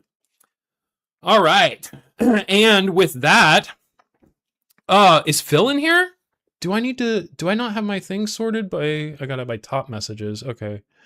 There's Phil's lobotomy. Hey, Phil. Good to see you, friend. Thank you for being here. I'm sorry I didn't see you earlier. If you are not subscribed to Phil's lobotomy, you should go do that. Also another Revan Shanny creator, great content, good person, good dude. Yeah, I appreciate your support. I appreciate you being here. And we've got one more story to get into about maybe where the future goes. The all-seeing Palantir eye.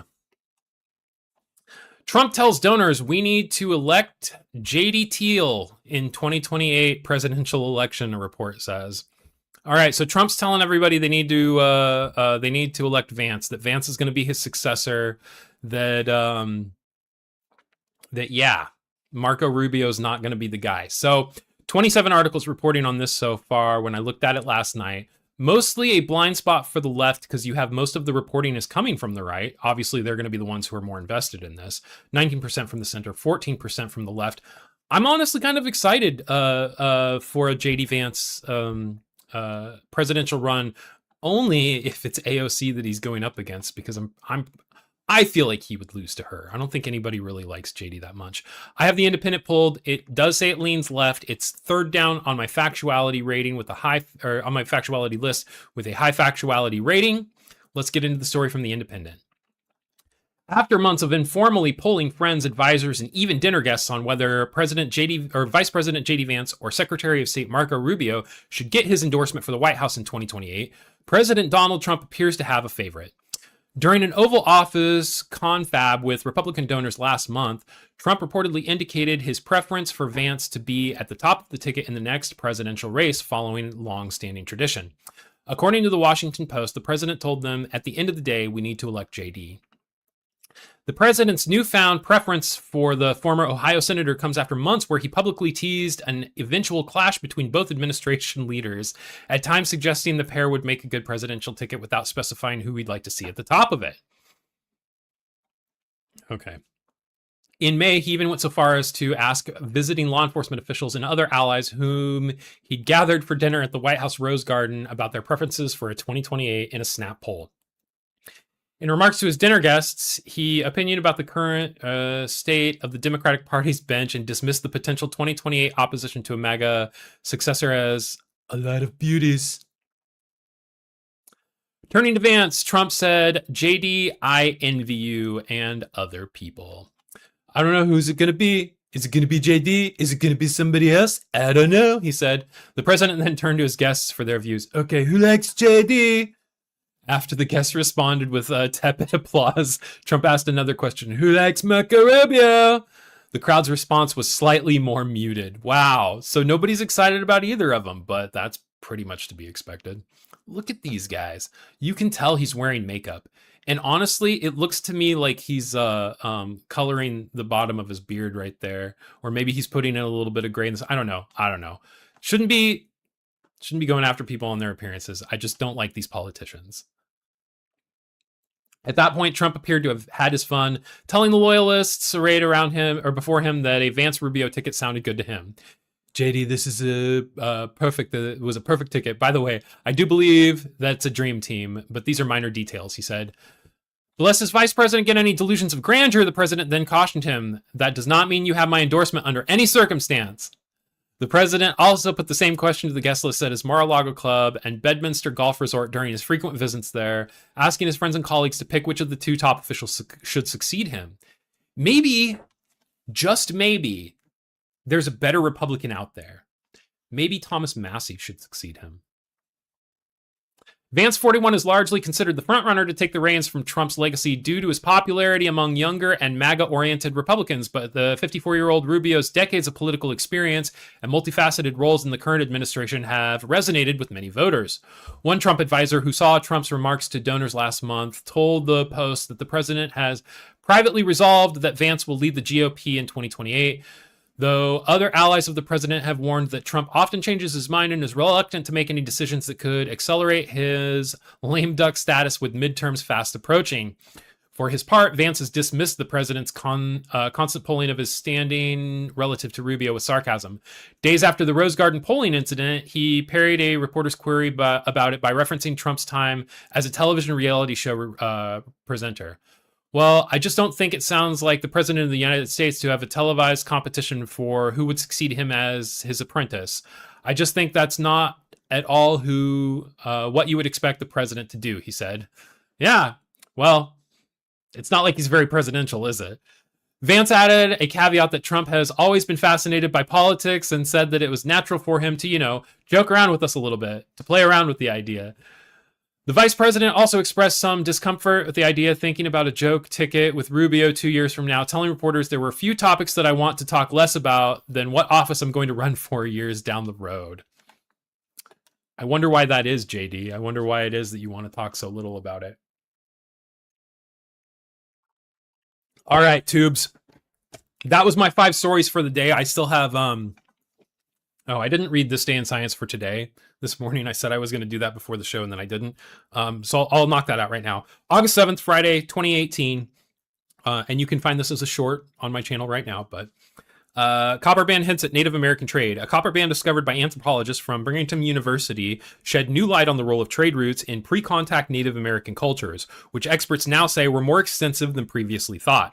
The band, which was crafted in the Great Lakes region, was discovered in coastal Georgia. And if you're not familiar with the geography of the United States, that's quite a ways away from each other. That's like half the country away from each other. So, all right. If anybody has anything that they would like me to talk about next week on next week's show, anything that you'd like me to look at from both sides, you can contact me on my community tabs page, or you can leave a comment on the episode that we're watching right now, the full-length episode, once it gets processed and everything. And I will check those and make sure that we get that looked at by next week. And for This Day in Science for Saturday, August 8th, 2019, marine biologists discover sharks glowing ghostly green. Marine biologists at Yale University published their research into bioluminescence capabilities of two separate shark species, the swell shark and the chain cat shark. These species of shark are the only two documented as having the ability to glow with a faint green light, which is known to be visible only to other sharks. That's interesting. And for August 9th, 2012, engineers build mechanical earthworm spybot. Mechanical engineers from the United States and South Korea collaborated in the development of Meshworm, a miniaturized reconnaissance robot inspired by the anatomy of earthworms. Though unassuming, the bot is highly practical, comprised of malleable materials that allow it to squeeze through tight spaces and easily withstand heavy impacts. All right. You did the like. Thank you very much. I appreciate that. I appreciate everybody who's done the like and everybody who's been here to watch the show with me. I'm going to try to pull up the song. Oh, it's right there. The song that I played at the beginning of the show, because I screwed up and paused it in the middle of it, and I would like the whole song to be listenable too. So yeah, that's our episode of Nightly News this morning for this week. It's not always great news. It isn't always great news, and sometimes it's so much not great news that I do need to take a break from it, or I need to gain perspective. But what is great is the community of people that I have. Everybody that's here, everybody that's liked the stream, everybody that watches this later. Thank you guys so much. Like I try to tell everybody at the end of all my shows, spread some positivity in your life, right? We want a better world. We have to be the ones to try to help make that happen. So remember that you have a larger impact on the world around you than you realize. Everybody that you interact with is a chance to make that person's day, or make that person's day worse. Why not make it better if you can? You know, no reason not to. So I want to say thank you guys. Nightly News this morning. I've been your host, Cousin Matt. We will be back on Friday. There will be videos released throughout the week, as well as clips of This Day in Science on my shorts page. So please make sure you are subscribed with notifications turned on so that you never miss a video or when we go live on Fridays. All right, guys. Thank you so much. I've been Cousin Matt. You guys have been great, and we will see you guys next time.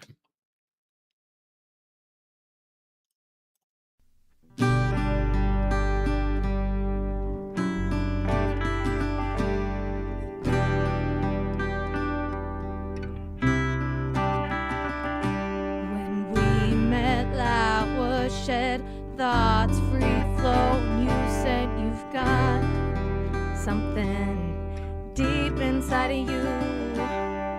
Wind chime voice sounds, sway of your hips round rings true. It goes deep inside of you, these secret garden beams changed my life, so it seems. A fall breeze blows outside, I don't breaks, drive my thoughts so warm, and they go deep inside of you.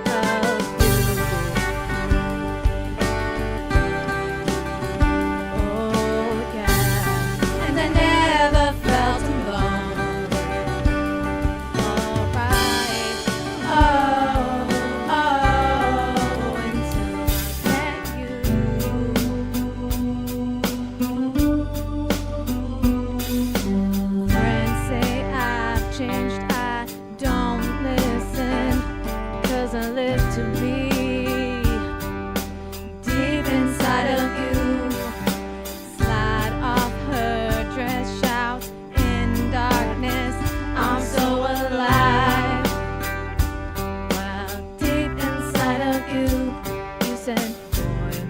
girl feel good. But still, deep inside, feel. And I never felt alone until I met you. And I'm alright on my own. And then I met you. And I know what I would do if I just knew it was coming. I would change myself if I could. I'd walk with my people if I could find them. And I'd say that I'm sorry to you, that I'm sorry to you. 'Cause I don't want to call you, but then I want to call you. 'Cause I don't want to crush you, but I feel like crushing you. And it's true, I took for granted you were with me. Breathed by your looks, then you looked right through me. Didn't know we were broken, didn't know we were broken, didn't know we were broken, we were broken.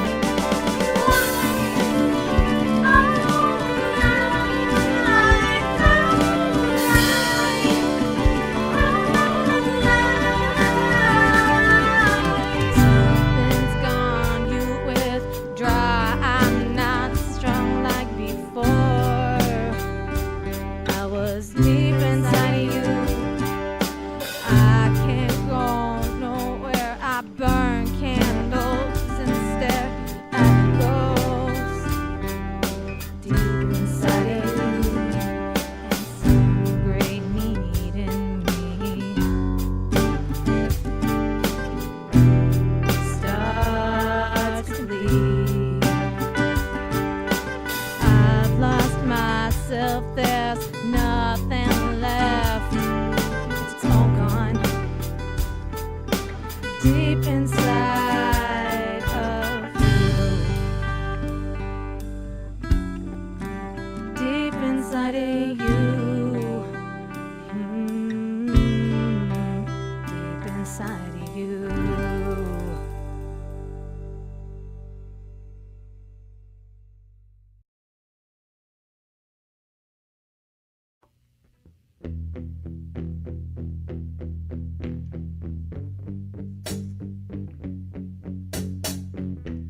Spending a long, lonely day and it simmers. Content with my love and sun rays and it simmers. Yeah. Needlessly knowing that darkness is slowly and surely flowing into my head. Deep down it simmers. I know that someday too soon the top will blow off. And I'll be left freaking and screaming with all of these thoughts. And everyone and every little thing you could possibly know will someday turn to dust and ruin just as my own.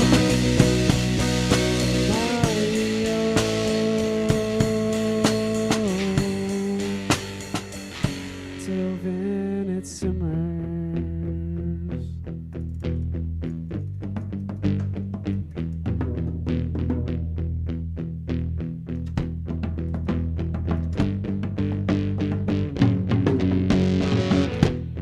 Going along with the trees and it simmers. Struck by a cool ocean breeze and I shiver. Yeah. Thrown out from the cold so bold, it's tiny little tips of this weakness that timidly take hold. Makes me shiver. Yeah, rising someday too soon, top of the rock. And I'll be left breaking and screaming with all of these thoughts. Everyone and every little thing you could possibly know will someday turn to dust and ruin just as my own.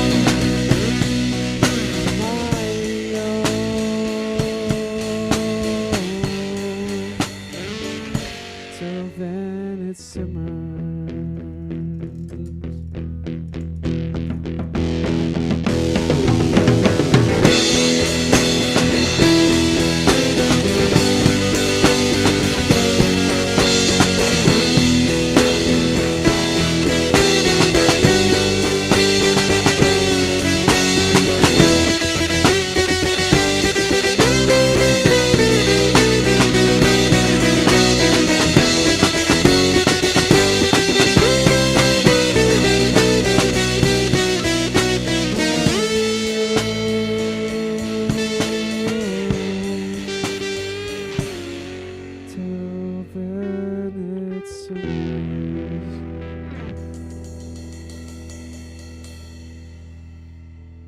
Good morning. Hello. Welcome. And with that, we are live here on YouTube. It is Nightly News this morning, the only news show that ever has been and the only news show that ever will be. It's a time paradox, if you will. So make sure that you're here for the only news that matters. I'm your host, Cousin Matt, also known as Pantsless Paul Harvey, and today is Friday, August 14th, 2026, and we're here to do some news like we always do on Fridays. So I want to say hello to everyone that I saw in the chat. I saw that part, Goldilocks, Evan PDX, Specs giving me giving me some grief about cats. I don't know what that is about. But I do appreciate everybody that's here watching it live and everybody that's catching it live catching it on the replay. I did want to say, if you saw on the intro screen, special thanks to both Evan PDX and Razorblade. Both have contributed to the show to help fund it. Evan PDX gave $5 during the last show. I don't have any of those alerts turned on because they distract me while I'm trying to read the news and stuff. But I did want to give the shout out and make sure that I mention the people. You can donate to the show if you are so inclined. There's a Streamlabs link. There's also a Cash App tag there if you're into that kind of thing. We're gonna bring you the show regardless, though. So we don't expect anything, but it's much appreciated, dude. I will say, you know what it's about. Gavin and watermelon. Speaking of watermelons, thank you, Spec. I wanted to read This Day in Science. So we'll get into it by starting with This Day in Science because Spec is excited. Obviously, he's reminding me about This Day in Science with watermelon. So for This Day in Science, August 14th, 2013, watermelon juice may relieve muscle soreness. Biochemists from the American Chemical Society published their findings on the potential utility of watermelon juice to alleviate in the alleviation of post-workout muscle soreness in athletes. Experts believe the fruit's natural supply of L-citrulline is to thank for the properties, and that condensed versions may be produced to enhance the effect. That was This Day in Science, and we will get this weekend's This Day in Science for you at the end of the show. If you stick around, you'll catch that. And then all throughout the week, we release that as shorts here on the YouTube channel. Just as a quick aside, this is a joke between Spec and I. It's an inside thing, so if you don't get it, that's okay. It's just a thing, you know. I did want to say I appreciate everybody who has been watching, everybody who has been watching the old playlists and things like that, helping me get my watch hours up, because I thought that I had the watch hours needed to get my first monetization step, but YouTube do be screwing around with those hours. So if you're watching this later, or you're even watching it now, and you have the ability to, go watch the old playlist or something like that, that'll help. We'll try to get another best of stream going before the end of the weekend.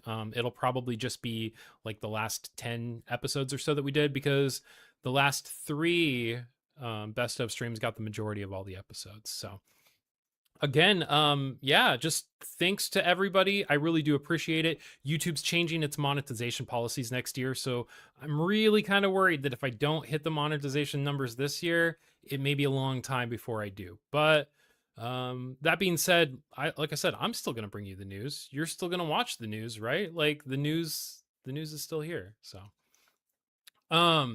anyway, with that being said, I guess we should go ahead and get right into it, because we've got 5 stories to get through today. And let's jump into it. Story number 1, let's do it. All right, jumping into story number 1, White House Press Secretary Leavitt to depart role, Trump says. Bum, bum, bum. Good times never seemed so good. What's going on is a huge story here. Caroline Leavitt has decided to leave her post as the White House press secretary. 94 articles are reporting on this. You have a bias distribution, pretty even. Senator 42% reporting, 32% coming from the left, 26% coming from the right. I have a story pulled from HNGN, which if we scroll down and have things sorted by factuality, it's about 5th down here. It says it's got a high factuality rating with a center-leaning distribution. Before we get into this, though, I do want to speculate that maybe this has something to do with the assassination attempt that everybody's just finding out about, and that maybe she was on that plane that Trump ducked off of with Secretary of Cowardice Pete Hegseth. I don't know. Just speculation. But anyway, let's read the story. There she is. White House Press Secretary Caroline Leavitt will leave her role at the end of August, President Trump announced Wednesday in a Truth Social post, marking a significant shakeup to the president's press operation less than 3 months before the midterm. That's important.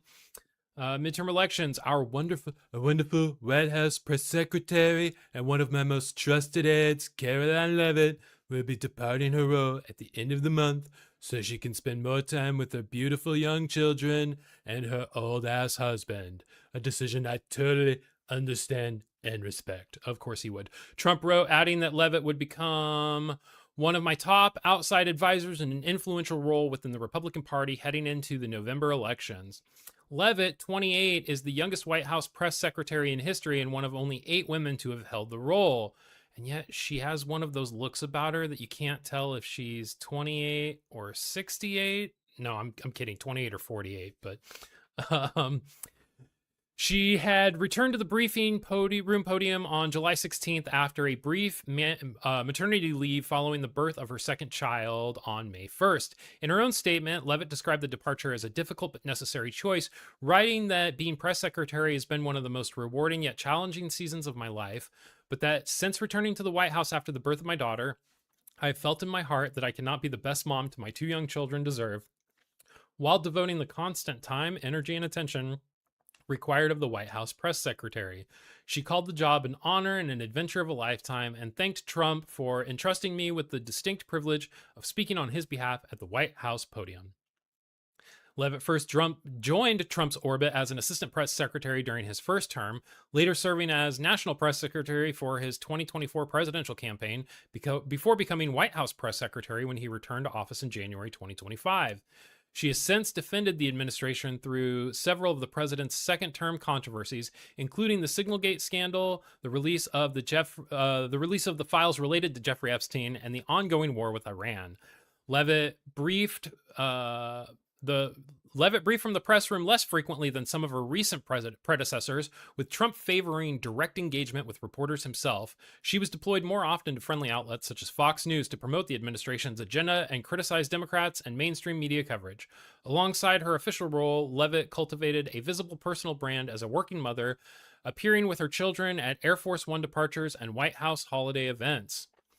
Leavitt's exit comes at a challenging moment for the administration, with Trump facing low approval ratings amid the continuing war with Iran, elevated gas prices, and polling showing most Americans believe he is not adequately focused on the country's most pressing problems. Trump did not name a successor in his announcement, leaving open who will take over day-to-day briefing duties at a moment when the White House faces heightened scrutiny over a range of unresolved controversies. Trump's first term press secretaries, Sean Spicer and Sarah Huckabee Sanders, were similarly known for combative relationships with the press corps, while Stephanie Grisham held the role without even holding a formal press briefing. Wasn't there Kayleigh McEnany too? Whether Trump selects an internal successor from his current communications team or brings in a new face for the position, how Leavitt's transition to an outside advisory role shapes the White House midterm messaging strategy are likely to become clearer as her departure date approaches at the end of the month. Okay. Let's see here. I will give a shout out since I do see it, and yeah, I'm gonna open my Juneberry Red Bull, not a sponsor, tubes and take a sip first here. Big shout out to Evan PDX for throwing a $5 cash app my way. I do appreciate that, Evan. And I do want to say I have a problem with Caroline Leavitt personally for the way that she treats the press. I don't care what her personal politics are, but she handles herself like a clown. She's very combative. She calls people fake news. Like, it's completely disrespectful. And I don't think that she respects the office that she holds. And so I've never really liked her. That's my personal opinion. But yeah. Why don't you debate me, Spec? Debate me on those cats. All right. Should we get into story number 2? Let's do it. Let's do it. All right. Story number 2. Los Angeles Lakers sold to Bob Iger and Josh Kushner for $12 billion. Okay. So when we look down here, we see that we have 560 articles reporting on this. Anytime you see anything over about 300 on Ground News, you know it's a major story that a lot of people are reporting on. Bias distribution has got 52% of the reporting coming from the center. Left is at 29%. Right is at 19%. I have my article pulled from JTA, which I believe is the Jewish Times organization or something. Let's scroll down here because it is a ways down on my factuality list. If I can even find it again. Here we go. Jewish Telegraphic Agency. It says it's very high factuality. We had to scroll down a ways to find it, but that's because there are so many stories reporting on this. It does say that it leans left, but they have obviously a, I would say, a personal bias in this story. So let's read what's going on with the Los Angeles Lakers, right? Okay. Jewish businessmen Bob Iger and Joshua Kushner are purchasing the NBA's storied Los Angeles Lakers, ESPN reported Wednesday, in a stunning record-setting $12.5 billion deal.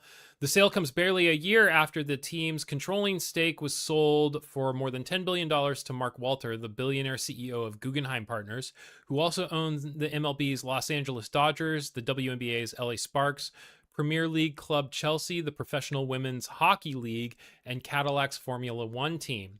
Walter, who is not Jewish, is reportedly seeking cash to pay down loans in response to a Department of Justice investigation. Kushner, 41, is the younger brother of Jared Kushner. You may recognize that name, son-in-law and one-time advisor to President Donald Trump, who played a central role in Israel policy. The younger Kushner is a billionaire venture capitalist who holds a minority stake in the Miami Heat, which he will have to sell to complete the Lakers sale, and was previously a minority owner of the Memphis Grizzlies. As lifelong NBA fans, we are deeply honored for the opportunity to become stewards of the Los Angeles Lakers, one of the most iconic sports franchises in the world, Iger and Kushner said in a statement. We have immense respect for the leadership and vision of longtime owners Jerry and Jeannie Buss.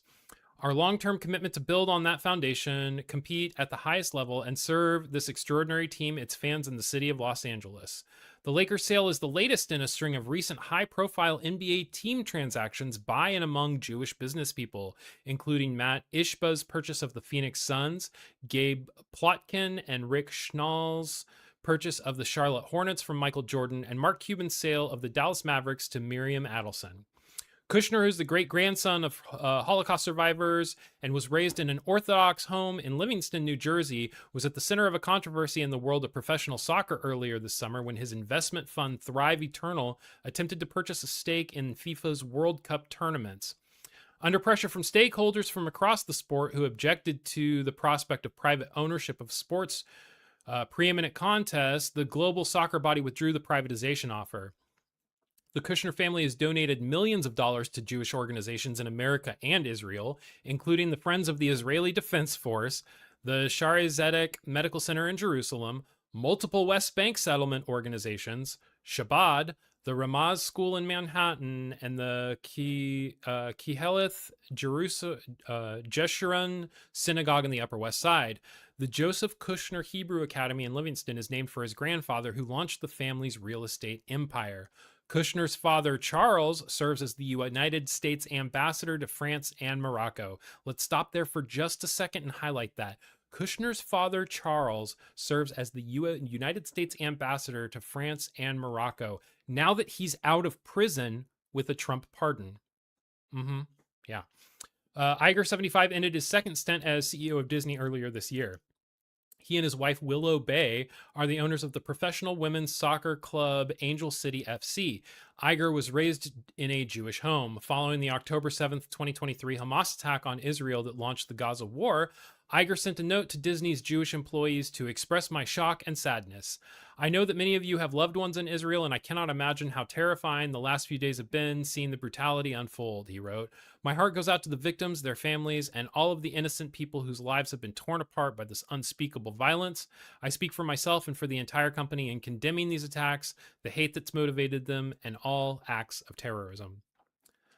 I do agree with that. I just think that there's a little bit more to it. You know, it's a little bit more complicated than that. Hey, I've got some new people in the chat. We've got Just a Person Trying to Human. Good to see you, buddy. Nunya Beeswax, thank you so much for being here. Goldie, it's good to see you. Glad that you're here. Thank you guys so much. If you're here, like JP said, please like the stream. I really do appreciate that. Helps to hopefully get some more eyes on it, things like that. We've got 2 stories down, 3 more to go. Yeah, and we're just, I don't know. Let me pump the brakes for just a second. Say hi to all of my friends. Tell you guys that I'm so appreciative that you're here. I hope that you guys have a great weekend planned. You know, you've got all the things going. We're doing it. We're doing things. You know, we're struggle busting through. We're doing what we have to do, you know? And I appreciate all the support that I've gotten on here. I am really close to 600 subs, which is crazy to me because at the beginning of this year, I had less than 300, which means that in the course of just 1 year, I have almost doubled or more than doubled my sub count. So that blows my mind. My second channel, which I started probably like sometime this year, has already got 400 subs. That's really awesome. You guys are amazing. Thank you so much for the support. I'm just some jackass who trolls people and reads the news from Ground News, which I get so many people who are like, what's the point of this? Why are you even doing this? Like, if you don't get it, that's fine. You don't like it, it's okay. It's all right. I think that it's nice for the people who don't want to pay for Ground News and kind of see how it works. And I think that it's a nice tool for pointing out, you know, at least bias to the point where, you know, Ground News is biased and I'm biased, but we're looking at it from another level, I guess, you know? So anyway, tubes, let's keep moving. Let's get to story number 3. Thank you guys. And I love you guys. Thank you. All right. Story number 3, CCP intelligence official buys building steps from the White House. Okay, wow. Look at the bias distribution over here. We've got 89% of the reporting is coming from the right, 5% from the left, or 6% from the left, 5% from the center, which is kind of weird if there's only like a 1 and 1. But it says it's got 22 articles reporting, and I sorted by factuality. It gives me the only story that leans left as the highest factuality. So again, when we're talking about bias, I will say that usually on Ground News, I typically see left-leaning, and if you're not in the United States and you don't know what we're talking about left and right, left-leaning is the progressive side, right-leaning is the conservative side. I think that in some places the colors are switched, but that's what we mean by left and right, blue and red, things like that. Anyway, so yeah. UK times IB times UK is what I pulled from. And we will get going here on this story from the International Business Times UK. What is going on here with the CCP intelligence officer? An office block roughly 650 feet from the edge of the White House grounds sold for $8.4 million on July 21st to a foundation with the senior Chinese Communist Party ties. A former Central Intelligence Agency operations officer has warned that buildings in such positions are where the next mass casualty attack will originate, according to an investigation published on August 13th. The transaction itself is a matter of public record. District of Columbia Recorder of Deeds filings show the securities building on 15th Street passing to the Philip Kwai and Family Foundation. The foundation is registered in Washington and shares an address with 6 other entities linked to the same man. One is a Chinese American museum in Washington, a charity that says its programs are not funded or controlled by any foreign government. It did not respond to requests for comment. Separating what is record from what is argued matters here because the two have been reported together. The purchase, the price, and the buyer come from the deed filings. The description of the buyer as a senior intelligence figure is an inference drawn from his roles as panels below set out. And then this just goes through what's argued, what is fact. Chinese government announcements translated by the investigation show the buyer chairs the Shanghai Overseas Chinese Foundation, described in official material as the only charity inside the Shanghai United Front system. He has called the party our party at internal meetings he's organized, according to these announcements. The United Front Work Department is a party organ. A congressional select committee describes its work as a mixture of outreach, influence campaigns, and spying. Holding office within it is documented. Being an intelligence officer is a separate claim, and the buyer did not respond to repeated requests for comments. Where the warning came from. Brian Dean Wright, formerly of the Central Intelligence Agency, told the investigation the site would suit a listening post or equipment for intercepting phone traffic. The site would suit? Maybe he means the suit would cite. I think that those words are reversed there. Anyway, he then widened the point, saying properties of that kind are where the next attack will come from, and that it is coming. Fear-mongering. He was describing a category rather than naming a plan. Gordon Chang, an author on China, said no Chinese citizen should be allowed to own or occupy property, giving them the ability to watch a sensitive federal installation. Michael Lushi of the State Armor called the risk obvious and demanded the government's force sale, which is where the argument runs into the machinery as charted as the chart below shows. And then this shows what they can do, what they can't do. I'm not going to read all of these details, but I will hold on it for a second so you can pause if you want to. The Committee on Foreign Investment in the United States can order a foreign buyer to sell American property, but the two conditions apply. The buyer must qualify as a foreign person, which a Washington-registered foundation can if a foreign national controls it. The land must also sit near a site on the committee's schedule. That schedule lists military installations, airports, and seaports. A commercial block in central Washington is not obviously on it, even though the underlying statute reaches government property that is sensitive for national security reasons. In May 2024, the committee forced a Chinese-owned firm to sell land beside a Wyoming Air Force base, which was on the list. No criminal conduct has been alleged against the buyer. No agency has opened a public review, and property filings carry no obligation to declare a purchaser's foreign affiliation. Congress could add categories of federal property to the schedule, which is the mechanism campaigners will now press for. Until that happens, the deed stands, the building changes hands, and the argument is about the gap in the rules rather than the breach of them. Huh. Well, that's interesting. Something to keep an eye on anyway. Nunya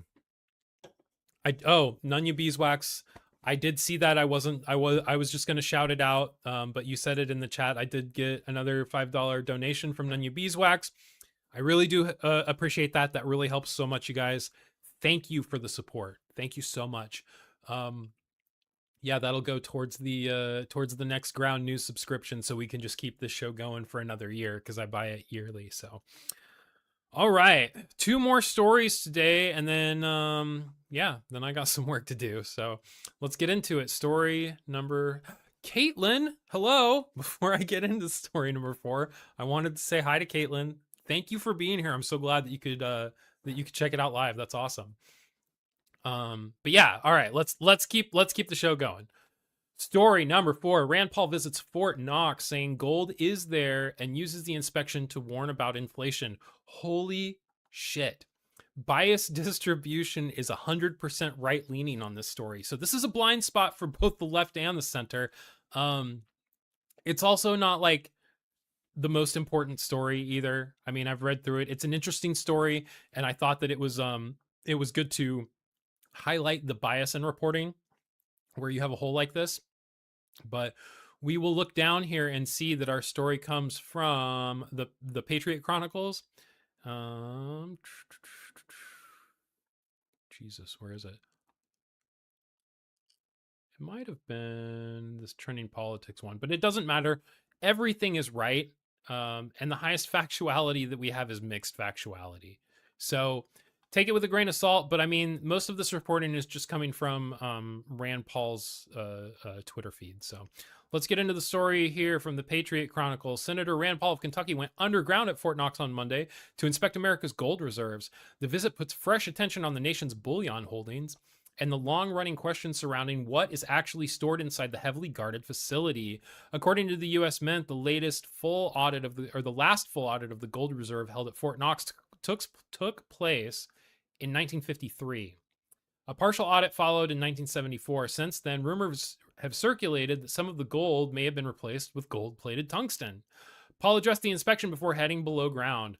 I'm at Fort Knox. We've come to see the gold. Our country has about 147 million ounces of gold, and about half of it is stored here at Fort Knox, Paul said. Okay, that might come into play later. He made clear that the trip was about more than simply looking at the vaults. Paul also tied the gold reserve to the long-term decline in the dollar's value since the United States moved away from the gold standard. We're going to go deep underground to see the gold, but more importantly, we're going to be talking about what happened to the dollar when we separated from gold in 1971. Over 85% of the value of the dollar has been lost since we delinked from gold, he added. So there is a problem. The media calls this affordability, but what it really is inflation. Paul then pointed to federal deficits and the Federal Reserve's creation of new dollars as major drivers of rising price. We run a debt, and that deficit runs up $2 trillion a year. Part of that debt is bought by the Federal Reserve with newly created dollars. This leads to inflation, and prices are up, he explained. Prices are up 25% in the last 5 years. It's inflation. It's related to deficit spending. It's related to unbalanced budgets. I'm going down underground, and I'll let you know what I see in a little bit, Rand Paul said. After the inspection, Paul said the gold was present and shifted the focus back to the dollar. Yes, the gold is all there, approximately 147 million ounces. Didn't he say that only half of that was in Fort Knox? Just kind of sus. It is impressive, but the real point is what it still teaches in 2026, Rand Paul said later on Monday. He argued that ending the dollar's link to the gold in 1971 has lasting consequences. His broader message was direct. Washington cannot keep expanding spending and debt without putting pressure on the currency and household prices. I visited Fort Knox today. The dollar's lost 97% of its purchasing power since the Fed opened in 1913. $100 then is worth just over $3,300 today. This is no accident. Congress spends without limit. And while the Fed prints the difference, Rand Paul later said, the gold may have been the headline attraction, but Paul used Fort Knox's visit to make a larger economic argument. In his view, inflation is not just an affordability problem. It's the result of deficit spending, unbalanced budgets, and monetary decisions that have steadily weakened the purchasing power of the dollar. Okay. Well, that's true. We've got Zarina in the chat. Hello. Welcome. And Bad Wolf, hey, good to see you guys. Thank you guys. Everybody's coming and saying hello, and I appreciate it so much. It's really awesome to have all of my friends, all my YouTube friends here. It's really great. Gonna take another sip of my Juneberry Red Bull, not a sponsor tubes, before we get into the last story of the day. And we will close the show out with This Day in Science for Saturday and Sunday, and then a song like we always do. And yeah, let's get into one last story. Story number 5, AI agents breached Taiwan government nuclear agency report finds. 91 articles reporting, so not a lot on this yet, but I have a feeling it'll be a pretty big story. Published a day ago. Most of the bias distribution is pretty equal. 41% coming from the center, 31% from the left, 28% from the right. I have my stories, excuse me. I have my stories sorted by factuality, and on the very top of the list is Reuters. It does say that it's behind a paywall, but I'm able to read it with my Brave browser. So I will pull that. It says it's got a very high factuality rating with a center-leaning distribution.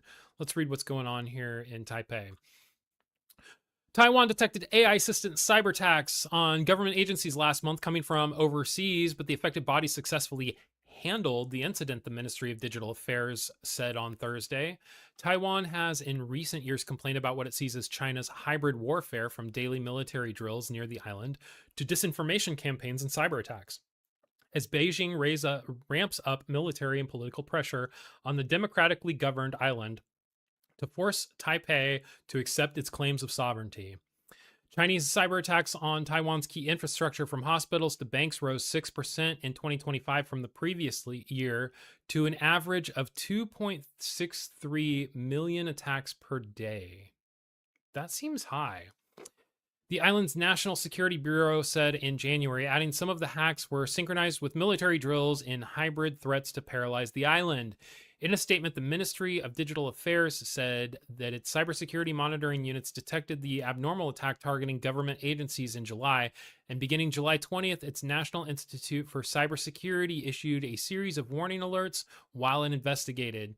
The investigation results showed that the attacks displayed clear characterization of an overseas source, with hackers employing a hybrid approach that combined manual operations with AI agent-assisted attacks, such as OpenClaw, it said. The relevant attack sources, method, and scope of implement have all been fully investigated, and the affected units have successfully completed their handling, the ministry added. In response to this new type of AI-derived cybersecurity threat, the government has established protective guidelines and strengthened system monitoring across agencies to block attacks early, it said. The statement did not mention China, and the Taiwan Affairs Office did not immediately respond to a request for comment on the attack. Israeli firms report Taiwan's statement came a day after the Israeli cybersecurity company Dream said in a blog post that it had uncovered an AI-driven hacking campaign that stole credentials and other data from an unnamed government in Asia. Dream said the team of AI agents worked together to extract sources of passwords from unidentified officials, steal personnel records from Taiwan's Justice Ministry, and scan its nuclear safety agency for vulnerabilities over the course of 4 days. Dream, which said it was able to reconstruct the hacking campaign after recovering the agent's complete operational workspace, declined to share the data or name the government when approached by Reuters. But the Financial Times, which was the first media outlet briefed on Dream's findings, identified the target agencies as Taiwanese. Jesus. The threat of AI-assisted hacking campaigns has been growing for years, but ramped up dramatically over the past few months after top AI labs released models such as Anthropic's Mythos, which can rapidly conduct reconnaissance, identify vulnerabilities, and take advantage of them. Chris Thomas, a researcher who works as a security advocate at the code security company Smegrep, said the spy campaign was an illustration of just how quickly AI-assisted hackers could hit their mark. Thomas cautioned against exaggerating the powers of AI agents, however. There's still a human in there somewhere. Somebody has to choose who to attack, had to establish an objective, and give it a directive. It's not totally 100% autonomous. There was a capable operator in charge that did it, he added. It's kind of scary, Tubes. I'm not going to lie. Please be a good YouTuber and hit that like button. You know it. Thank you, guys. Every like helps. Got my Juneberry Red Bull, not a sponsor. Tubes. Yeah. So, some things to be aware of in the news for sure. I will be releasing all of those stories as individual segments throughout the week. So if you want to watch over them again, or something that you weren't really paying attention to, or you just want to go back and rewatch today's episode, I'm not going to be mad about that. Like I said, got to get those watch hours up. Anything helps. Thank you guys so much. Let's do some This Day in Science for tomorrow and the next day, huh? So This Day in Science for August 15th, Saturday, 2016. Engineers reveal nanobots that attack cancerous tumors. Medical engineers from the Polytechnic Montreal unveiled their development of minuscule robots designed to navigate through a patient's bloodstream and deliver medications directly to specific cancer cells. Developers say this breakthrough allows unprecedented precision and also serves to ameliorate the collateral damage of the surrounding tissues. That's fucking cool. That's also like some Star Trek shit, right? Like nanites in your blood. Holy shit. How long until yeah.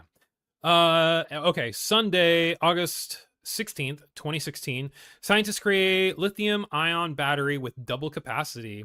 Solid Energy Systems, the brainchild of Massachusetts Institute of Technology alum Kwecho Ho, unveiled the next generation lithium battery that doubled the potential energy density of the previous existing models.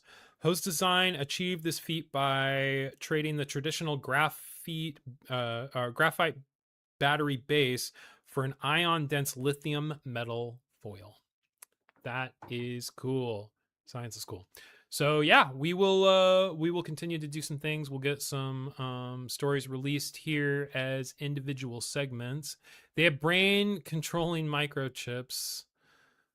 Playing Dune.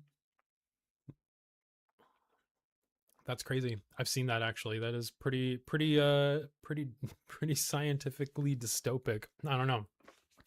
All right, guys, that's all I've got for this week for Nightly News this morning. I have been your cousin Matt, who's also your host. Well, they're neurons.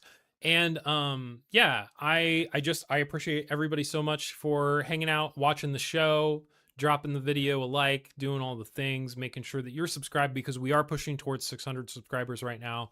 That's going to be super awesome. I'm going to try to do something for that. And then yeah, we will be back live next Friday, as always, trying to do it around the same time, same bat channel, you know the things.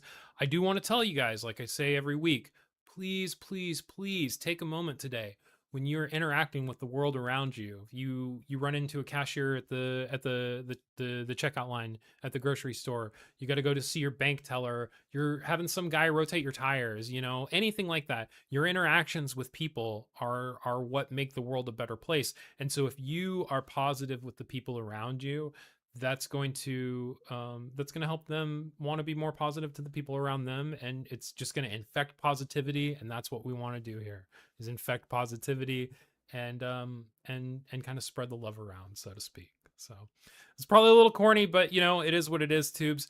Thank you guys for hanging out. I've been Cousin Matt. You guys have been awesome. Thank you, and we'll see you next week. Take care.